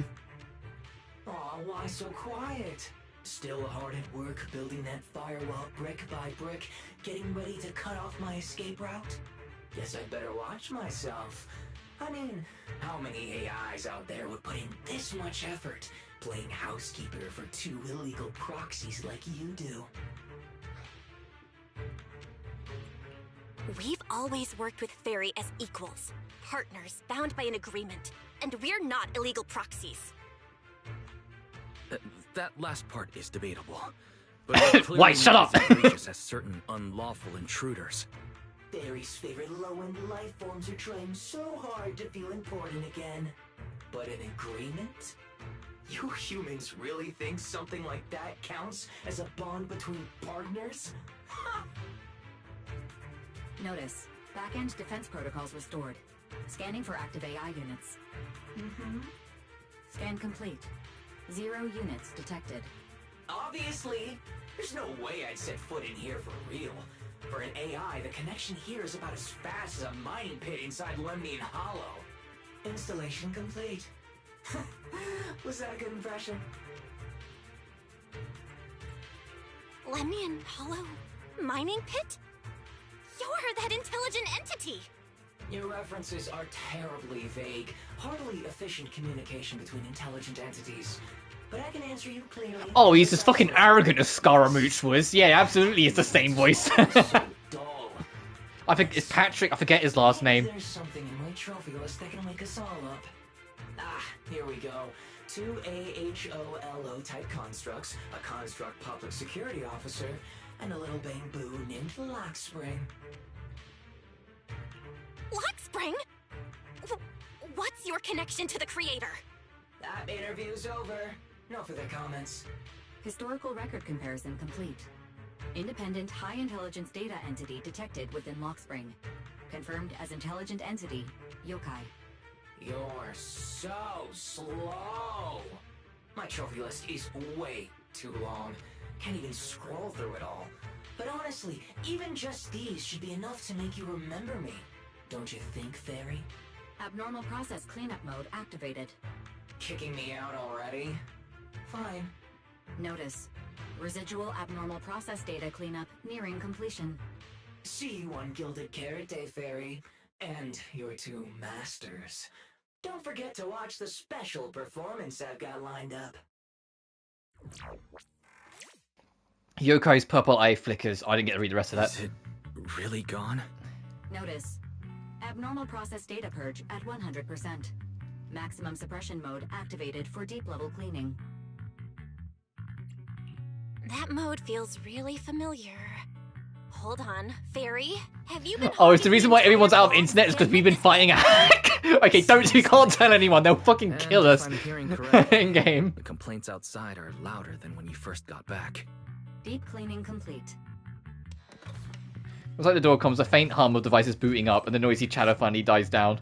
According to Yokai, it's at least aware of Lockspring and the creator, and is behind the recent incidents involving rogue intelligence. If I swear to God, if season 3 is all against Yokai, and it's so we have a second fucking Hoyoverse game where like the 3-point series is fighting someone voiced by Patrick, voiced by Scaramouche, that's gonna be. I'm gonna start calling questions because that's hilarious. I kind of hope so. I think it'd be interesting to have to like try and fight against a machine like that. But I was under the impression it'd also be an Yokai interesting way to bring back like the proxy aspect of the gameplay more, to have you actually have to like counter hack and things like that. Judging by how things turned out, I guess the job failed. And honestly, since yesterday morning, way too much has happened. It's quite a while to explain everything that has happened since you went to Phalem Heights. There's a lot of bad news, but the good news is, when it comes to keeping Arya secret, why is finally your one and only accomplice? I can't tell whether you want my analysis, or just want me to suffer alongside you. No worries. That's what I'm here for. So much has happened with intelligent entities. Yokai admitted to some of it, but... yeah, help me sort this out, Wise. Then, simply put, the intelligent entity suspect wanted by public security is Yokai, still at large and openly claiming it intends to disrupt the lighting ceremony. Arya's current state could have been caused by Yokai, or it could just be a result of those two constructs in the hollow. As for the wishing sprite, there's no confirmed link yet. I just realized, you've seen Arya talk to the wishing sprite, right? The day I ran into Astra, Arya played me some of what the wishing sprite said to her. That one didn't sound like Yokai, but the later one, I'm fuzzy on. If I had to be precise, the first voice felt more like... Hang on. Fairy's been really quiet since we started talking about this. Fairy, you there? System repair in progress. Please wait. It looks like Fairy is still cleaning up the mess Yokai left behind. Maybe I'm imagining it, but since that last attempt to reconnect to the HDD, when Fairy identified all that redundant data, don't you think she's been running a bit slow? That really is how it looks. And before the HDD mess, we were already dealing with the creator in Lemnian Hollow. So what, everything ties back to Yokai now? The case involving an illegal intelligent entity, even public security can't contain, yet Fairy stays silent, exhausted. The two proxies, unable to upload their consciousness into the network and track Yokai in person, have no choice but to stand down for now. At this point, our only options are to assist public security in tracking Yokai, and to stay vigilant in case anything happens with Arya. Agreed.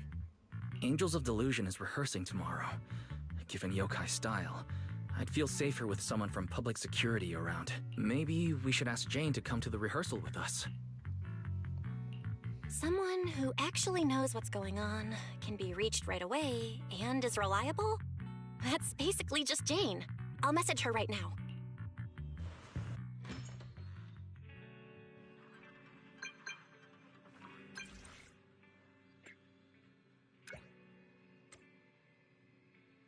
Why you suddenly asked me to go to a show? I saw the records from that commission, but don't tell me you randomly decided to come find me to celebrate a mission well done or something. Life's full of surprises. You don't seem all that sincere, little manager. But, well, a loyal member like me can put their right to dig for answers to the side for now. But you gotta at least tell me when, where, and whose show it is. It's actually the Angels show tomorrow. Sounds good, see you there. It's getting late. Better call it a day.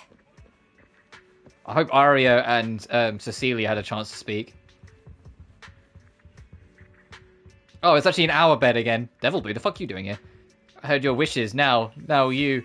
What are you doing to Eos? Oops, your parent is here. Don't freak out. I'm just trying to help your little bang boo to find its true desires. I try and talk some sense into it. Eos just a kid. Had his voice coming honest out there. Why, it's Master. A little bang boo that's casually called Master. Oh, cute and pitiful. It's interesting. Okay, lucky for you. You met a nice bang boo like me if it was someone else. But it's not reality. Well, what are you doing here? Let us zonk out. Check on your friend. He's super cool.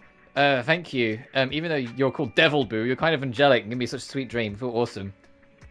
You can dream? Some commission, see it in the hollow. Okay. Happened. An idol group on the verge of disbanding, plus the cocky AI came and provoked Fairy. My head's a mess. First commission was wrapped up, but now it's back on schedule. Oh man, I haven't even told the client yet. I want to ditch all this and sleep already. Some unfinished task, you do your best and sleep.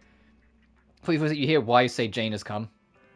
Good morning, Jane. What a coincidence, Belle's actually up early today, too. You're really punctual today, Jane.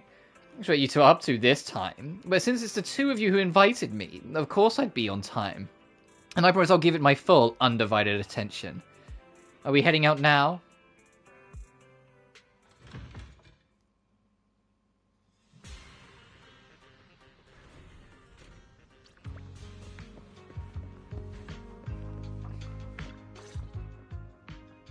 Belle and I are here, Nangong. Plus, one new audience member. Hi. I heard your show is happening on the evening of Gilded Carrot Day. Is it still possible to buy tickets? Good morning. We do have tickets left, but today's a bit special. How about this? Stay and watch our show first, and then decide if you want to buy a ticket. It'd be my pleasure.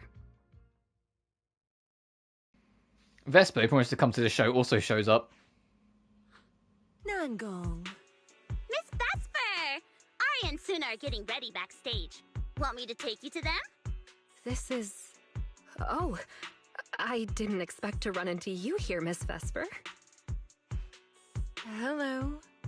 I'm a huge fan. I heard you're performing at the Gilded Carrot Day lighting ceremony, and you still made time to drop by 6th Street to watch their rehearsal this close to the big night? Yeah, Arya's a very dear friend of mine. Since I can't make it to the show on Gilded Carrot Day, I absolutely had to come to the rehearsal today. Oh, I see. Why does it suddenly feel so tense? And Jane doesn't look like a Vesper fan, so why is she asking about her out of nowhere? Yeah, Jane is undercover cop, so she's just doing her undercover cop shit. Maybe it's because of what happened before, plus Vesper being an intelligent construct, they might have put Jane on alert. Miss Vesper, Arya and Suna have been talking about you non-stop. Let's go surprise them backstage. Oh, am I allowed backstage? What an honor. Of course. Then we'll excuse ourselves for now. Managers and our lovely new guest, hang tight. The show's about to start. Sensing the strange tension too, Nangong Yu grabs Vesper and heads off first. You're a little bothered by Jane's reaction, so you decide to ask. Is there something wrong with Vesper? Yeah, the way you acted just now wasn't like that at all. Did you know something's off, or is there something wrong with Vesper? Oh, sharp eyes, young manager. But being curious about a guest who's about to take stage at a lighting ceremony performance is only natural. I'm not convinced.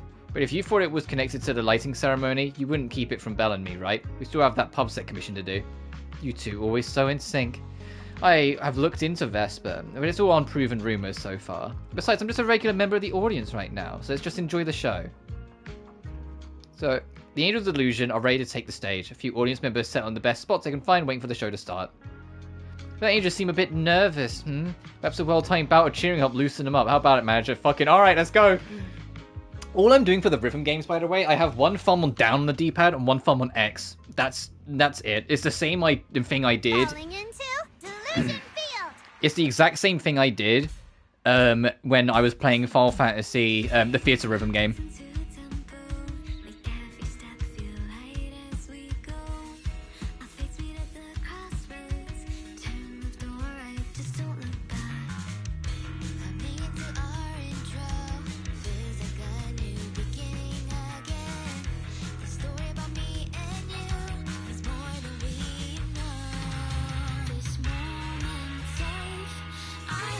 with the beat!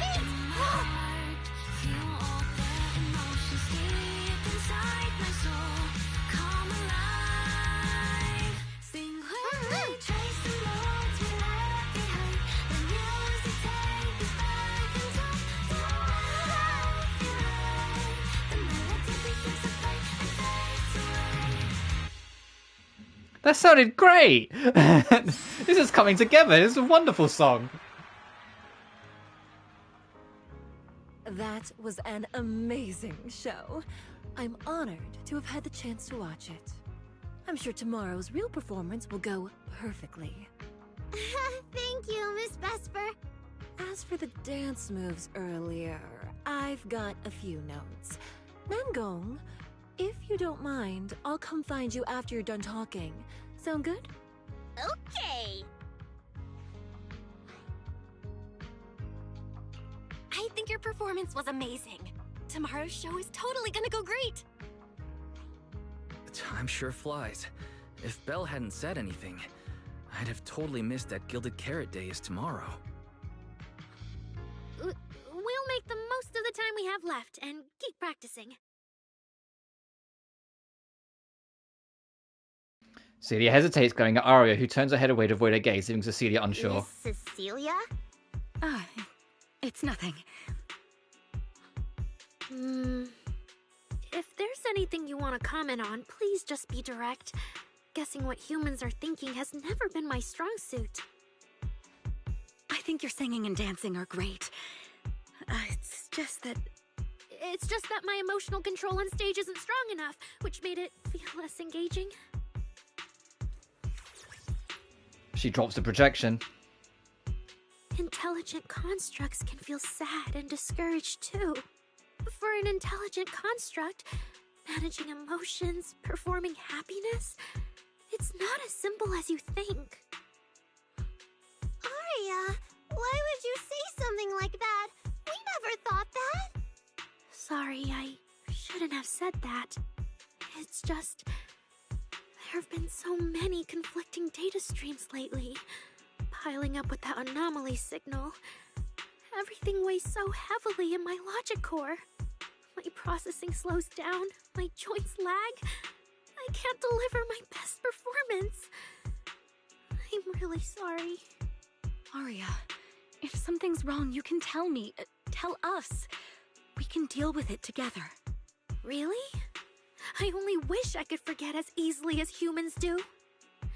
Everything from before I woke up and that time I sang with someone else's voice. Those memories keep haunting me. Humans, is it really so hard for you to understand an echo that lingers? Especially after all these years, having changed your appearance and voice. Lady Cersei? Aria, I feel kinda stuffy. Can you come outside with me for a bit? Sorry, I need some time to handle my own emotions. If you're willing to believe, intelligent constructs can also be overwhelmed by emotions. Aria runs out alone. Suna, let's give Aria a little time alone. I'll go talk to her later. She's upset because of me. And honestly, I should have told her the truth long ago. That's not it. Or at least, it's not all Ms. Cecilia's fault. Ever since Aria came back from Lemnian Hollow, she's been sick. Yeah. Belle and I are trying to find a way to deal with that virus. Ah, then I guess the girls should each do some solo practice for now. Nangong, Suna, maybe we can go over that choreo from earlier. Okay. Weird. Where did Aria go? Did she go out for some fresh air? God. I can't help but feel like maybe Vesper is like somehow involved in this and she's gonna be one of the bad guys or something. But I kind of hope not, because I genuinely hope they make her playable eventually, because I can't stress enough how fucking sick that design is. I think she has one of the best like robot designs in the game easily. I think it'd be such a waste. Same with Cecilia. I hope Cecilia becomes playable eventually. Neither of them are, like, mentioned in any leaks as far as I can tell, so there's no saying, but still. Have you seen Arya? Where'd she run off to? I'll go find her. As you're about to look for Arya, Suna comes rushing over in a panic, waving her phone. Miss Cecilia! Manager! I saw this post! Attack someone. It happened inside a hollow. I saw it with my own eyes, right there in Lemnian Hollow. A construct that looked totally normal just went berserk and attacked someone. The frail young lady didn't stand a chance. I nearby, directly glued to the ground.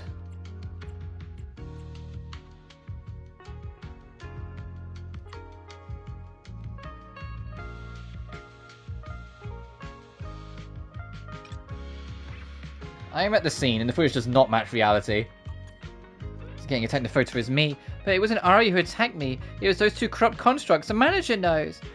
No, not someone. Something saw what happened. They lied and said my construct friend went haywire and attacked me. Someone's spreading false rumors about Arya. Wait, no, this is probably targeting all construct citizens. Arya's in serious trouble. We gotta find her fast. That internet post just now, it had another viewer. At the edge of the stage, behind the curtain, Arya stands, filled with panic. So it was caught on camera, huh? But there's nothing I can really deny. My kind really are dangerous constructs. And I'm no different from any of them. Wishing Sprite, are you there? Present. You poor thing. If something's on your mind, just tell me. I feel like you're somehow different from before. But for an intelligent construct like me, I guess it's only natural that the previous Wishing Sprite would abandon me. So you actually noticed, huh? It's okay. If it hadn't left you, how else would I have gotten the chance to become your new Wishing Sprite? Just listen to my advice. It'll be a lot more useful than what you got before. Does a construct who can't even control her own logic core really deserve to have such sparkling delusions? Oh, don't you understand, Arya? The reason you can't get what you want isn't because of your own weakness, but because of the prejudice you face as a construct. Prejudice? Think about it carefully, Arya. I was gonna say there are some connections that I have noticed. It reminds me, nowhere near as graphically, thankfully, but it reminds me of the Animatrix. And before people sit and go, what the fuck? And Animatrix, well, Matrix as a whole has themes of it as well, but Animatrix, I remember when I first watched it, there's this scene where, to use this game's terminology, a construct, people find out that she is a machine and not actually a human, and they destroy her. They batter, berate, abuse, and break her. And all of it, other than just being like a story of prejudice and like how it is, there was very deliberate connotations and symbolism to trans people and what trans people go through. Don't worry, I'm not going to start going on like a long speech about all of it all, but it was a very deliberate point that the writers at the time later confirmed that was the point. It was a reflection of what trans people go through. And Arya's story here feels at least somewhat inspired by that, and I can see the same almost trans allegory like discussion that it's having, where Arya's not comfortable like with her real self, so puts up this version of her that can convince herself that she's what she wants, like what she is, without actually ever facing what she wants to be. Like, does she want to be this robot form and be accepted as this? Does she want to be the human form, be accepted as that bit? She's never trying to actually challenge that question for herself. She's just doing what she thinks will stop people hating her. And so she's not getting that chance to be honest to herself with who she wants to be or what she wants to be. And it is, once again, like, as Yokai, and I know Yokai's bringing it up for malicious intent, but what he is bringing up does have some truth to it, in the sense of, no, it is that fear of prejudice. It's that fear of, you're not who we've decided you should be. We're going to, like, berate and attack you for it. You know, that kind of part of it. And so, yeah, no, I you know, as a trans person, I do resonate with this. And I'm promising it's not just me connecting dots for the sake of connecting dots. I think it's important. And I genuinely don't doubt Hoyoverse are more than capable of having that discussion. Regardless of, you know, China and how China can overlook, like, keep an eye on them, shall we say, at times. If you've been with Hoyoverse for a very long time, you're very well aware that Hoyoverse as a whole are an extremely openly queer company. They just don't talk about it as much nowadays because of the Chinese government watching over them. But it's still always very clear in the characters who they want to be. There have been, you know, gay characters. There is a very trans allegory character in Honkai Star Rail in form of March 7th and her background. There's a lot of, like, debatably trans writing in her character. So I don't put it as something that, like, Hoyoverse wouldn't do. No, this is very much something Hoyoverse would do. And I honestly wouldn't even be surprised if the writers of Aria's character have seen things like Animatrix, or maybe were inspired by things like the Animatrix.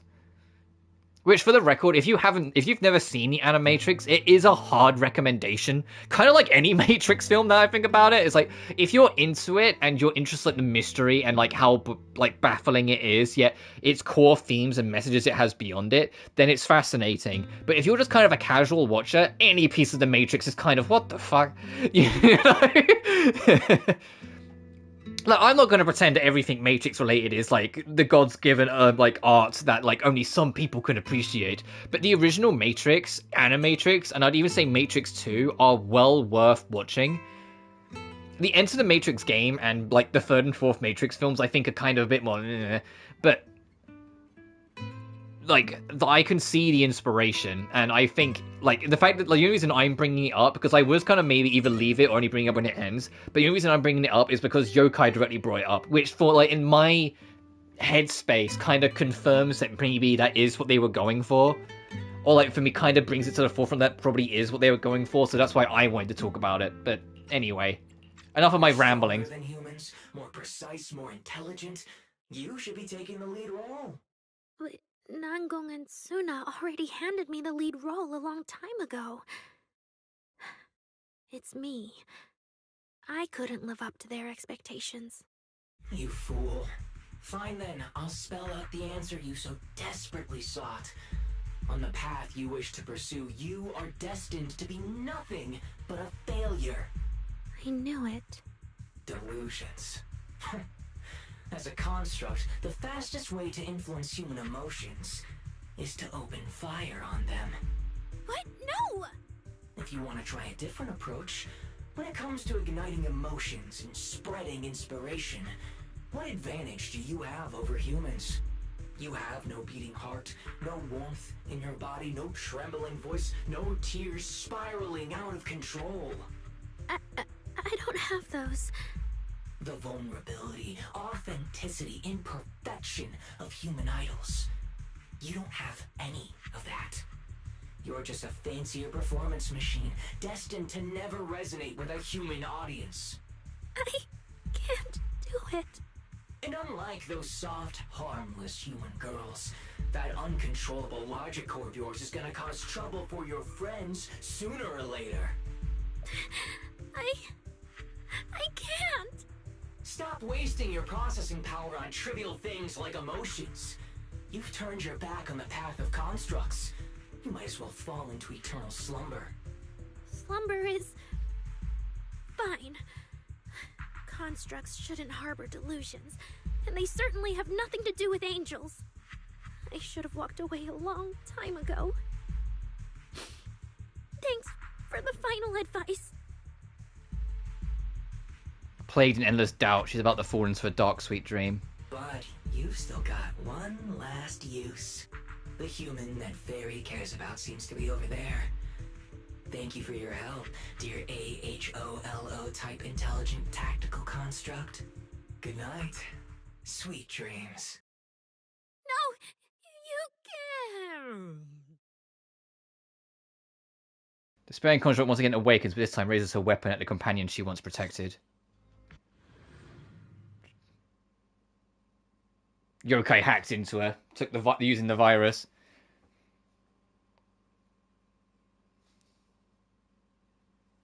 Manager, evacuate everyone immediately. Leave this to me.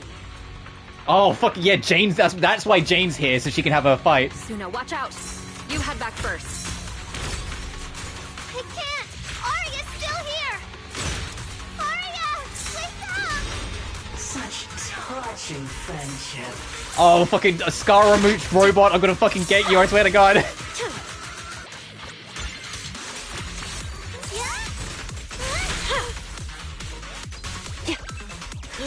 Oh, I love this battle theme.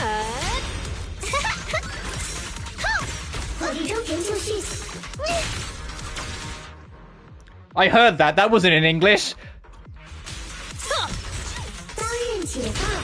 It's not that. That's a Chinese voice. Oh, okay. So they haven't like got the battle lines in yet.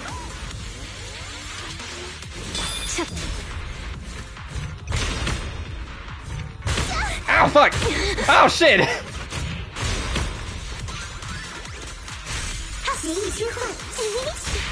Wanna know what lurks in the darkness? I need to get out of this fucking corner. Oh, I can't. Arya, I heard her. Here's a taste of the God, this abyss. battle theme's sick.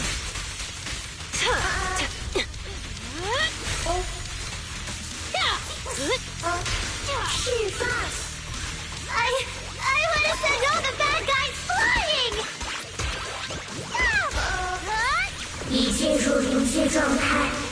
Oh, fucking here we go again.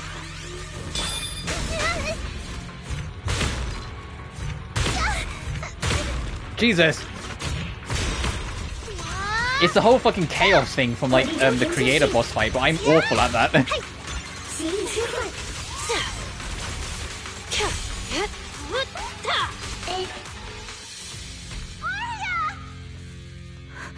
Suna, thank goodness I didn't hurt you. Never again.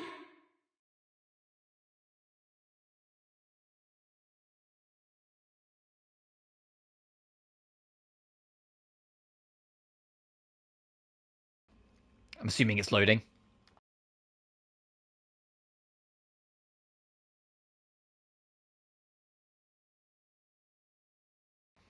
Oh, it's really fucking loading. Holy shit. Hello? There we go. Holy shit. Control under that intelligent entity's influence. It's just like the previous incidents. I'm taking her with me. Once the investigation's done, and if she gets her mind back and passes the forbidden fruit test again, I'll bring her right back. What? But... No. Miss Team Leader? If I'm not mistaken, you came here today for Arya, didn't you? Oh? What makes you say that? You didn't seem very interested in our performance. But the moment Arya reacted, you look like you'd been expecting it. Taking that earlier post into account, plus your comment that Arya's situation is just like previous cases, it seems you were already informed and came prepared to prevent anything unexpected. And sure, something unexpected happened, but Arya can't even move right now. We just want to keep her safe, and that isn't exactly unreasonable, is it? Nangong, calm down. Let me be clear. I have nothing against Arya. But this case is serious. It's not even within my authority. I just need to make sure it stays under control.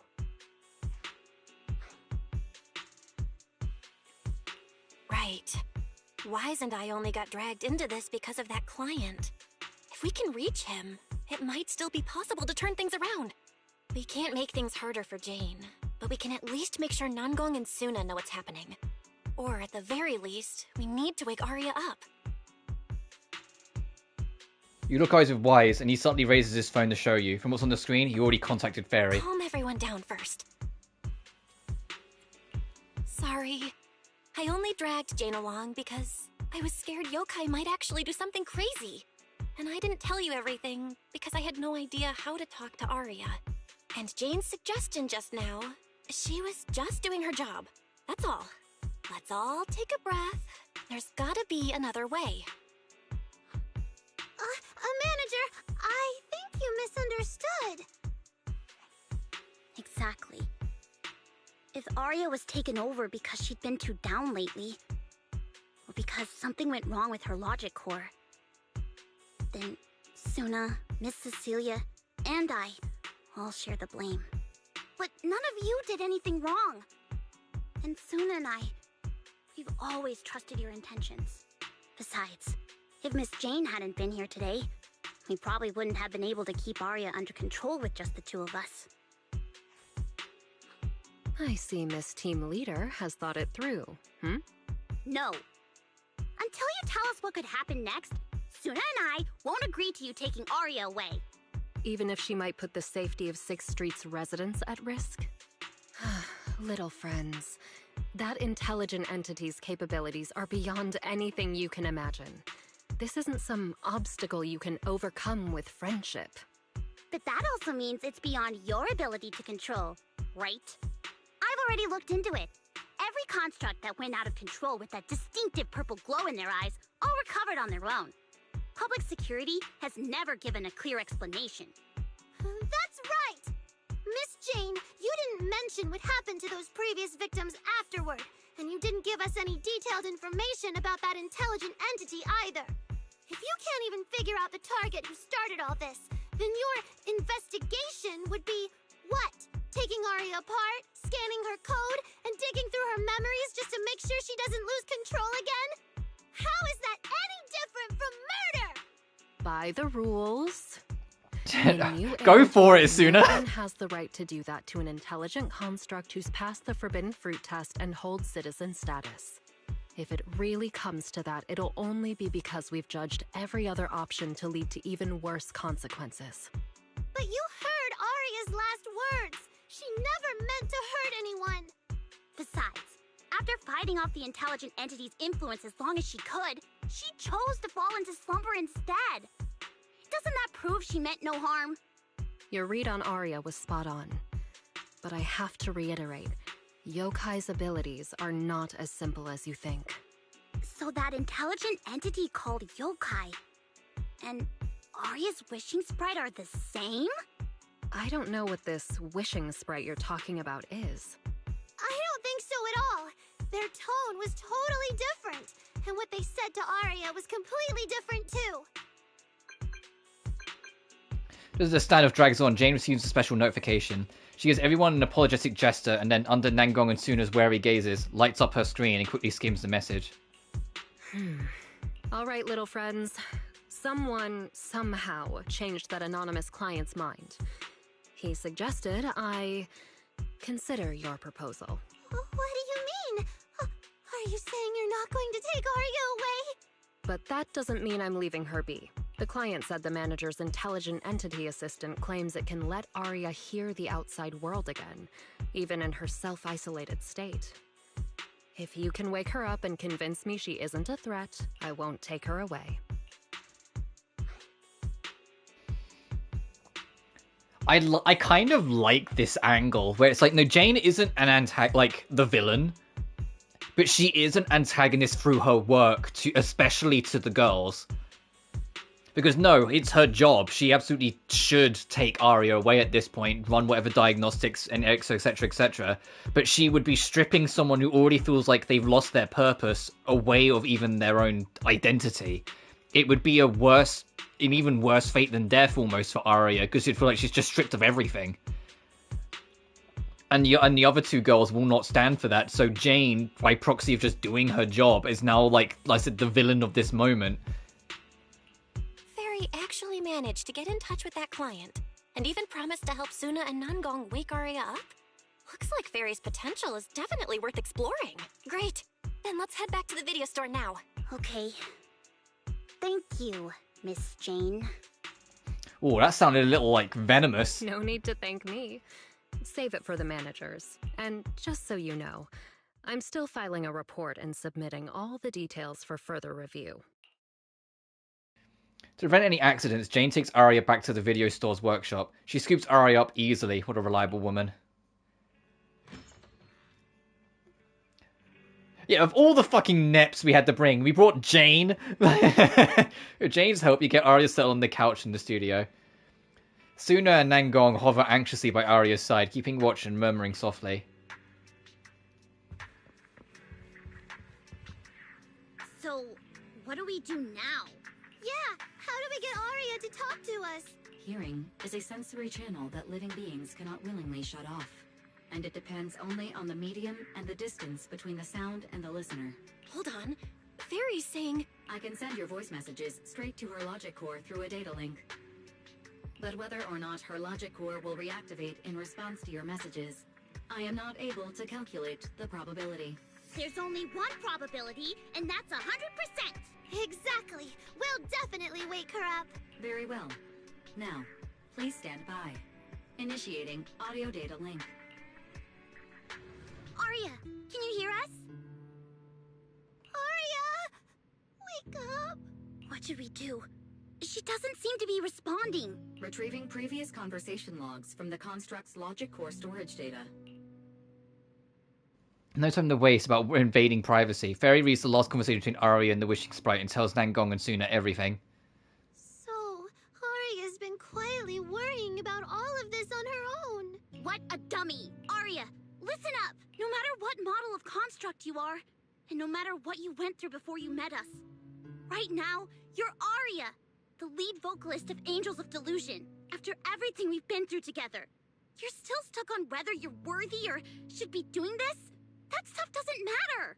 Yeah, Arya, have you forgotten already? Unlike those carefully hand-picked groups, we didn't become a group because you could do something or because you met some criteria. We're together for one simple reason. Because we want to be. What Nangong and I have been hoping for, you've dreamed of it too. There's never been any human versus construct barrier between us. Besides, we decided this together. To bring our sweetest delusions to everyone. This is also our own delusion. All those promises. And the reason we came together. Are you really going to forget it all just because you got sick? Arya? Arya's logic core trembles faintly, right on the edge of waking. Amidst her friends' voices, she reaches towards the new world that once made her gears dream. But the past clings to her like the last remaining shackle. And then, through the haze, she hears a familiar voice. Long time no see. New directive. Keep singing, and let new Eridu sink into a world of delusions. AHOLO type high intelligence tactical construct. All logic core command authorization restrictions have been removed. You're free. I'm free? That feels like a distant word. I used to be part of a unit. We stood together, lined up, waiting for that voice to call us. The moment she gave the order, we'd move as one, bring destruction and silence to every enemy, the ones we defeated. Were they really our enemies? Or were they just reflections of ourselves? Hypothesis validated. Reflection image generated. Reflection? That was me too. You still are part of a group. Yes. Me? And my companion. I also like that we're seeing, like, a different side to Fairy. Like, Fairy's always been, like, always had a personality. She's not been a stiff robot. Like, from, like, the word go, Fairy's been a little sarcastic, a little sassy. But it's very clear that, like, Fairy has, like, a consciousness of her own and is aware of what needs to be done here and what needs to be said and is going out of her way to support Arya here. We looked into each other's expectant eyes, waiting for a song to begin. And as soon as the music hit our ears, we'd light up, passing joy and fire to every one of our own. I want to be someone like that. I've always wanted to be someone on that stage. Hypothesis validated. Preparing the stage scene. I never really had that chance. I once stood high because it was the optimal position for suppressing the enemy. I traded blows with whoever stood across from me, hurting them, getting hurt. And the body lying still below that high spot, was that really the enemy? Or was it just another version of me? Stage scene loading complete. Stage? The current environment was generated based on stored data in your logic core. Sketched over and over, the promise I made to myself. I want to step onto the stage, because up in that optimal position, I can finally let those delusions fly. I'll throw my heart to the crowd, and they'll throw theirs right back. Our excitement fizzing together. This is the stage I love. The one I pictured, dreamed of, and obsessed over, hoping to one day stand on. It's the stage we Angels of Delusion are going to stand on together. Agreed. Really? Memory landscape loading. Memory landscape confirmed. Last stretch! We're gonna be late! Suna, pick it up! Wait! You were the one dragging your feet before we left Nangong! And now we're almost late! And you're blaming me for not being fast enough! Slow down! Oh, I'm gonna get left behind! Suna, Nangong is just teasing you! As long as the three of us stick together, no one is ever getting left behind. Everyone's written those themes a million times already. What are we supposed to write to actually stand out and make people notice us? Are you trying some new wild ideas, Suna? Personally, I think some themes never stop pulling an audience in. Like love. Love never goes out of style, and it never gets boring. I told you I'm not crying. I just counted 78 encouraging comments at once, and that's all. Like I'd cry over that. It's just super hot today. Ari is the only one who feels cool to the touch. I have to hold on to her. Careful now. Your tears are about to rust Arya's joints. It's okay. Suna can hug me all she wants. I'm cool in the summer, and I can be warm in the winter. Anytime you need me, I'll be there. So the past wasn't a burden after all. And old memories can open into something bright. Even my wildest dreams suddenly feel close enough to touch. As long as we're still by each other's side. Congratulations, Arya. You're free. You can go back to your friends now. Okay.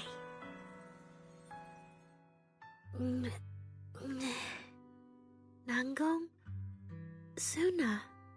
Arya, how are you feeling? That was all very beautiful. Finally! You're awake! Are you okay? I'm alright now. Sorry for making you worry. This felt like... Yes, I keep on bringing it up, but this feels like the heart of Season 1 again. And it's probably because they've been in development since before Season 1 fucking released, so it's still got some of that old, like, edge to it in a weird way. But this felt like Season 1 at its best. Like, as much as, like, I think Season 2 as a whole had, like, the better story because of what it set up in the lore, one of the things that, like, endeared me with Season 1, especially when I came back to it, is how focused on the people the story of Season 1 was. It's not focused on any individual person, it's the people. Like, right now, it's focused on the angels. And yes, right now, Arya's the crux of it, but it's clear it's, like, showing the development and journey that they've gone on as a team that's brought them together and made them this way, and it's really endearing.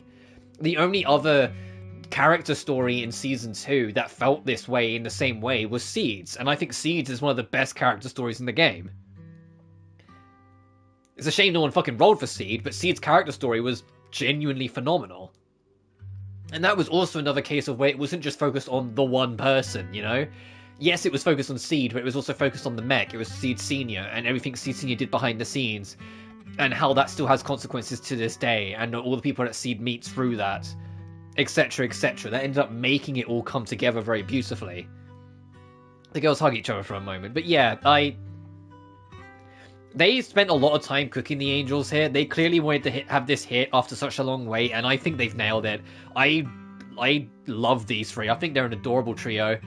I love their stories, even though, like I said, Nungong, sorry, doesn't have like much going on in terms of character development. She's just kind of like the slightly teasy, slightly sassy, slightly cheeky, but still an honest team leader. I think that's because her banner's next patch, so they're saving that for next time. But for Suna and her confidence, and Arya and her conflicting sense of identity and trying to find her way. And like I said, I know I mentioned earlier about like the trans allegory surrounding her character as well, which to be fair is always going to get to me a little bit. Like I said, as a trans person, it's always going to resonate with me personally as well. But I think, no, they really care about making these three like right, and even if I wasn't already like interested in their characters and like been waiting eagerly for like this idol group to come into existence, I would have been sold on them ages ago, like through like how this story's gone so far. This is a very, very, very heartfelt and charming story. Well, look at that. Guess the villain here showed up at the wrong time, huh? Do you need to check on Arya, Miss Jane? Judging by how she looks right now, I'm guessing that won't be necessary anymore, yeah? I've already filed the incident report.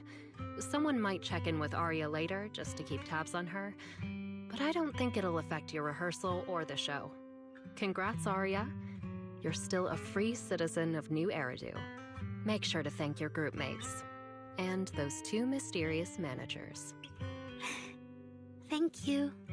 Huh, looks like Arya's not fully back yet. Am I hearing her right? Yeah, seriously, Arya. Saying thank you to us? You must be trying to ditch us if that's why you're acting all distant. Oh no, without our precious lead vocalist, Angels of Delusion is doomed. No, hey! Stop and then I need to know who voices Nangong. I need to know. I know who voices Suna because Alexis announced it herself, but I don't know who voices Arya or Nangong. But the fucking performance that Nangong gives is so good. Angels of Delusion is doomed. Or like Arya, like all three of them have like phenomenal performance. Arya earlier with like the okay, like huh? You know, some of like they this is probably like the most endearing fucking group like in the game. Like, I'm trying to think of like other teams that like really like endeared me to, like outside of like smaller groups, because like the Stars of Lyra, where it's just the two of them, they could easily spend more time making them much more like endearing and like lovable. I say that the Sons of Kaladin are extremely charming, and that's a big ass fucking group now. I think that's 6 people. When you think Lucy, Pippa, Bernice, Lyta, Pulchra, and then obviously Caesar as the leader. Yes, 6. But even then, Pippa is kind of charming by proxy, not like because like she's had like a big story and whatnot. No, this feels like a big group story where all of them have come together and all of them are as significant as each other. Or heck, Pulchra. Pulchra's charm is from a side event, not like anything in the main story. No need to be so formal with us. Wise and I are your secret keepers. Yeah. After Belle got back from Reverb Arena, she dragged me in as her accomplice. We're only just now resolving Arya's troubles. It feels so good to finally let the secret out. Secret keepers? What secret is Arya hiding from us? Managers, I'd like to request an extension on our confidentiality agreement. Bribing the managers won't work! Captain, someone here is breaking the Angels of Delusion to be honest with each other rule. I demand we punish her! Approved. Wait, since when did we have that rule? Since last night. Then it hasn't been put to a vote yet. 2 votes in favor, and 1 absent. It passed on the spot. Punishment. To thank the 2 of you managers, from now on, your show tickets and bar drinks at 404 are on Arya. That's fine. Wait, you're agreeing to something so expensive just like that? Oh, that's Arya for you, with all that Hollow Commission experience. So capable. But what is Arya's secret anyway? It's probably just some silly talk like, I'll find a way to quietly leave Angels of Delusion so I won't be a burden. Even if you know, managers don't tell the others. Nanggong, isn't that exactly what you guessed last night? Yeah? You can practically read Arya's worries on her eye screens. I don't even know why she thinks she needs to hide it. Is it really that obvious? You guys are adorable. Jane Now gets that it. Arya's doing Jane well, gets I will it. report back to the client. I'll be heading out now. Thank you so much for today, Miss Jane. If it weren't for you, I might have hurt Suna and the others. No trouble at all. Just doing my job. Besides, Arya, you're way stronger than what you just showed. I should be thanking you for snapping out of it in time, and for going easy on me. If we run into each other in the Hollow because of some commission, and we're facing the same enemy, don't you hold back again. Miss Jane, please be joking. Yeah, you really bounced back fast, didn't you? After confirming Arya's condition, she heads back. Vesper and Cecilia are worried about Arya, so Nanggong and Suna decide to hurry back and tell them what's going on. Yeah, we still got a lingering yokai threat, though, in the background. And I think that was what it was. Should we go find Miss Cecilia? I think Yokai's plan was to basically hijack Arya and then have her attack everyone at the celebration. Both Miss Cecilia and Lady Cersei have always been people I look up to. Oh, Arya's back in her normal. Well, I guess we are out in public. She's not going to be out in her robo form in public. It's about time we cleared up all the secrets and misunderstandings. Apparently, like when you it was in the beta. If you own Arya as like a character, you can have her be in both her human or her robot form. And I'm not sure. It's like clearly she's more comfortable in her human form, and the robot form's like her true self. And it's like I would love her to be more honest with herself in her robot form, but I wouldn't force her to be out in public like that. So we'll fucking see.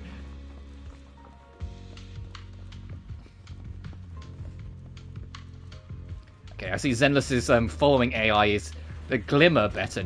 Never mind, why did I fucking speak? Yep. The Zenless's companion following AI is so hilariously bad. So yeah, that's basically what happened. Celia and Vesper seem to have caught up on what happened. That was way too dangerous. Arya, how can you give up on yourself so readily? I've told you before, your free will is what matters most. I know I messed up, Miss Vesper.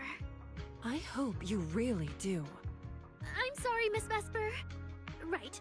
And we told Atang before we wouldn't hold you up for too long, but we ended up keeping you here all this time. What about your rehearsal? It's just a rehearsal. Showing up a little late won't hurt. Atang will sort it with the crew. If you're all right now, then I'll head over, okay? Mm-hmm. Don't worry about me. I'm really okay now. Aw, Vesper gives her a hug. Strange. What's wrong? Still feeling off? Ever since I woke up, I felt lighter. And after Miss Vesper hugged me just now, all of a sudden, I feel really relieved. Yeah, Fairy took off a couple of like... just disappeared. Yeah, like took off whatever restrictions were on her to let her truly be free, which helped. But I think it's also metaphorical, like a weight's come off her shoulders. Well, it must be because Miss Vesper comforted you. Maybe. Nanggong glances at Celia and decides to break the awkward silence. If I remember correctly, isn't there someone else here who you keep saying comforts you? Miss Cecilia. Can I call you Lady Cersei? That name. I sealed it away a long time ago. I honestly thought I'd never have to say it again. Why not? If it's worth remembering at all, it's only because it was the first name that carried your voice into New Eridu. But the price was... it turned you into someone hidden under its shadow. I never looked at it that way. because your music was the alarm that woke me up from the chaos. I could kind of guess Aria probably woke up in the hollow because she heard Cecilia singing. But still, calling it an alarm? That's pretty strange. Sorry, did I say something weird again? Still, it's exactly like you thought, Manager. My old life, if you can even call it a life, was completely colorless. But no matter how much time passes, when I think about the moment my emotions were first given color, it was in that hollow, listening to Circe's song. I also have a story I haven't told you. Miss Cecilia? After the fall of the old capital, I was trapped in the terror of watching the hollows tear the world apart. I wrote countless songs, yet I could no longer feel the warmth in the lyrics, let alone convey it. I couldn't sing a single line in front of anyone. That's why the agency found you. First time I saw you, it was... Listen to this part. Doesn't she sound just like you? I told you, I can't accept this. You have to. Go out there and see what Eridu has become. See the streets devoured by the hollow, and the eyes filled with despair. People need you. Your name and your voice. Maybe they can help ease their sorrow. A new song's getting a really good response. Given time, she might actually become the next Circe. New Eridu doesn't need another Circe. But someday, people will need Aria. All right. You're the pro. Anyway, we finally have the audio locked in for the next show. But she can't keep singing in my shadow forever. And about what I told you last time. About retiring. We're working on letting the news out. Just give everyone a little more time. Everything's been taken care of. Except for our little friend. You mean Aria? What's wrong? She didn't accept any of the compensation we offered. Oh, right. She also said, get well soon. Okay. We'll meet each other again someday. While I was getting treated for PTSD all those years, Aria's voice kept singing the emotions I'd written, but could no longer feel. And in the end, that healed me. Miss Cecilia. So now with Miss Cecilia and Aria, and all of us together, everything that happened before finally has a fitting conclusion.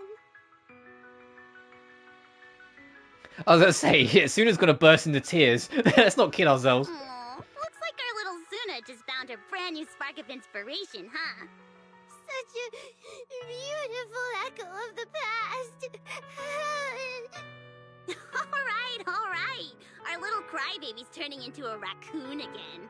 Come on, I'll take you to wash your face. Then going X fast, grabbing Suna by the hand and dragging her away, leaving behind Aria and Cecilia, the emotional master and student pair. And the poor video store manager who didn't manage to get away in time. Oh, Nangong, why? You're not the only one afraid of the emotional scenes here.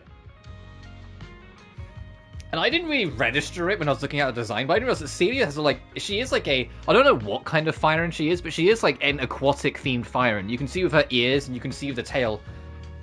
Once again, please for the love of God, make her playable. I love her fucking design so much. I'm so sorry, Aria. I kept thinking, if I'd told you all this earlier, maybe you wouldn't have felt so awful. And maybe what just happened wouldn't have happened at all. It's not really like that. Aria really was sick, so to speak. I see, but that doesn't mean that intelligent entity just now could still affect Aria. Don't worry, Miss Cecilia, I honestly can't feel it at all anymore. Really? If you're still feeling off at all, you must let us know right away. Yeah, I'll be careful. Next up, the three of us are going to prepare for Gilded Carrot Day. Though it's a secret, we're still Lady Circe's students. We can't tarnish your record. Caught up in the moment between Miss Cecilia and Aria that feels like some kind of long-awaited reunion. A special alert suddenly pings. If I recall, Wiseman agreed that this alert tone means not life-threatening, but it's urgent, get her ASAP. Isn't he home? What could have happened? Why would he need to use emergency alert? Unless... Is yokai up the shit again? Nothing's on your end. If you're good, head back soon, okay? We have a guest, and I'm not sure I can handle the hospitality solo. Oh, is it fucking the snake girl again? Alright. I think it is. I think it's going to be the gremlin. Wise today. Just how special is this guest anyway? Let's go back to the store. But it is actually, in general, it's nice that they're back in this urban vibe again. I honestly didn't mind, like, you know, Yunquei Summit and, like, oh, those guys at Phelan Bay and everything. I like those characters and I like that cast, but it felt like we did kind of just stay there for ages. And I feel like this urban vibe is what kind of pulled people to Zenless in the first place. Alright, is it who I think it is? Not long ago, PubSec conducted a safety inspection who the fuck is of your this? establishment. Regrettably, the inspection wasn't completed, correct? Pardon the intrusion. My name is Severian Lowell. Lowell? Oh, you're Seth's brother. During our last call, you asked for my rank and name. Per regulation, I'm required to answer truthfully. I'm Severian Lowell, Senior Commissioner of New Eridu's Public Security HQ, and your former client. Oh, and yeah, you're Seth's brother. Commissioner Lowell? I've heard that name before. Oh, Juyuan mentioned it. Wait, how are you related to Seth? You can just call me by my name, Severian. As for me and Seth, were you asking if we are legally related, or about our relation within the precinct? Legally related? Commissioner Severian's ears twitch, but he doesn't comment. Despite the vastly different temperaments, the resemblance between the two brothers is unmistakable, making the question feel rather unnecessary. If some of your friends ever speculated about Officer Seth Lowell's background within the public security system, then I believe that responsibility lies with me. My apologies. I've gone a bit off topic. I came by today to talk with you about the last commission. Oh, considering he's like all done up in the suit, I mean, he's got like the fancy design, so maybe, but I'm kind of sitting there like, is he going to be playable too? It feels like we're seeing a lot of new faces today. Obviously the angels, but like Cecilia or Cersei, you know, Vesper, now like Big Seth, Severian. Yeah, the outcome. Oh, and of course the snake girl that we've met earlier. Like, there's a lot of new faces they're kind of like putting in front of us. I wonder how many of them are like teasing for either the end of season 2 or like season 3 characters. And they told you everything we know about Yokai's movements afterwards. Because we know Nangong and the Snake Girl are next patch. It's everything after that we're not sure on. At our place, scaring our Bangbu and our AI assistant. Isn't that a little rude of a public officer? First, on behalf of the whole information security team, I want to thank both of you for everything you did. That said, we also found that Yokai's behavioral patterns and portions of its code appear to have some connection to your household AI assistant.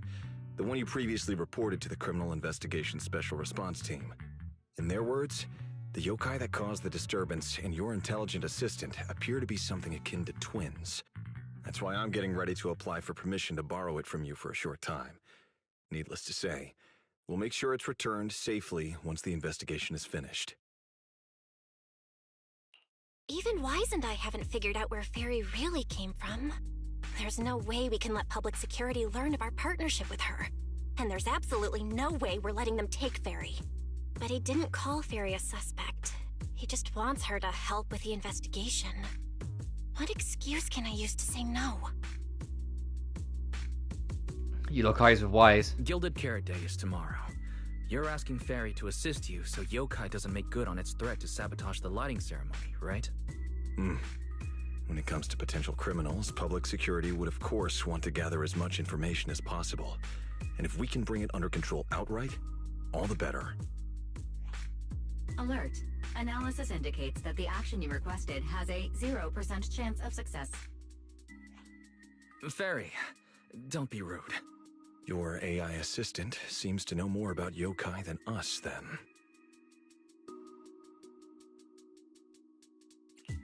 Just a sec. Fairy doesn't really travel. But if there's something she can handle remotely, I'm sure she'd be happy to help public security. Then it's settled. Huh? Since you two have already accepted the job on her behalf, I won't push you any further. And honestly, all my concern about yokai comes from wanting to protect Gilded Carrot Day and keep New Eridu in order. So there's no need to get hung up on whatever form that partnership takes.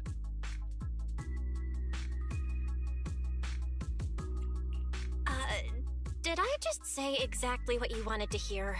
Because earlier, when you tried to grab Barry, you definitely weren't this cooperative. Agreed. Severian gives a small smile, sets a strong storage device down on the table in front of Fairy. So his data is left behind by Severian that contain clues about yokai. Oddly enough, there isn't any public security labeling on it anyway. Is this commissioner working with us off the books? To show good faith, I brought something that might help. As long as you can stop that arrogant, out-of-control AI, you're free to read and use any information stored in it. I hope we can work together and shut down this plot to disturb the peace in New Eridu. If not, then as the twin intelligent entity and a key suspect, your intelligent assistant might just be called in by public security for additional questioning. Leaving behind a thinly veiled threat, Severian prepares to leave. For some reason, it feels like if yokai isn't stopped, the commissioner really will take Fairy away.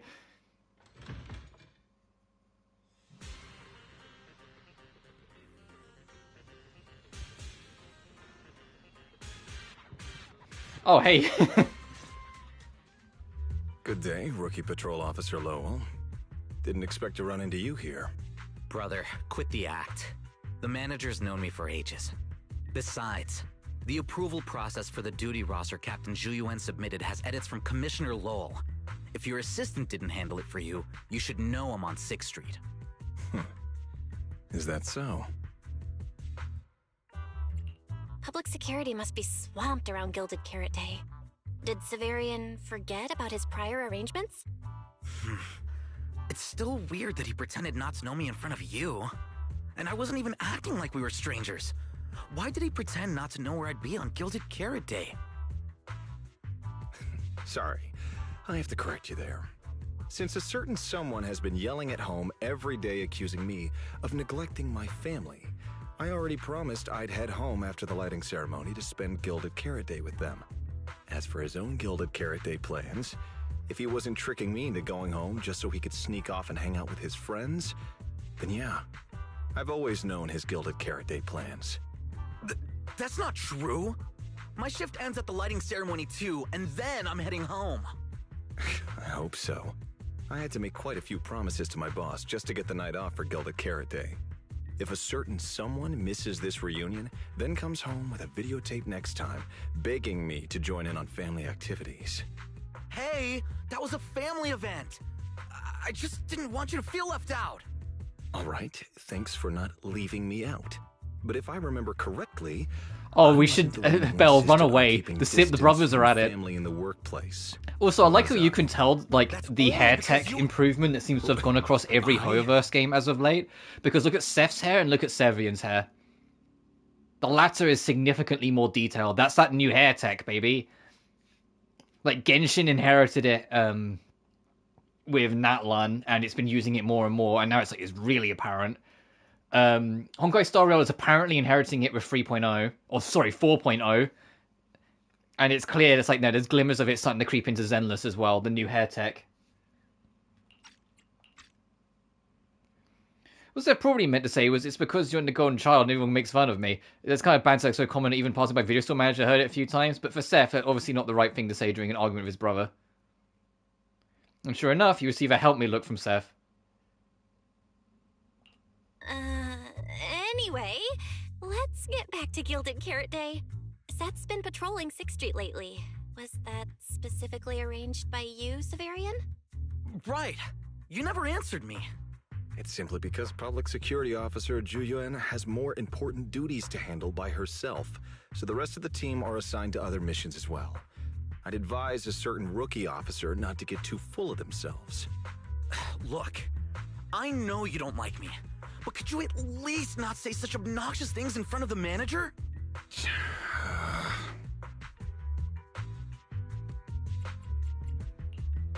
could there be an older brother who doesn't like his little brother or sister? I bet Severian just talks tough, but he's totally got a Gilded Carrot Day surprise planned. He's probably just too embarrassed to tell you, right? There's no way he'd prepare a surprise for the family. I'll come pick you up from 6th Street after the lighting ceremony, and we'll head home together. Huh?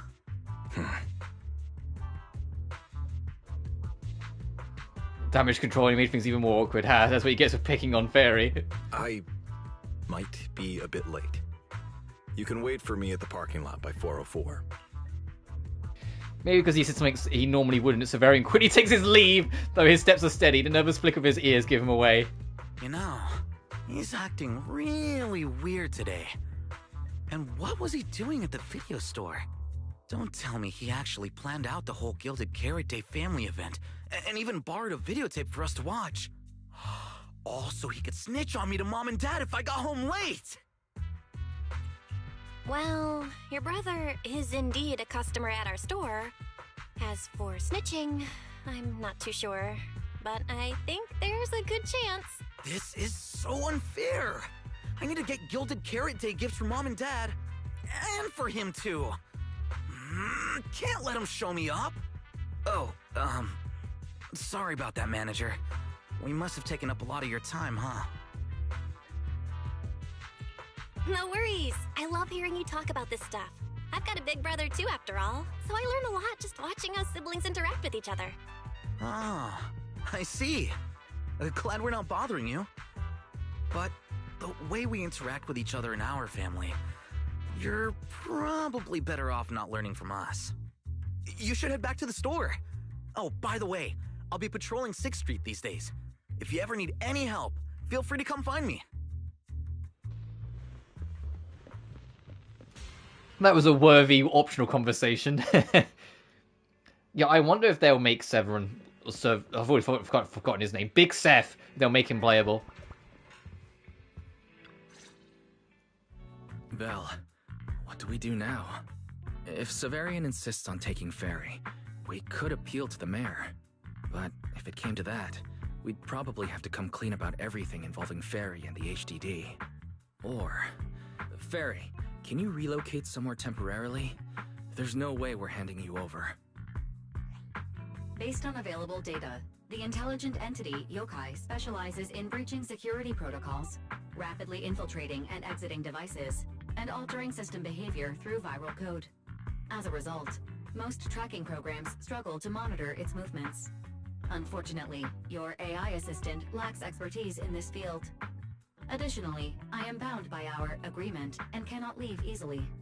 Now's not the time to be sentimental, Fairy.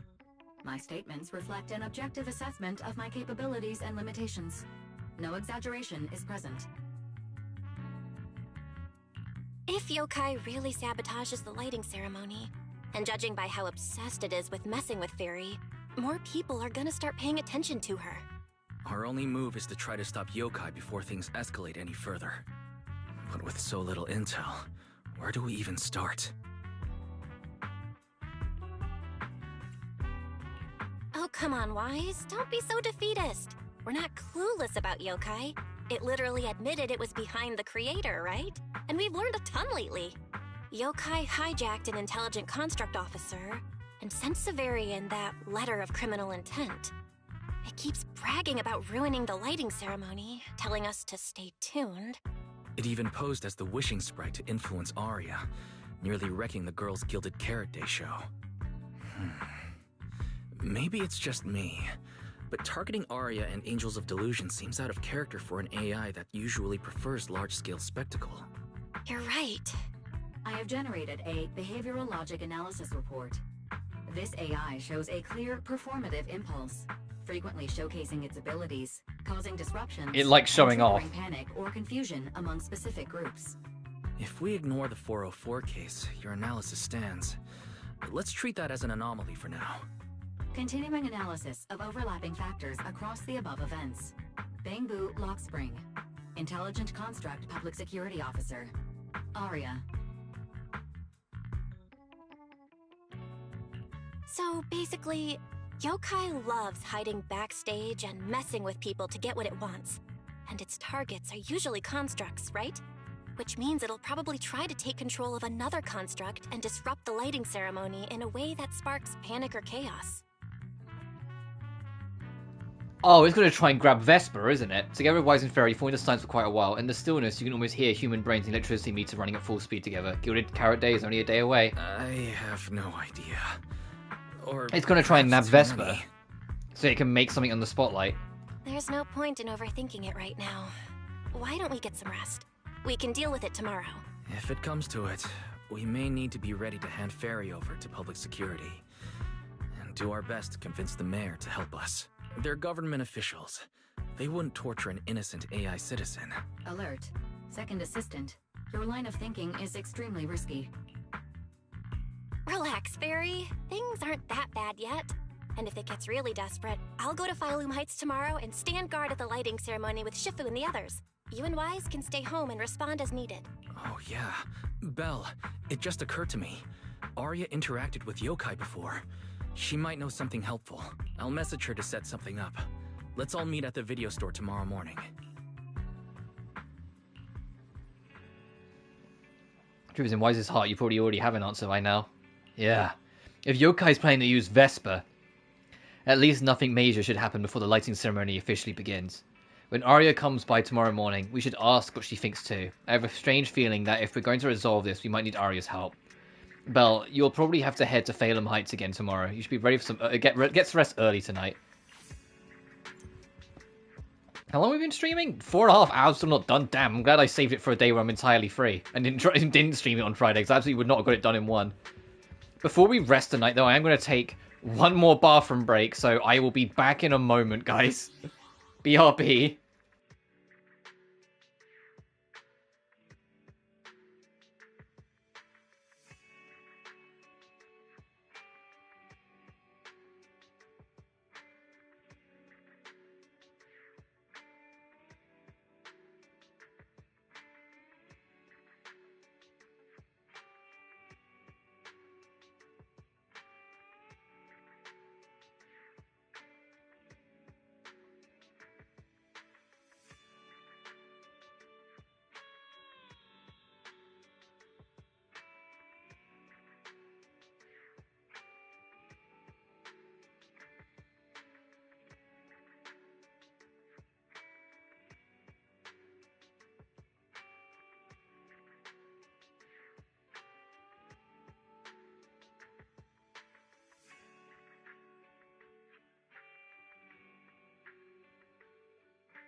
I'm back.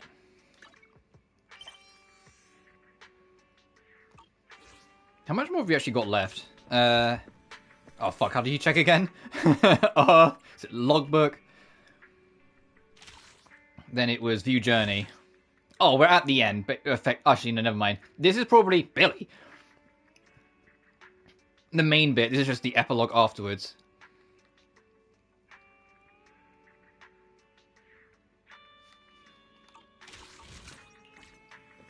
Alright, rest in room. This whole yokai situation is back to being a hot mess. There's probably going to be another tough fight tomorrow. Can't do anything about it now. Might as well get some sleep while I can. Hard to sleep with the lighting ceremony right around the corner and so much strangeness going on. Through the haze of sleep, you see Yokai's eye envelop all of New Eridu. Every hollow pulses with an ominous purple glow. Fairy steps up to help. With a blue and white storm of paint, she takes back control of the situation. What in New Eridu was all that? Meanwhile, in a corner of New Eridu after nightfall, there's going to be Vesper getting taken. So, you're the intelligent entity that took control of Aria. What else do you want from me? Whether it's Aria or me, we're not mindless machines. We have our own lives, and you think a couple lines of code gives you the right to hijack our bodies and take control of us? Whoa, whoa! No need for such anger. After all, when it comes to the nasty habit of hijacking others and taking control of constructs, I'm nothing compared to humans. A naive kid like Aria doesn't get it, but you know exactly what I'm talking about, don't you? That's my business. I don't need you reminding me. Now's not the time to play coy. If you really wanted to turn down my offer, we wouldn't even be having this conversation. Think about it, Vesper. I'm not some lowly species like humanity. They never give you a say in anything.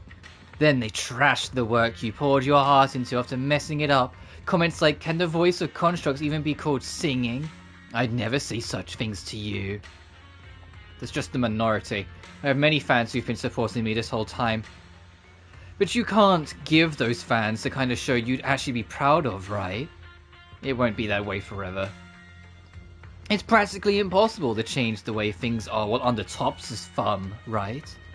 Besides, I've no intention of twisting your arm. I'm just looking to lend a hand, that's all. You feel that? Stop! What did you do? See? Same body. But just tweak how you operate a little, and all that hidden potential locked away inside you will finally get its chance to shine. If you can't give the crowd the show you want, why not hit them with something they'd never see coming? What are you trying to do? Hush. It's your call to make. Just one tiny little slip-up, and you can make everyone you hate lose face, giving them a taste of panic. Surely you'd like that. Besides, I genuinely think it'd be a shame to let your free will go to waste. Emotional corruption complete. Early morning, a construct girl pushes open the video store door, clueless as to what's happening in the shadows. You groggily roll out of bed, freshen up, groggily, that's a great word, and then jump into Ari and Wise's conversation. Most of what Yokai said to me was honestly pretty boring. It kept assuming all intelligent constructs dream of ruling New Eridu, and kept going on with weird stuff like, you're superior to humans, and you deserve more. It even said, if you want to see everyone's emotions, you can just use firepower to make it happen. I mean, who would even do something like that? Yeah, those talking points do absolutely nothing for you. But with the way things are going lately, maybe some people really will start buying into the intelligent constructs. This is the fucking Deus Ex Human Revolution story. It's the whole build, like, corrupting certain machines to make them believe, like, these other, like, potential threats. Already doing that. Like using photos from the Hollow to ruin Arya's reputation. Why does his voice keep getting softer? He's clearly trying to look after Arya's feelings. Thankfully, she seems to be shaking off the earlier influence and starts thinking hard now. If Yokai's Gilded Carrot Day surprise is really gonna be some speech pushing the idea that intelligent constructs are dangerous, would just bringing up those old malfunction cases really be enough to make people suspicious again? I mean, those cases are already basically solved, right? Maybe it's not even a threat. Or maybe it's not even a threat. For example, Yokai has already demonstrated that it can control intelligent constructs' logic cores at will. But without some kind of broadcast, like a special program or something to go along with it, nothing it says will have much impact, right? At most, people will think it's just a broadcast error. Though knowing Yokai, it won't stop there. What else can it do? If it can hijack Vesper, just like it did Arya, force her to make a statement during the lighting ceremony, or even attack the audience? Miss Vesper wouldn't do that. She wouldn't. Because that terrifying possibility, Arya completely panics. You and Wise wait for it to just calm down. Vesper is a good person. But even I attacked Suna while I was under its control. That AI is terrifying. We have to go to Phylum Heights and find Miss Vesper. Wait, Arya, slow down. We were already planning to head to Phylum Heights. We just need to pack and go. Still, something feels off. Yokai's setup can't possibly be this simple. Belle, you take Arya and head to Phylum Heights first. Leave the rest to me and Fairy. We'll keep investigating from here. We've still got the storage drive Severian left. Maybe there's more on it. You rush to Phylum Heights with Arya. The whole way there, she is super on edge, hoping Vesper's okay.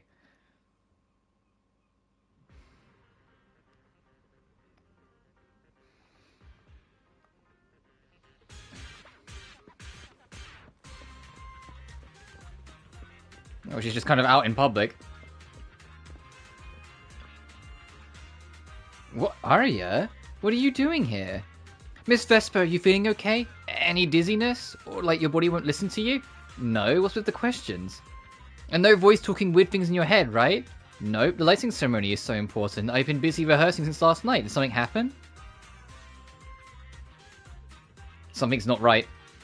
Anyways, Vesper's attitude towards the lighting ceremony changed. Was she always distant to it? I was scared that the bad intelligent entity might have gotten to you. Of course not, I'm a fully developed intelligent construct. I always act on my own whims. Okay, great. Considering last time. Was it really completely unaffected by yokai? She's the most convenient target for yokai to use. And last time, as the Angels of Delusion's dress rehearsal, the way Jane was acting so hostile. Phone rings, it's a call from Wise to get a new clue. You signal to Vesper and Arya, then step outside to take a call. Or a side. What's wrong, Wise? Belle, be careful around Vesper. Be careful around her? Arya talked to her just now. She said she didn't feel anything off. And from how she acted, she didn't look controlled. Because she's not actually being controlled by yokai. She's willingly working with it. Time's short, so I'll keep it brief. Fairy found a CCTV clip from a corner on 6th Street. Yesterday, right after Arya regained control of herself and Vesper left 404, Vesper lingered for a while. And the way she acted, it looked like she was talking to someone or something in her head. And during the conversation, her eye display flickered with the same purple glow as those constructs that were being controlled. Purple glow? If that's the case, then Vesper most likely got in contact with yokai back then. Was it back then? Arya said she felt a lot better after hugging Vesper. So was that actually yokai leaving her logic core? Very likely. Fairy also found some messages Vesper posted on Internet using a private account. And they sound a lot like what yokai said to Arya. Belle, we have to stop her before the lighting ceremony. I've already messaged Shifu. She's rushing over. You stay safe. Before you notice, Vesper and Arya have already appeared by your side. Well, well. Looks like we've saved you the trip, manager. Miss Vesper, is what the manager said really true? If you humans were investigating all by yourselves, you never would have found out my plan.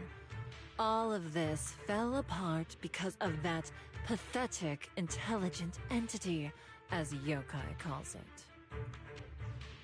What are you talking about? You really are strange, Arya.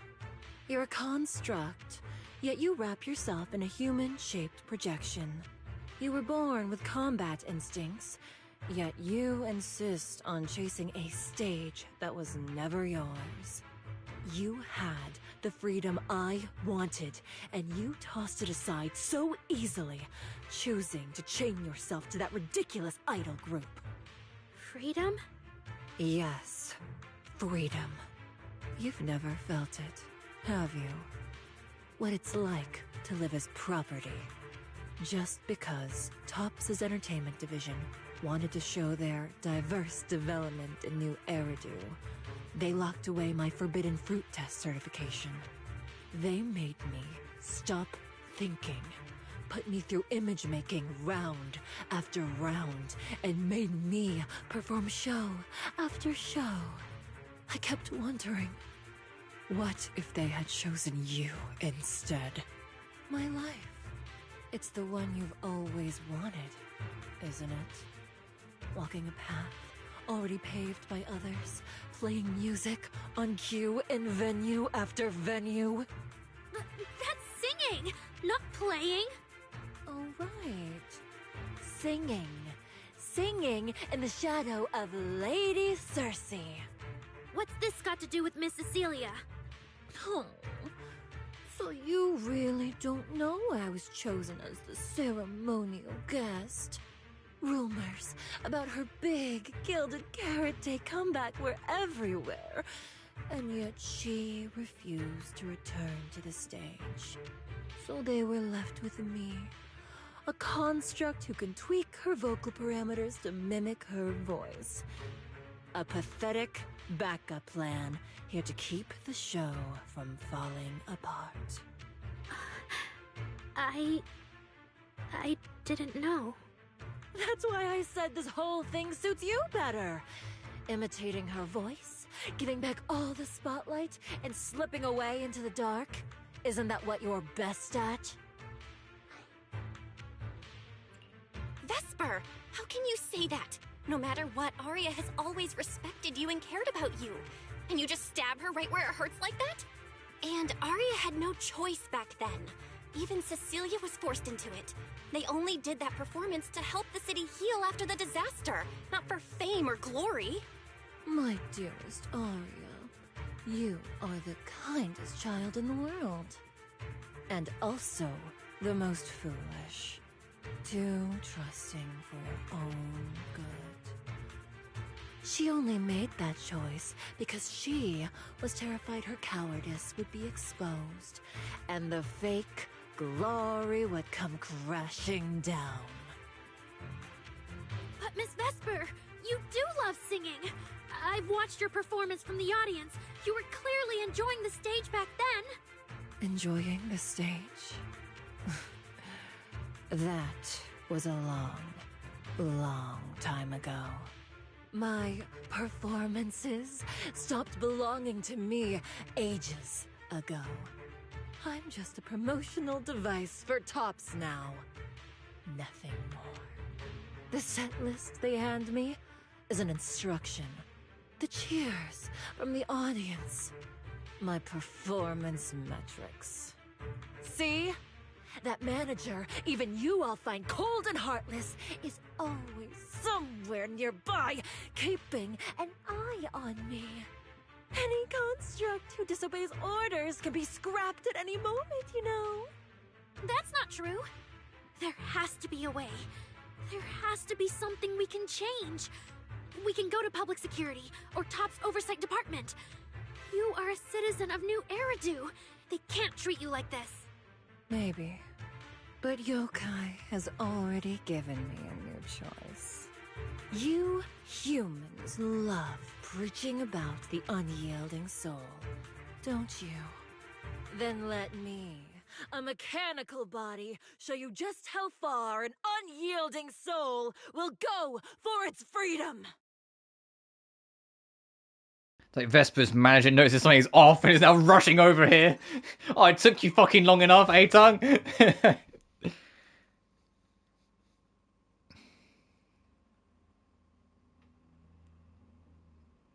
Like, what was happening until now? She's just standing on the side, like, letting all this play out.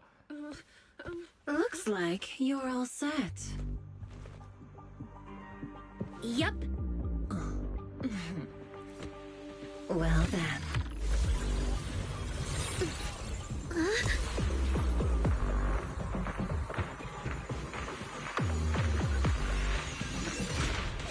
Welcome. Oh, hell yeah.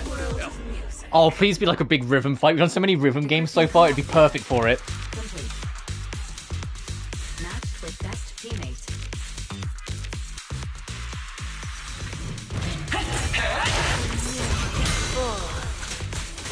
Oh, and it gets you play as the other two that you played as before as like data made teammate. Step out of it! This has nothing to do with freedom! Jesus, Jesus! The stage is all mine. I guess Vesper's not gonna be playable then, she's the boss. That's a shame. I say that, not that like bosses can't be, that's happened before, but that's a shame. I love her design.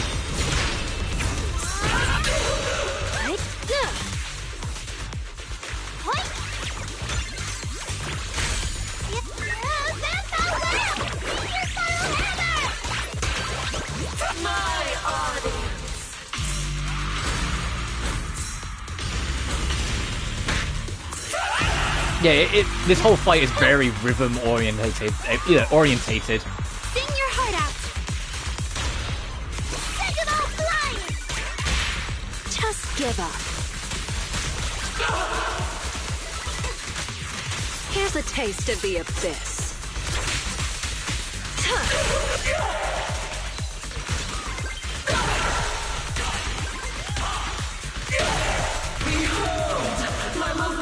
Oh, fucking here we go, the chaos mode again. Like the perfect mode. What the shit?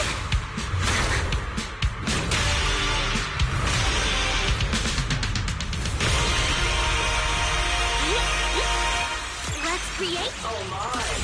A-H-O-L-O. That's really onto your reputation. Good thing my team came prepared. Just give up, Aria.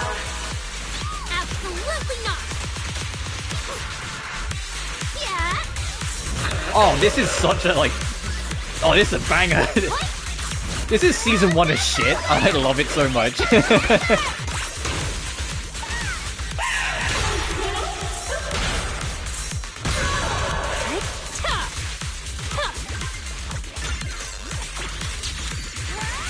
Now, you're the prey. It's also cool seeing Jane get involved. We haven't seen Jane probably in a while. So this is the end.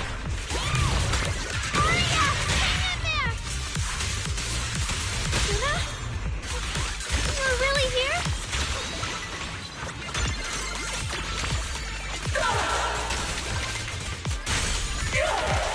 There we go. Unfinished. What a shame.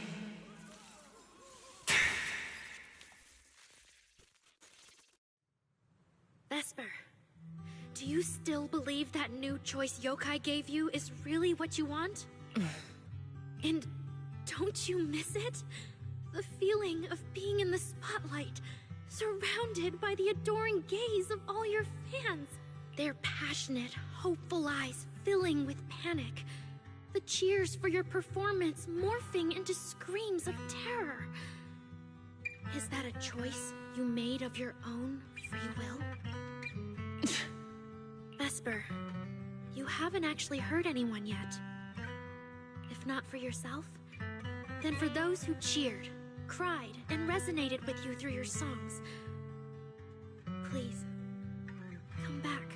About what happened before, we'll go to public security together, to TOP's oversight department, to anyone who can help. Someday, you'll definitely get to sing and perform the way you truly want. Little Aria, why bother explaining all this to me? You've already defeated me. No, Vesper.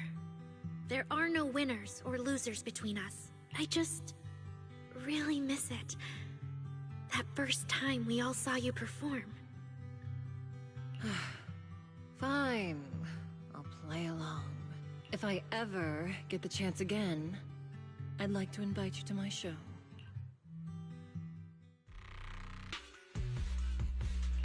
The Gilded Carrot Day show is about to start. We need someone to keep tabs on Vesper. This involves yokai, so I've already contacted public security. They said the nearest officer on duty would be dispatched. Is it really that serious? Miss Vesper was just misled by that rogue AI. Unfortunately, it's not that simple, Arya. Sorry, girl. Little Arya. Leave the rest to us. Yeah, it's like, it's not that simple with these things. Just because she was misled doesn't mean she wasn't not involved, you know? Zing interrupting the conversation. Vesper, what are you doing? I called you so many times. Didn't you hear me? Getting restless already, my handler. What handler? Are you okay? Final rehearsal is about to start. Something wrong? What could possibly go wrong? I was just zoning out a little before the schedule you arranged for me kicks in. But you don't look well at all. If being treated like a backup plan really bothers you that much, then let's just leave. It's an important event. The organizer will figure out something without you. Too late. Ugh, if only I'd heard something like that earlier. Forget it. A promise from you doesn't count anyway. I can apply to my supervisor. Don't waste your energy on a defective product like me. What are you talking about? All right. There's one more thing I need to warn Arya's friends about. Arya's friends? Do you mean me? What is it? Yokai asked me to tell you. Even though you and Fairy turned down its carefully planned show, its Gilded Carrot Day gift will still arrive on time. It hopes you'll like it. No one's approached you since then. And before you went into co-op mode with Arya, your eyes were still... If Yokai isn't with you, then where did it go? As for where Yokai went, I did see it get in touch with another partner. But I honestly don't know who that was. That person sounded like someone important, though. Who could Yokai's new partner be? What Vesper said was really unsettling, whether it's Yokai's new partner or the Gilded Carrot Day gift it's preparing. All right. Arya knows that even in a Best Singer contest, I'm not the kind of sore loser with no grace. If you need to talk strategy, go ahead. It's not like I'm going to knock Arya out and run. No time to waste, you call Wise and Fairy right away. The call connects almost immediately. Wise, I got it. Yokai's plan. Belle? Aren't you in Phylum Heights now? Yep. Yokai did almost talk Vesper into it, but Arya and I just stopped her. But Vesper just told us Yokai has other plans, and it's found a new partner too. Yokai is an intelligent entity that has dealt with Lockspring and the Creator. This time, though, it's only trying to disrupt the lighting ceremony. Would it really be worth the trouble? I agree. We're already halfway through Gilded Carrot Day, so its new partner probably has nothing to do with today. But the Gilded Carrot Day gift Vesper mentioned is urgent. Yeah, knowing Yokai, it's not going to be something simple. What if this is still about the lighting ceremony? I just realized most people watch it through the broadcast. If Yokai can take control of the feed... Then it can spread its twisted speech to the whole city. For example, it could roll out the evidence it's been cooking up, claim it can control the city's intelligent construct citizens, and tease more incidents and attacks to come. By that logic, if it recorded the previous construct malfunctions, like Arya's incident, and added Vesper's planned show? That makes sense. But since you've resolved this Vesper situation, whatever speech it had planned loses a lot of its punch without a live act. Fairy and I will take care of the broadcast from here. All right, then I'll wait for good news from you and Fairy. After you hang up, you see the public security officer you mentioned has already arrived. What a coincidence. Why is that Shu Yuan? And Zhao Xiao is here too?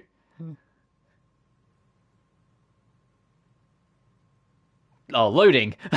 Yep, there it is. That's one thing. I mentioned it a few times now with Season 2, but with Season 3, they need to either get to this screen quicker or just find something else to fill the void. There are too many load screens that are just black screens in Season 2 where you don't even know if it's actually loading. an employee from Tops Entertainment. Fucking most of this is just take 5 Manager, steps, another I've big received talking word from my cutscene. superiors that you've located someone suspected of planning to sabotage the lighting ceremony and possibly connected to the suspect behind several recent Construct Citizen out-of-control cases. Since the person involved is a Tops employee, I was assigned to handle it. After South Show speaks up, Shi Yuan seems a little uneasy. Or Shu Yuan. Where is she? That would be the very cooperative Vesper right here. Our original Gilded Carrot Day lighting ceremony performer. Hiya. All right. Suspect Vesper, you're accused of disrupting public order and endangering public safety. Come with me. Please wait a moment, officer. The person in question is a Tops intelligent construct and a full-time employee in our entertainment division. We fully support public security in its duty to maintain order, and we're happy to assist with the investigation. Just to make things easier, could you hand her over to us first? You mean you want to take my suspect away? Not exactly, but Tops does have more complete internal data on this Miss Vesper. Her model specs, logic core info, all of it. We'll run a basic data trace first. Once we have the initial results, we'll hand everything over to public security and invite you to review it together. That doesn't follow the public security's procedures. Shi Yuan calm device chimes. It was like an internal call. She picks up and listens for a few seconds. Her brows tightened. Per my orders, suspect Vesper can be temporarily transferred to Miss Zhao's custody. Wow. I'm hotter than my own concert tickets now. Got both public security and Tops chasing after me. Suspect, please watch your statements. Please, calm down, Miss Public Security Officer. The case files that bothered you and Commissioner Lowell should have reached his desk by now. I sincerely wish you every success in the investigation going forward. As I just said, Tops fully supports public security in maintaining public order, and we're committed to assisting with the investigation. Thank you for your department's cooperation with our work. What exactly just happened?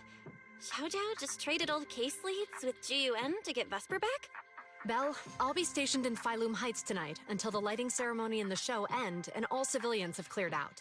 If anything comes up, contact me anytime. Hold on, officer. And you too, Miss from Tops. From here on, my friend and I will probably be separated for a long time. Maybe forever. Can I say a few words to her? Make it quick. All right. That's a bit unexpected. Vesper, what is it you want to say? I want to hear it. It's nothing important. I just can't help feeling a little regret. Whether as a performer for the lighting ceremony, that intelligent entity's partner, or Arya's friend. I'm always the backup plan. After I'm gone, the organizers will find a way to bring Cersei back, right? Just like Arya will return to Nangong and Suna. Everything will still get back on track.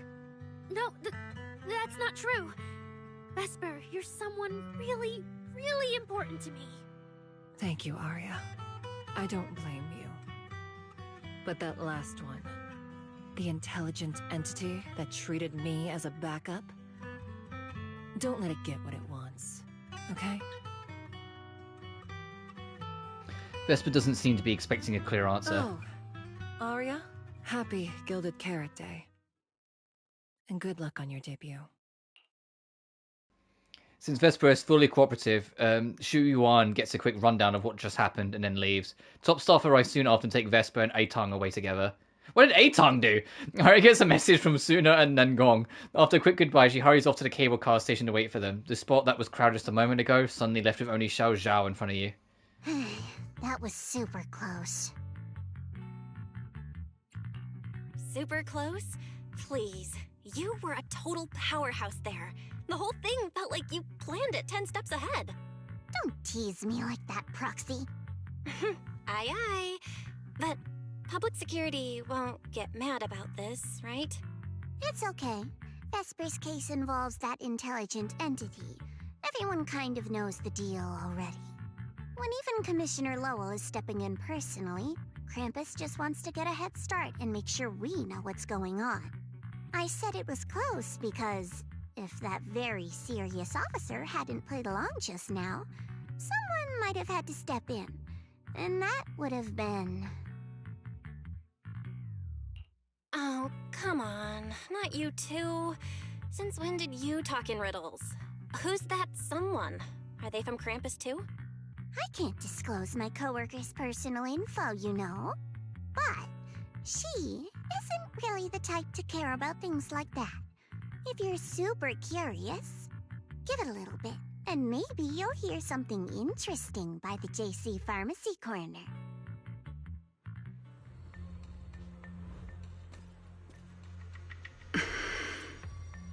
Bro, what is with the... There's so many characters they're teasing. Who the fuck's that? Is that the guy Xiao Zhao mentioned? He definitely looks like somebody you definitely don't want to mess with. Curiosity has got the better of you, so you end up near Jonathan's pharmacy anyway. Took you long enough. That's not a guy. To be Very fair, masculine, but we oh did yeah. push pretty hard on this one. And we're dealing with that famously by-the-book officer. Better to play it safe. No need. If it's me, I can just take her away.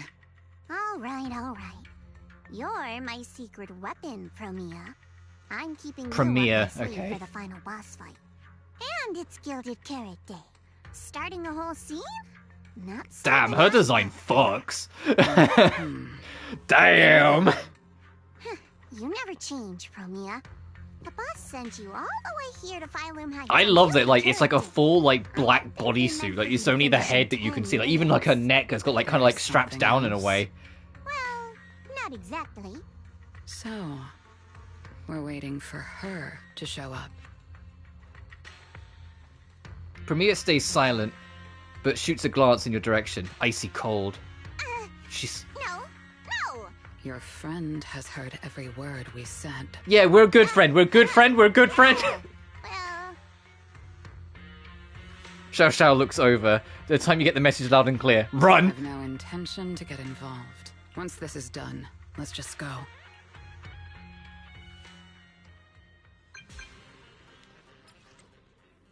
Very nice, found something new. Thanks to the storage drive, Severian left. We found some traces of yokai. Definitely infiltrated the ceremony's broadcast data stream, but we're still trying to crack the surprise program it's got lined up.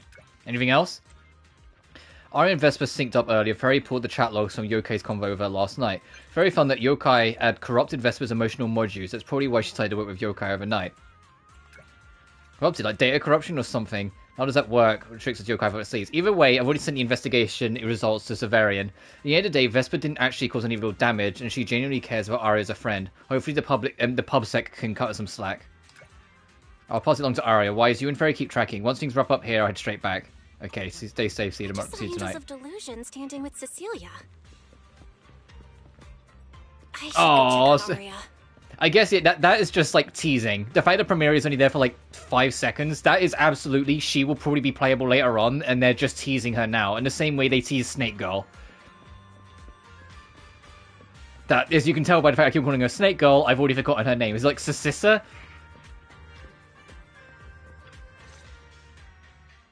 You briefly relay Fairy's investigation results to Arya. Suna, Nangong, and Miss Cecilia seem to have been caught up on what happened, and they all look relieved.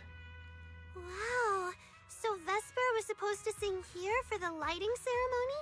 Yeah. When you look at it, it really feels like the lighting ceremony's actually happening.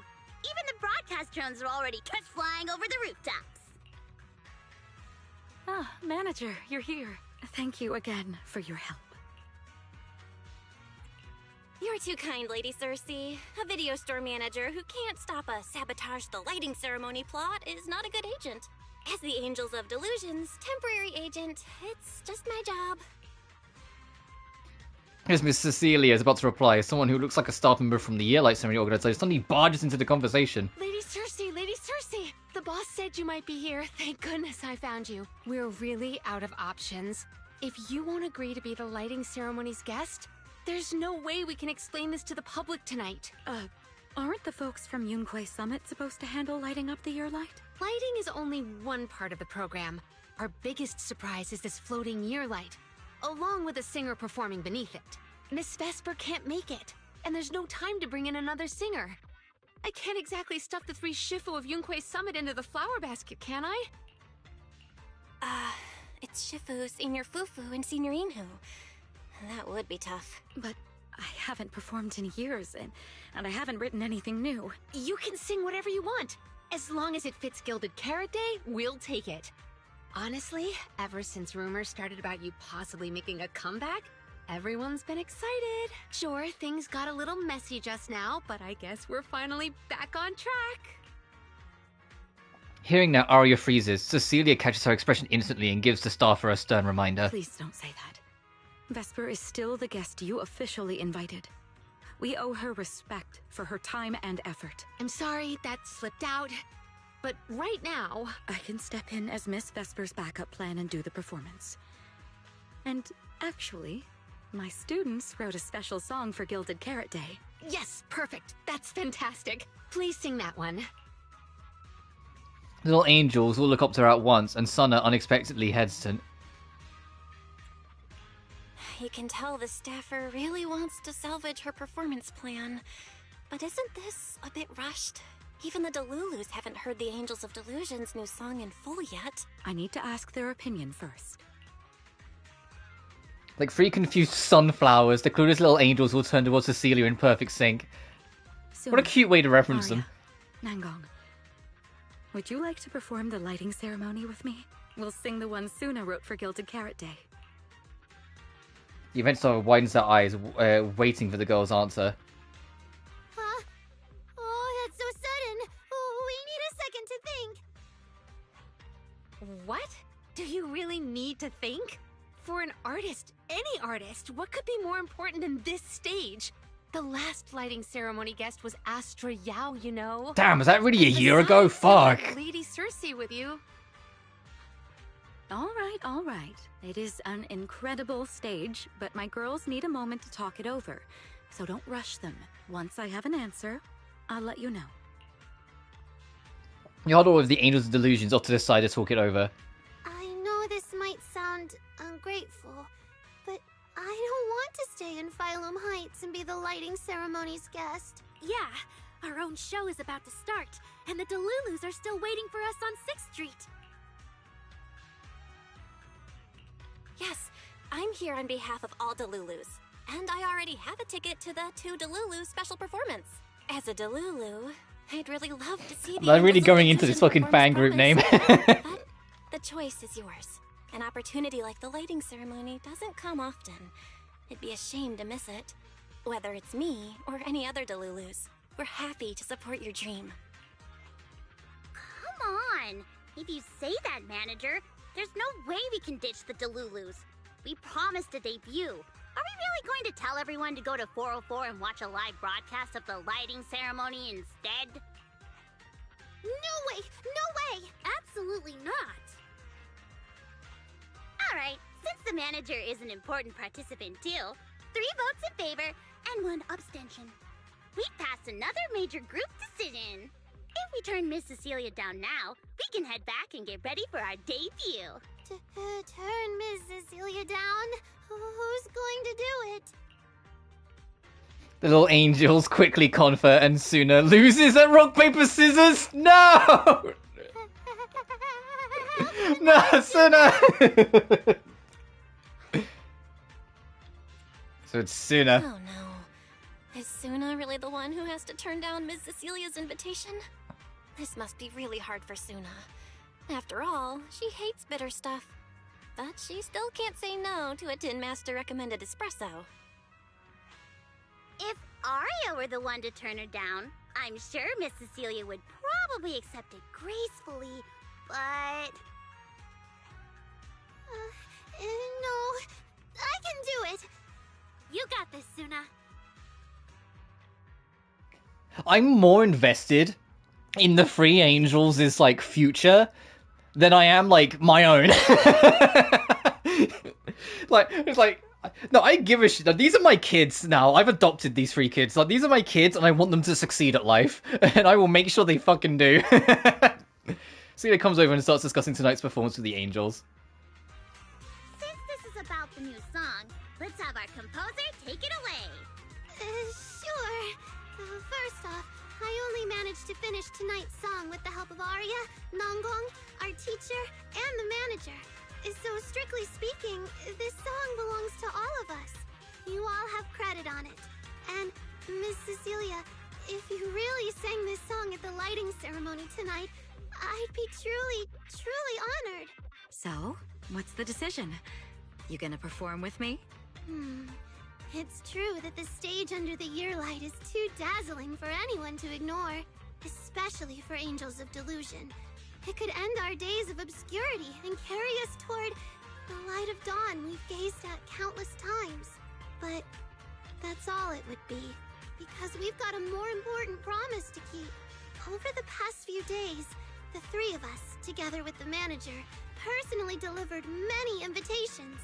We invited all the Delulus who believed in us, supported us, and shared in our wild delusions to meet us tonight at the 6th Street stage to celebrate Gilded Carrot Day together. Even this Gilded Carrot Day song, I wrote it bit by bit, remembering all their expectations and encouragement, imagining the moment we'd finally see each other in person. If the other side of the scale is Delulu's waiting, then what's the point of weighing anything at all? We can't abandon the audience that's already supporting us for a slim chance at fame. So, sorry, Miss Cecilia, we can't join you on stage for the lighting ceremony. That was very well put, Suna. Suna would turn down my invitation. I'm just so proud of you. Arya, Nangong, you 2 have anything to say? The 3 of us weren't exactly stars from the get-go. We've come a long, long way, and almost lost each other in this journey. But by encouraging one another, we finally made it to the stage to meet our Delulus face to face. But it wasn't just the 3 of us making these memories. Every kind word from Delulus, like the manager, turned into specks of stardust falling upon us. Now tonight, we'll gather up the stardust of our wildest shared delusions and light up their Gilded Carrot Day! Well said, both of you. All right, Nangong. Don't force the act. Save your energy for your stage tonight. Rationally speaking, I still think you're passing up a huge opportunity. But if you always stayed rational, how could you ever answer that burning passion and become a true musician? Leave the lighting ceremony to me. All right, you 3, you better give it your all tonight. No problem!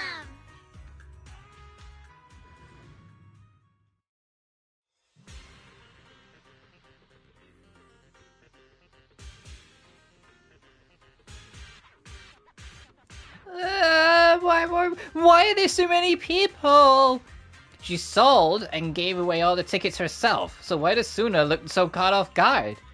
Why are there so many people? Oh no, Arya's caught Suna's airheadedness! If they're airheads, the show must go on. So I better hurry and get these 2 prepped then. But I've been getting the feeling that you've been a little on edge. Could it be that thing we talked about the first time we met at the drink stand still hasn't been resolved? Oh yeah, I totally forgotten till now. Oh man, we've really been taking up way too much of the manager's time. Alright, I remember now too. Manager, you should go handle it. I hope it goes smoothly. It'll work out, I hope. Huh? Well, if that's the case, I'm sure you've got this. And you know what? You're definitely going to make it in time to catch our performance at the song Suna wrote at Gilded Carrot Day. The quick goodbye, Nangong leads Suna and Arya toward the Delulus awaiting them. Suna and the others are getting ready for the show. I better hurry back to check on Wise and Fairy. Shit, to find out if we're in danger or if Yokai's going to get told to yoke fuck off.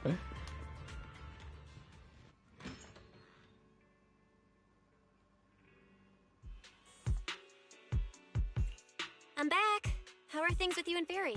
According to Fairy, Yokai currently controls most of the broadcast nodes. It's a difficult situation. That yokai. Is it really that hard to deal with? Huh, this is a first.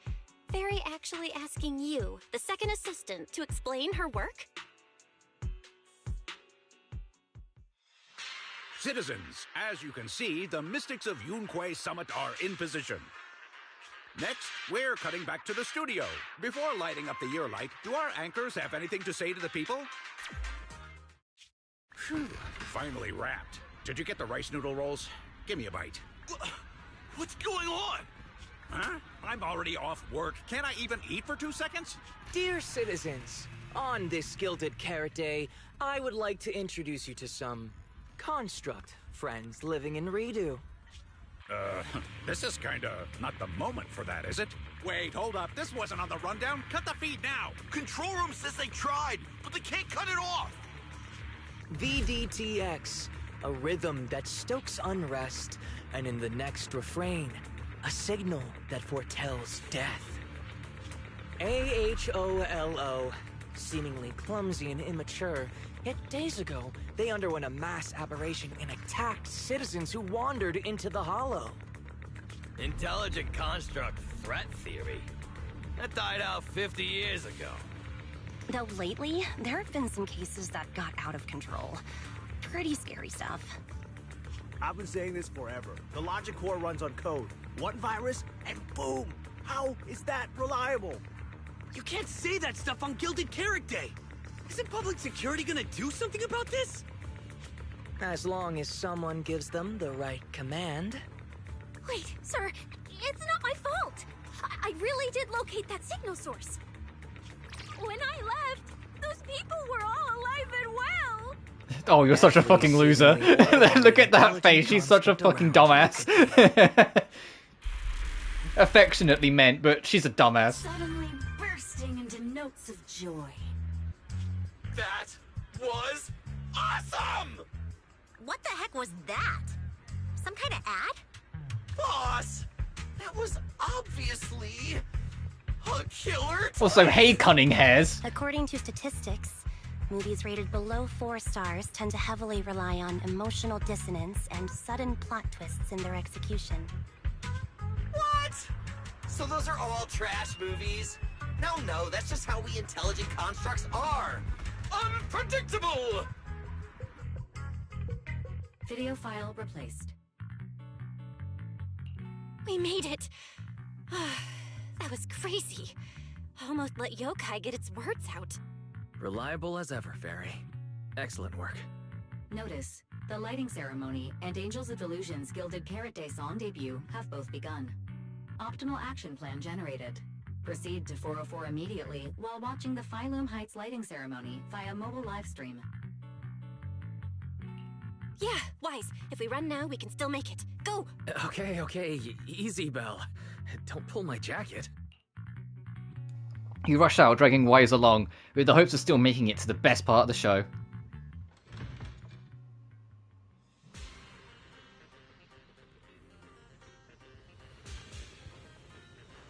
The evening of Gilded Carrot Day is... Run! Come on. This isn't the time for sightseeing. If we This don't hurry seeing up, both of the like show's gonna be over. both the proxies being like their normal like default again, running through together. It's like no.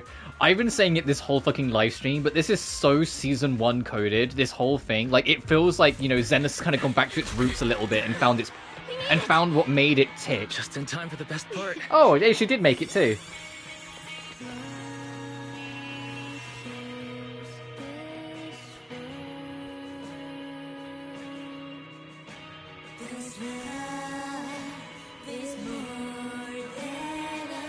Time to light up the year light!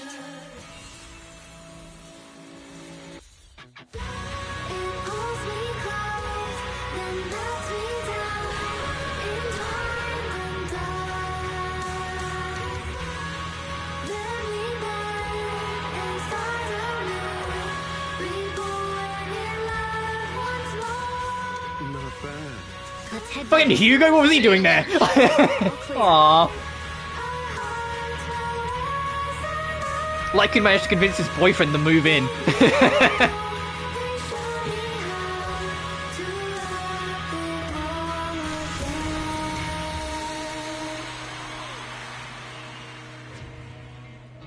year light. I wonder oh shit. if it's been lit yet.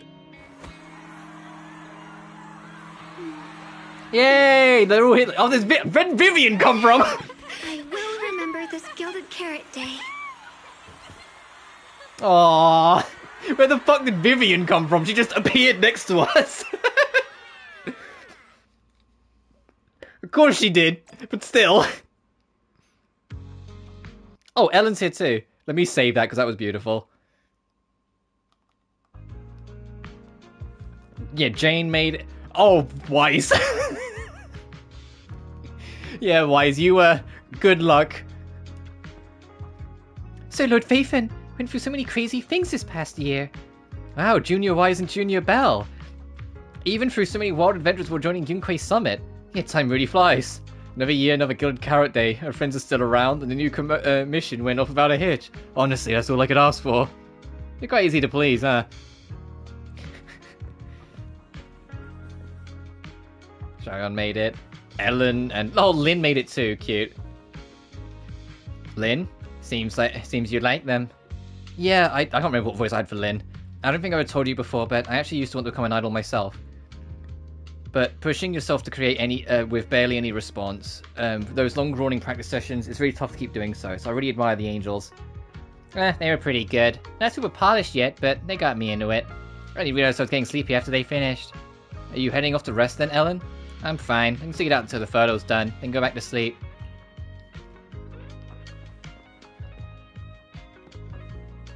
Right. Oh, Jane doesn't want to talk yet. Okay, got it. Anyone else want to talk?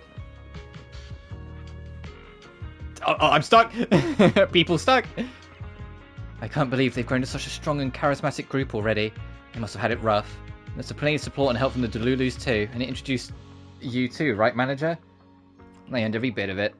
You're so modest, manager. I can tell they really rely on you. If you're willing, let's keep supporting the Angels together. Hang on, whilst I got them together.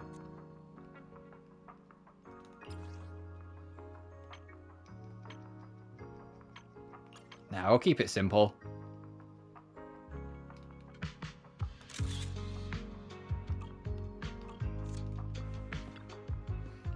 Manager, how did we do out there? That was amazing. Really? No way. My legs are still shaking. I can't believe I finished that many songs and only messed up 5 times. You actually counted? Not only did she count it, she counted one of those instances twice. Could it be that when I wasn't paying attention, Suna raised her standards for her own dancing skills? I knew it! You've been secretly watching me! But Pet, you didn't notice. My first mistake was actually forgetting to set up my selfie stick at the edge of the stage beforehand. That was the biggest mistake of the entire show. I was supposed to nail the final pose, grab the selfie stick in one smooth move, and take a group photo with everyone. Was there such a section in the rehearsal? No. Go ahead, love me all you want. This was my surprise. I planned to use my phone at first. But I saw how many fans showed up at the entrance. I thought using a selfie stick so I could fit everyone in. I reminded myself like a dozen times and I still forgot.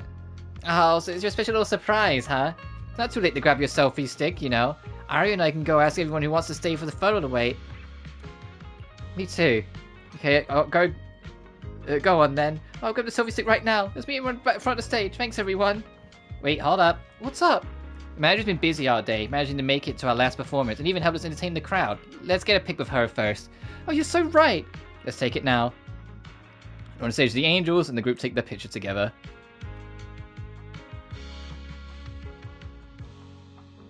Alright, I won't keep the other one then, because this one is infinitely better.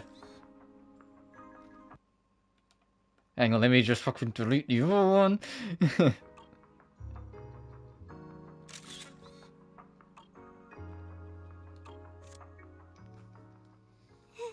you so much for waiting for us until the very end. The performance you just saw couldn't have happened without you. This is our gift to all Delulus. This moment won't last forever, but we can leave behind something eternal for tonight's delusion. Is everyone here? Then please, shout out your wishes as loud as you can!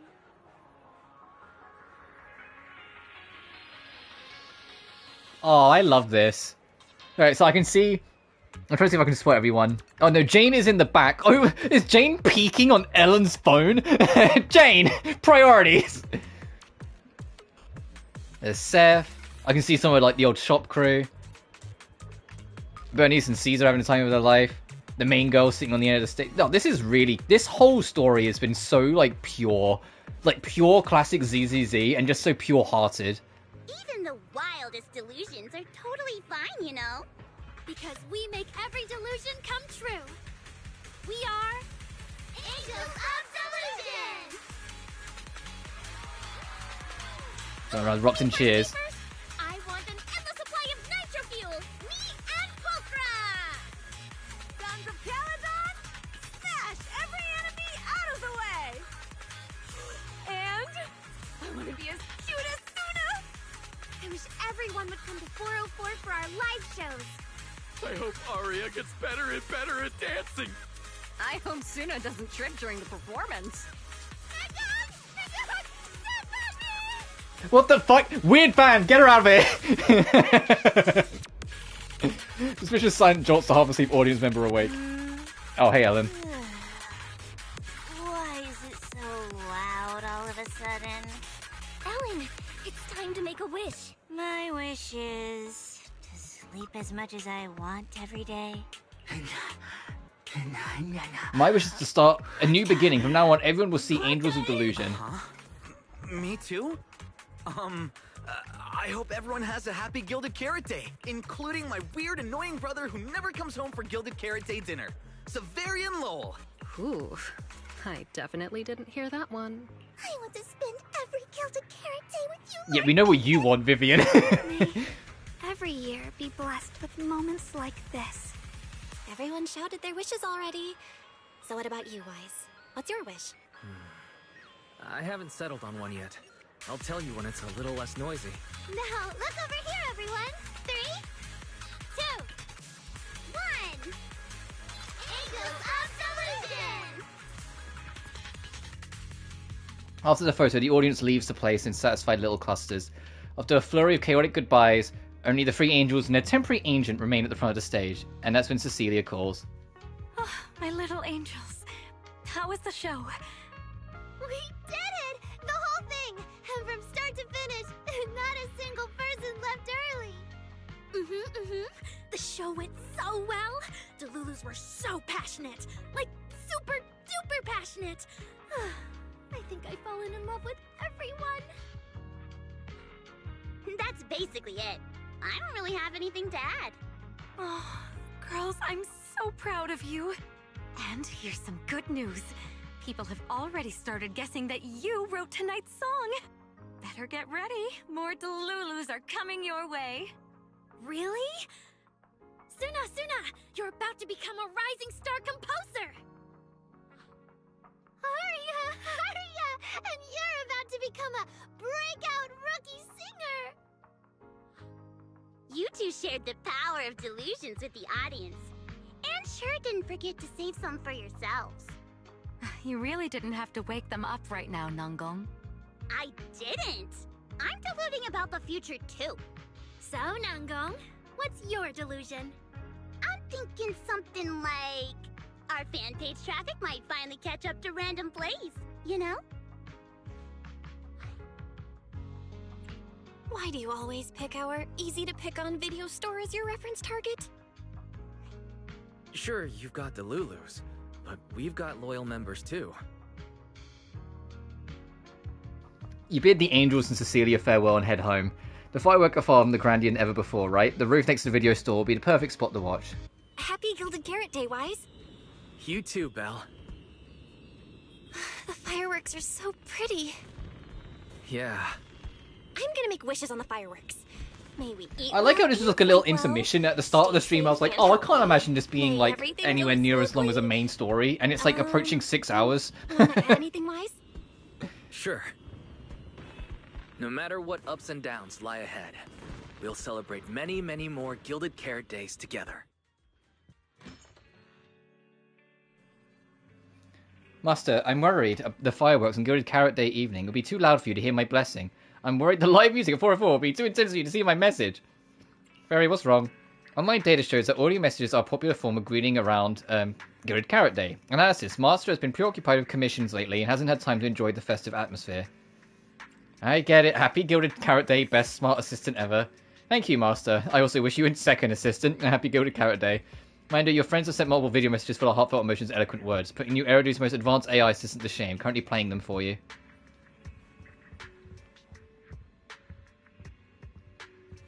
Oh, no, we're going to watch it first. Of course we are. Check the blessing your friends have sent. The lighting ceremony performance was flawless. I'll give you half the credit, Belle. You can cash this praise in for my concert tickets anytime. Very well. Shall I cancel the mountain retreat with Ms. Cersei vacation plan and move concert scheduling to the top of the agenda? Don't you dare! Proxy, where are you? Okay, they were all supposed to be kind of muffled on the phone call, but they just didn't do it for Astra. Voice filters and this team. And every Gilded Carrot Day after that will make every day a Gilded one.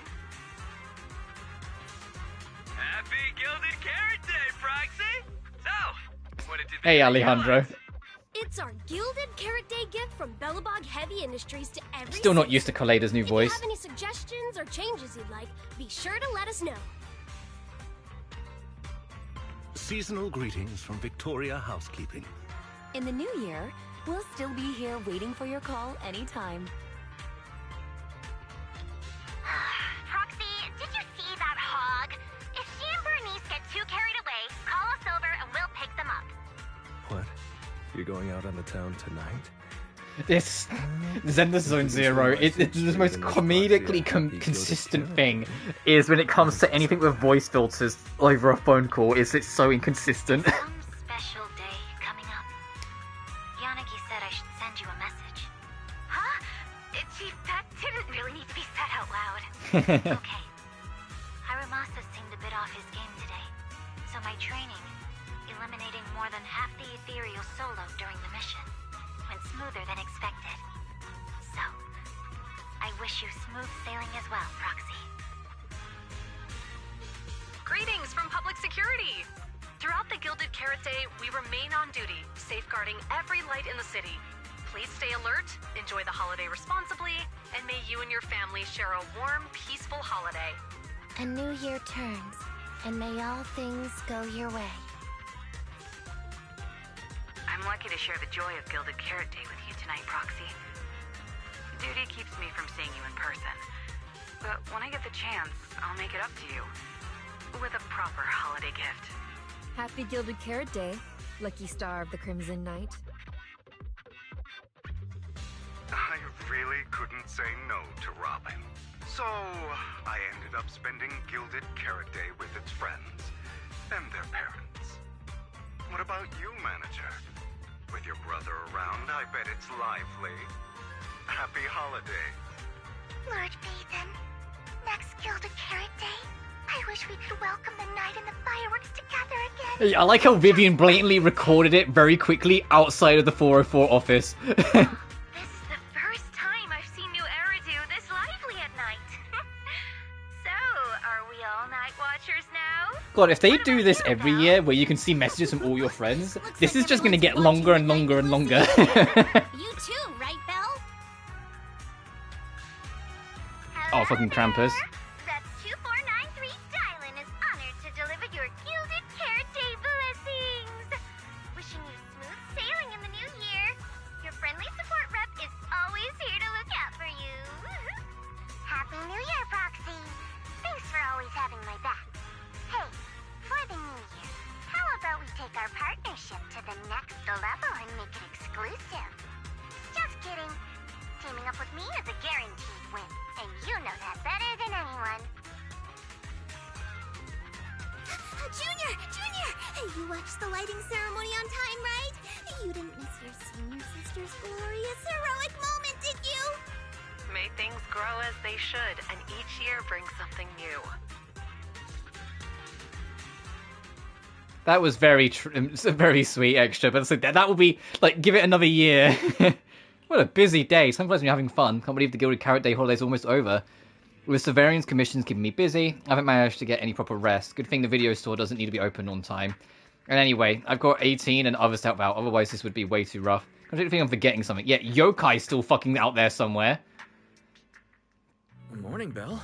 After everything that happened yesterday and staying up that late, you didn't even sleep in a bit? That's not very like you. Seems like you're being a bit biased against me, huh? But I did sleep well last night. And I've got this feeling, like there's some truth being hidden by someone in this room, just waiting for me to uncover it. So I can't stay in bed. Oh? Then who exactly is hiding the truth? Fairy, you were the buddy all along. AHOLO Model Intelligent Construct is the product of an anonymous combat group in the Old Capital. Part of my operational data was temporarily activated without a formal agreement with that group. During that period, I served as an active tactical commander. Fairy was like the support unit, and because it got hijacked by Yokai, that's why Yokai was talking to Arya for a while. Operations conducted by that formation. So that's what it was. When you put it like this, you and Arya kind of have that past lives fate-bound thing going on. I thought that only happens in novels. Poor master and second assistant. We were the last to know. Declaration. This intelligent entity has never entered into any binding agreement with any other individual. Relax, Fairy. You're our most trusted AI assistant. But we do think that even without some official agreement, you can still be friends with people, right? Otherwise, Arya, who's been listening outside the studio door, is totally gonna get upset, you know? Why, as he's been standing off to the edge, barely holding back a grin, finally opens the workshop door and Fairy flickers in shock, and politely invites Arya inside. Notice, all surveillance systems within the video store have been reactivated. Wishing sprite? Notice, this assistant is not equipped with idle conversation functions without specific instructions. To load such a module... Wishing sprite! I'm here. Yeah, Fairy has been showing more personality. Fairy and Arya spent some time talking through what they went through. Put the whole story together. Waking up from their long slumber, the former construct soldier and the intelligent entity commander... And also, look at Fairy's like eye here, it's more relaxed. Far from war and conflict, they each struggled to adapt. The intelligent entity disguised herself as a wishing sprite, quietly guiding and helping the construct from the shadows. Until another intelligent entity stepped in, and the construct nearly fell back into darkness. But when the dust settled, they finally got a chance to be honest with each other again. What a touching story. It might have been even better if you hadn't intentionally made it so overly sentimental. I never thought it was you. Long time no see. Thank you for all the support you gave me. Without you, I never could have joined Angels of Delusion or found this new life I have now.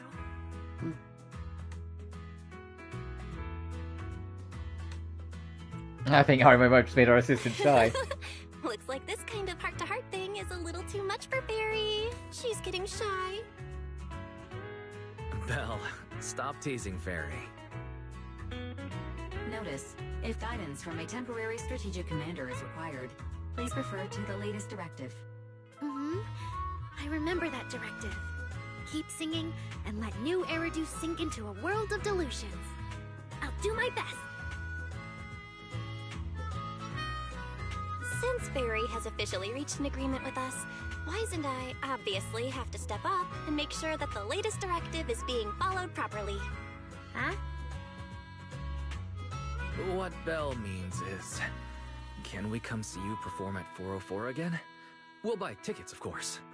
Of course! Suna Nangong and I, we're actually rehearsing a new song right now. Would you like to come see it, manager? You have some things to discuss with Fairy, so you and Arya agree to meet up at the 404 later. But then I helped you bail out of that whole Arya situation, but you've been awfully quiet. What have you been doing? Something about yokai? Affirmative. I've already compiled the relevant information for you. During the investigation into the incident before the Yearlight ceremony, TOP's Oversight Division also found records in suspect Vesper's data showing that she had been corrupted by intelligent entity of yokai. However, both Public Security and Krampus have currently lost track of him. So Public Security and Krampus lost track of them? Yokai's already escaped. and its accomplice is still unknown. This makes me feel uneasy. Affirmative. The intelligent entity yokai is highly mobile and harmless hostility toward Master, Second Assistant, and myself. This could potentially become a security risk. I shall continuously upgrade the Hollow Deep Dive system's defense protocols based on existing records. Can these upgrades really stop yokai, though? The scenario in your question lacks sufficient case examples to provide an accurate response at the time. She doesn't know. My bad. I shouldn't have said something that puts you in an awkward position. It'll get better, right? Affirmative. Plus, the public security and Krampus after them, yokai won't dare to act anytime soon. Since anyone's still on their Gilded Carrot Day break, Belle and I can take a few more days to relax too. Fairy, meanwhile, can keep tabs on yokai while clearing out some of the other redundant data. Pretty solid plan. This program upgrade will continue in the background. During this, my throat's starting to go, I will resume my vacation itinerary recommendation from several days ago. The ones interrupted by Bangbu 18 before I could finish presenting them. Get your tail-wagging fire and idol show. Cash at the Lumina Big Rig Kitty Summit. Recommended on Wise's taste. Yep, I'm sure Belle isn't into that stuff. I also certainly haven't found any get your ear wiggling fire and idol show tickets on our couch before. In that case, let's head over to 404 in a bit and check how the Angels are doing.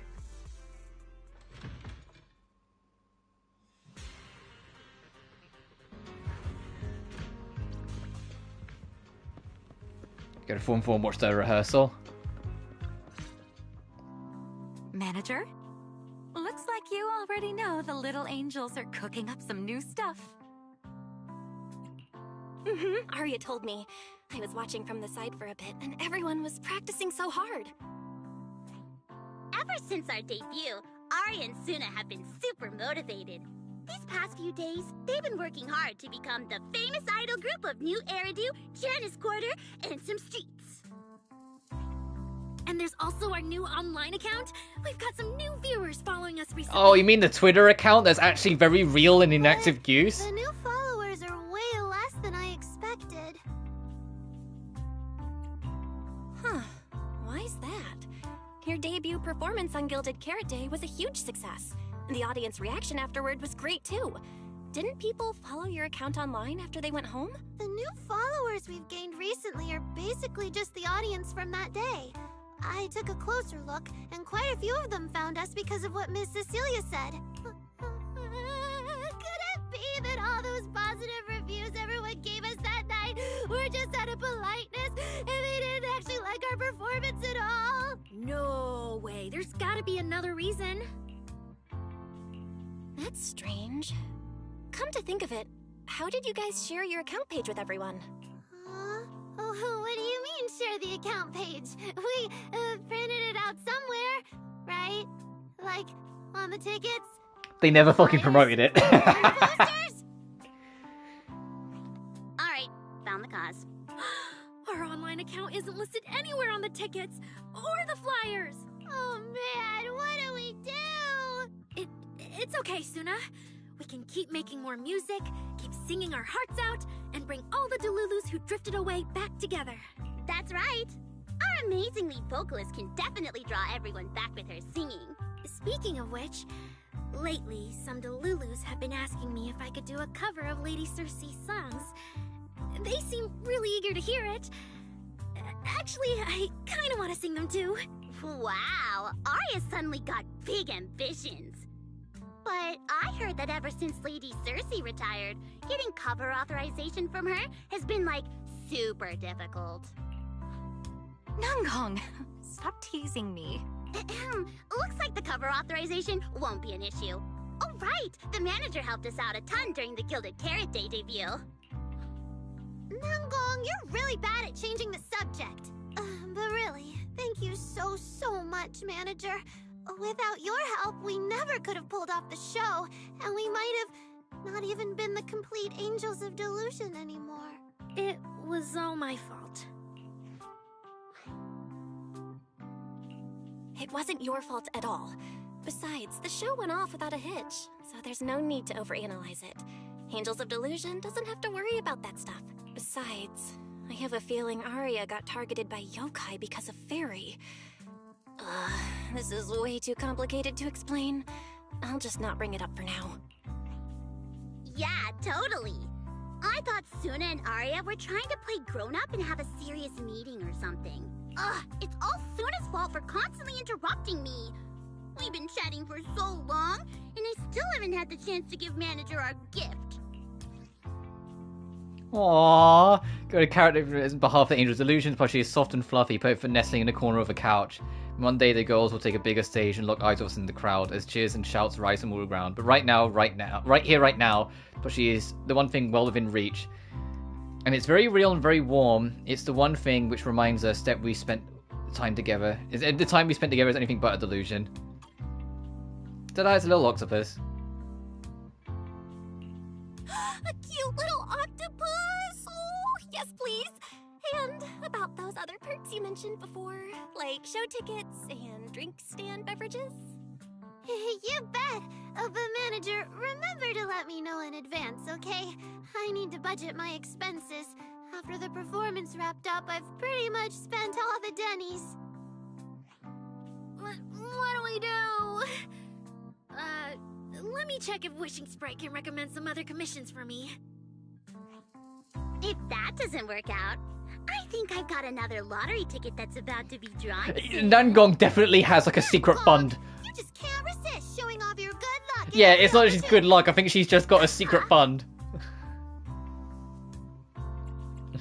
I feel like Nangong obviously wants to spend the prize money on the group, but Suna, she's not picking up on the implication at all. Since you little angels are so enthusiastic and promised me free shows, I'll definitely be dropping by 404 often. Just don't get sick of me for not buying tickets. We would never. 404 Live House welcomes you anytime. 6th Street still riding the high of the Gilded Carrot Day festivities, but somewhere deep in the Lemnian Hollow. Is it going to be whatever Yokai's planning next? Belina, Who the fuck are I these thoroughly two? checked the surrounding area. These metallic residues are indeed flint porcelain. The Void Hunter's power is truly astonishing. After the creator's vessel was destroyed, the porcelain fragments that didn't completely melt scattered across such a vast area. I like how, like, half of this story is the Angel of Delusions. The other half is, look at all these new characters you might be playing as in the future. Cecilia, Vesper I think maybe not because of the whole, like, villain angle. That snake girl that we had at the start. Like, the mysterious girl in all black that, like, was with Krampus. I would, like, forgot their name. Anyway, regarding the porcelain that appeared here. Now these two, Norma, I didn't catch the other girl's name because I was too busy yapping. Zero academic value. Don't be so pessimistic. Velina. There were eyewitnesses at the scene, right? You mean go ask Ye Xinguang? But didn't that yawning high preceptor turn us away, claiming Ye Xinguang was in seclusion? Then naturally we should go ask the witnesses who aren't in seclusion. Recently, through an introduction by Mr. Mayflower... Oh, and then fucking Severian, whatever his name was, Big Seth. Like, there's been so many. Close to Yishwenguang and the other disciples of Yunquay Summit. More importantly, they were involved in all of Yunquay Summit's previous operations in Waifei Peninsula. There's no reason they'd just sit this one out. I was expecting that end bit to be a yokai tease. I wasn't expecting it to be the more fucking characters to come. In all seriousness, if it wasn't obvious by my reaction, I loved this. It's funny because I feel like I've said this like the past couple in a row, but this is probably my new favorite. Unironically, this is probably my new favorite. Encore of an Old Dream was genuinely such a charming and beautiful little story with so much like enthusiasm about it. Like, it was unapologetic in how just positive it was, you know? Let me switch back to Suna. Oh, right, in a fucking alternate costume. I forgot I had that. There is an event to do with the girls as well. In fact, it's the literal ongoing event, but I've been streaming for just shy of 6 hours, so I'm going to leave it there. I will do the event in my spare time. Also, you get a new outfit for Pun for the trouble, which is hilarious. Look at it! But yeah, I have every intention. I've mentioned it already, but I have every intention of getting all the angels. So wish me luck. And you know what I'm also going to do? Hang on. Preset config. Now I know what the team name is. I'm going to call it the Delulus.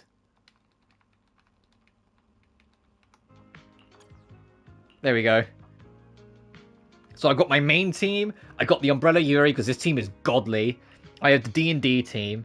Legal Guardians, which is just what I've called it, because it's just 2 people. I am still, like, kind of unhappy with. Every time I've used it, it's never performed quite as well as I want, so I know I need to rework an element of it.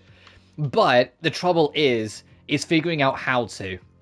Because I need to either have a new support or stun unit to fill in Trigger, but I feel like Trigger's not the problem.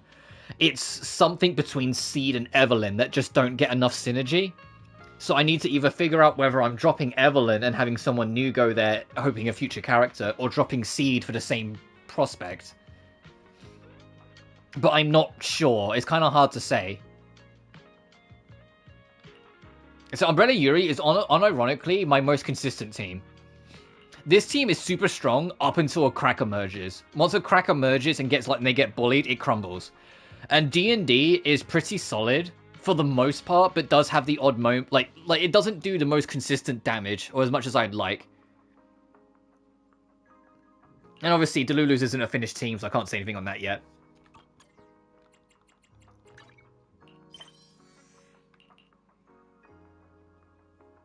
Oh, there's a side quest. That's cute.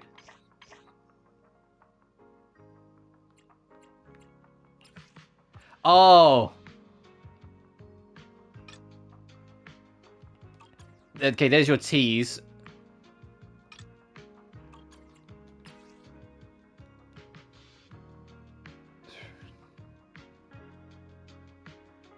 I wonder if, because their tease is very small, if they're a Season 3 character. If everyone we met in person are the Season 2 characters, or what's left of Season 2's characters, and that's a Season 3 face. I could see that. I could believe it. So I just have to quickly check something quickly.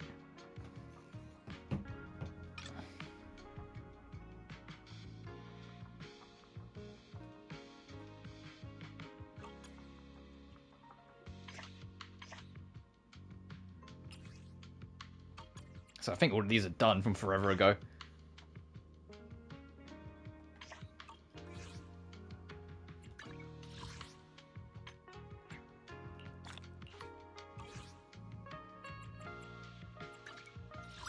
Feels like Miss Cecilia really enjoys dolling us up like in Oh, we can do the friendship stuff now. Oh, yeah, and because the third member isn't playable yet, they're not here, but they will be. July 18th, June 7th. Both of them are so tiny. 154 centimeters. Girls. I say that Zhao's tiny, but Zhao makes sense. Actually, Dylan's fucking smaller than them. I'll stop. I'm hungry and I've been yapping a lot. But this was a really, really fun stream, and it was a really fun story. And I'm glad I waited to be able to hit it all in one go. And not try to, like, squeeze it in over the weekend. Whilst I was still tired anyway, to be honest. But regardless, thank you all so much for watching. Remember to like and subscribe if you haven't already. It genuinely helps the channel grow. Additionally, you can find my Patreon and BlueSky in the description of every single video. Until then, though, you guys take care now. Peace.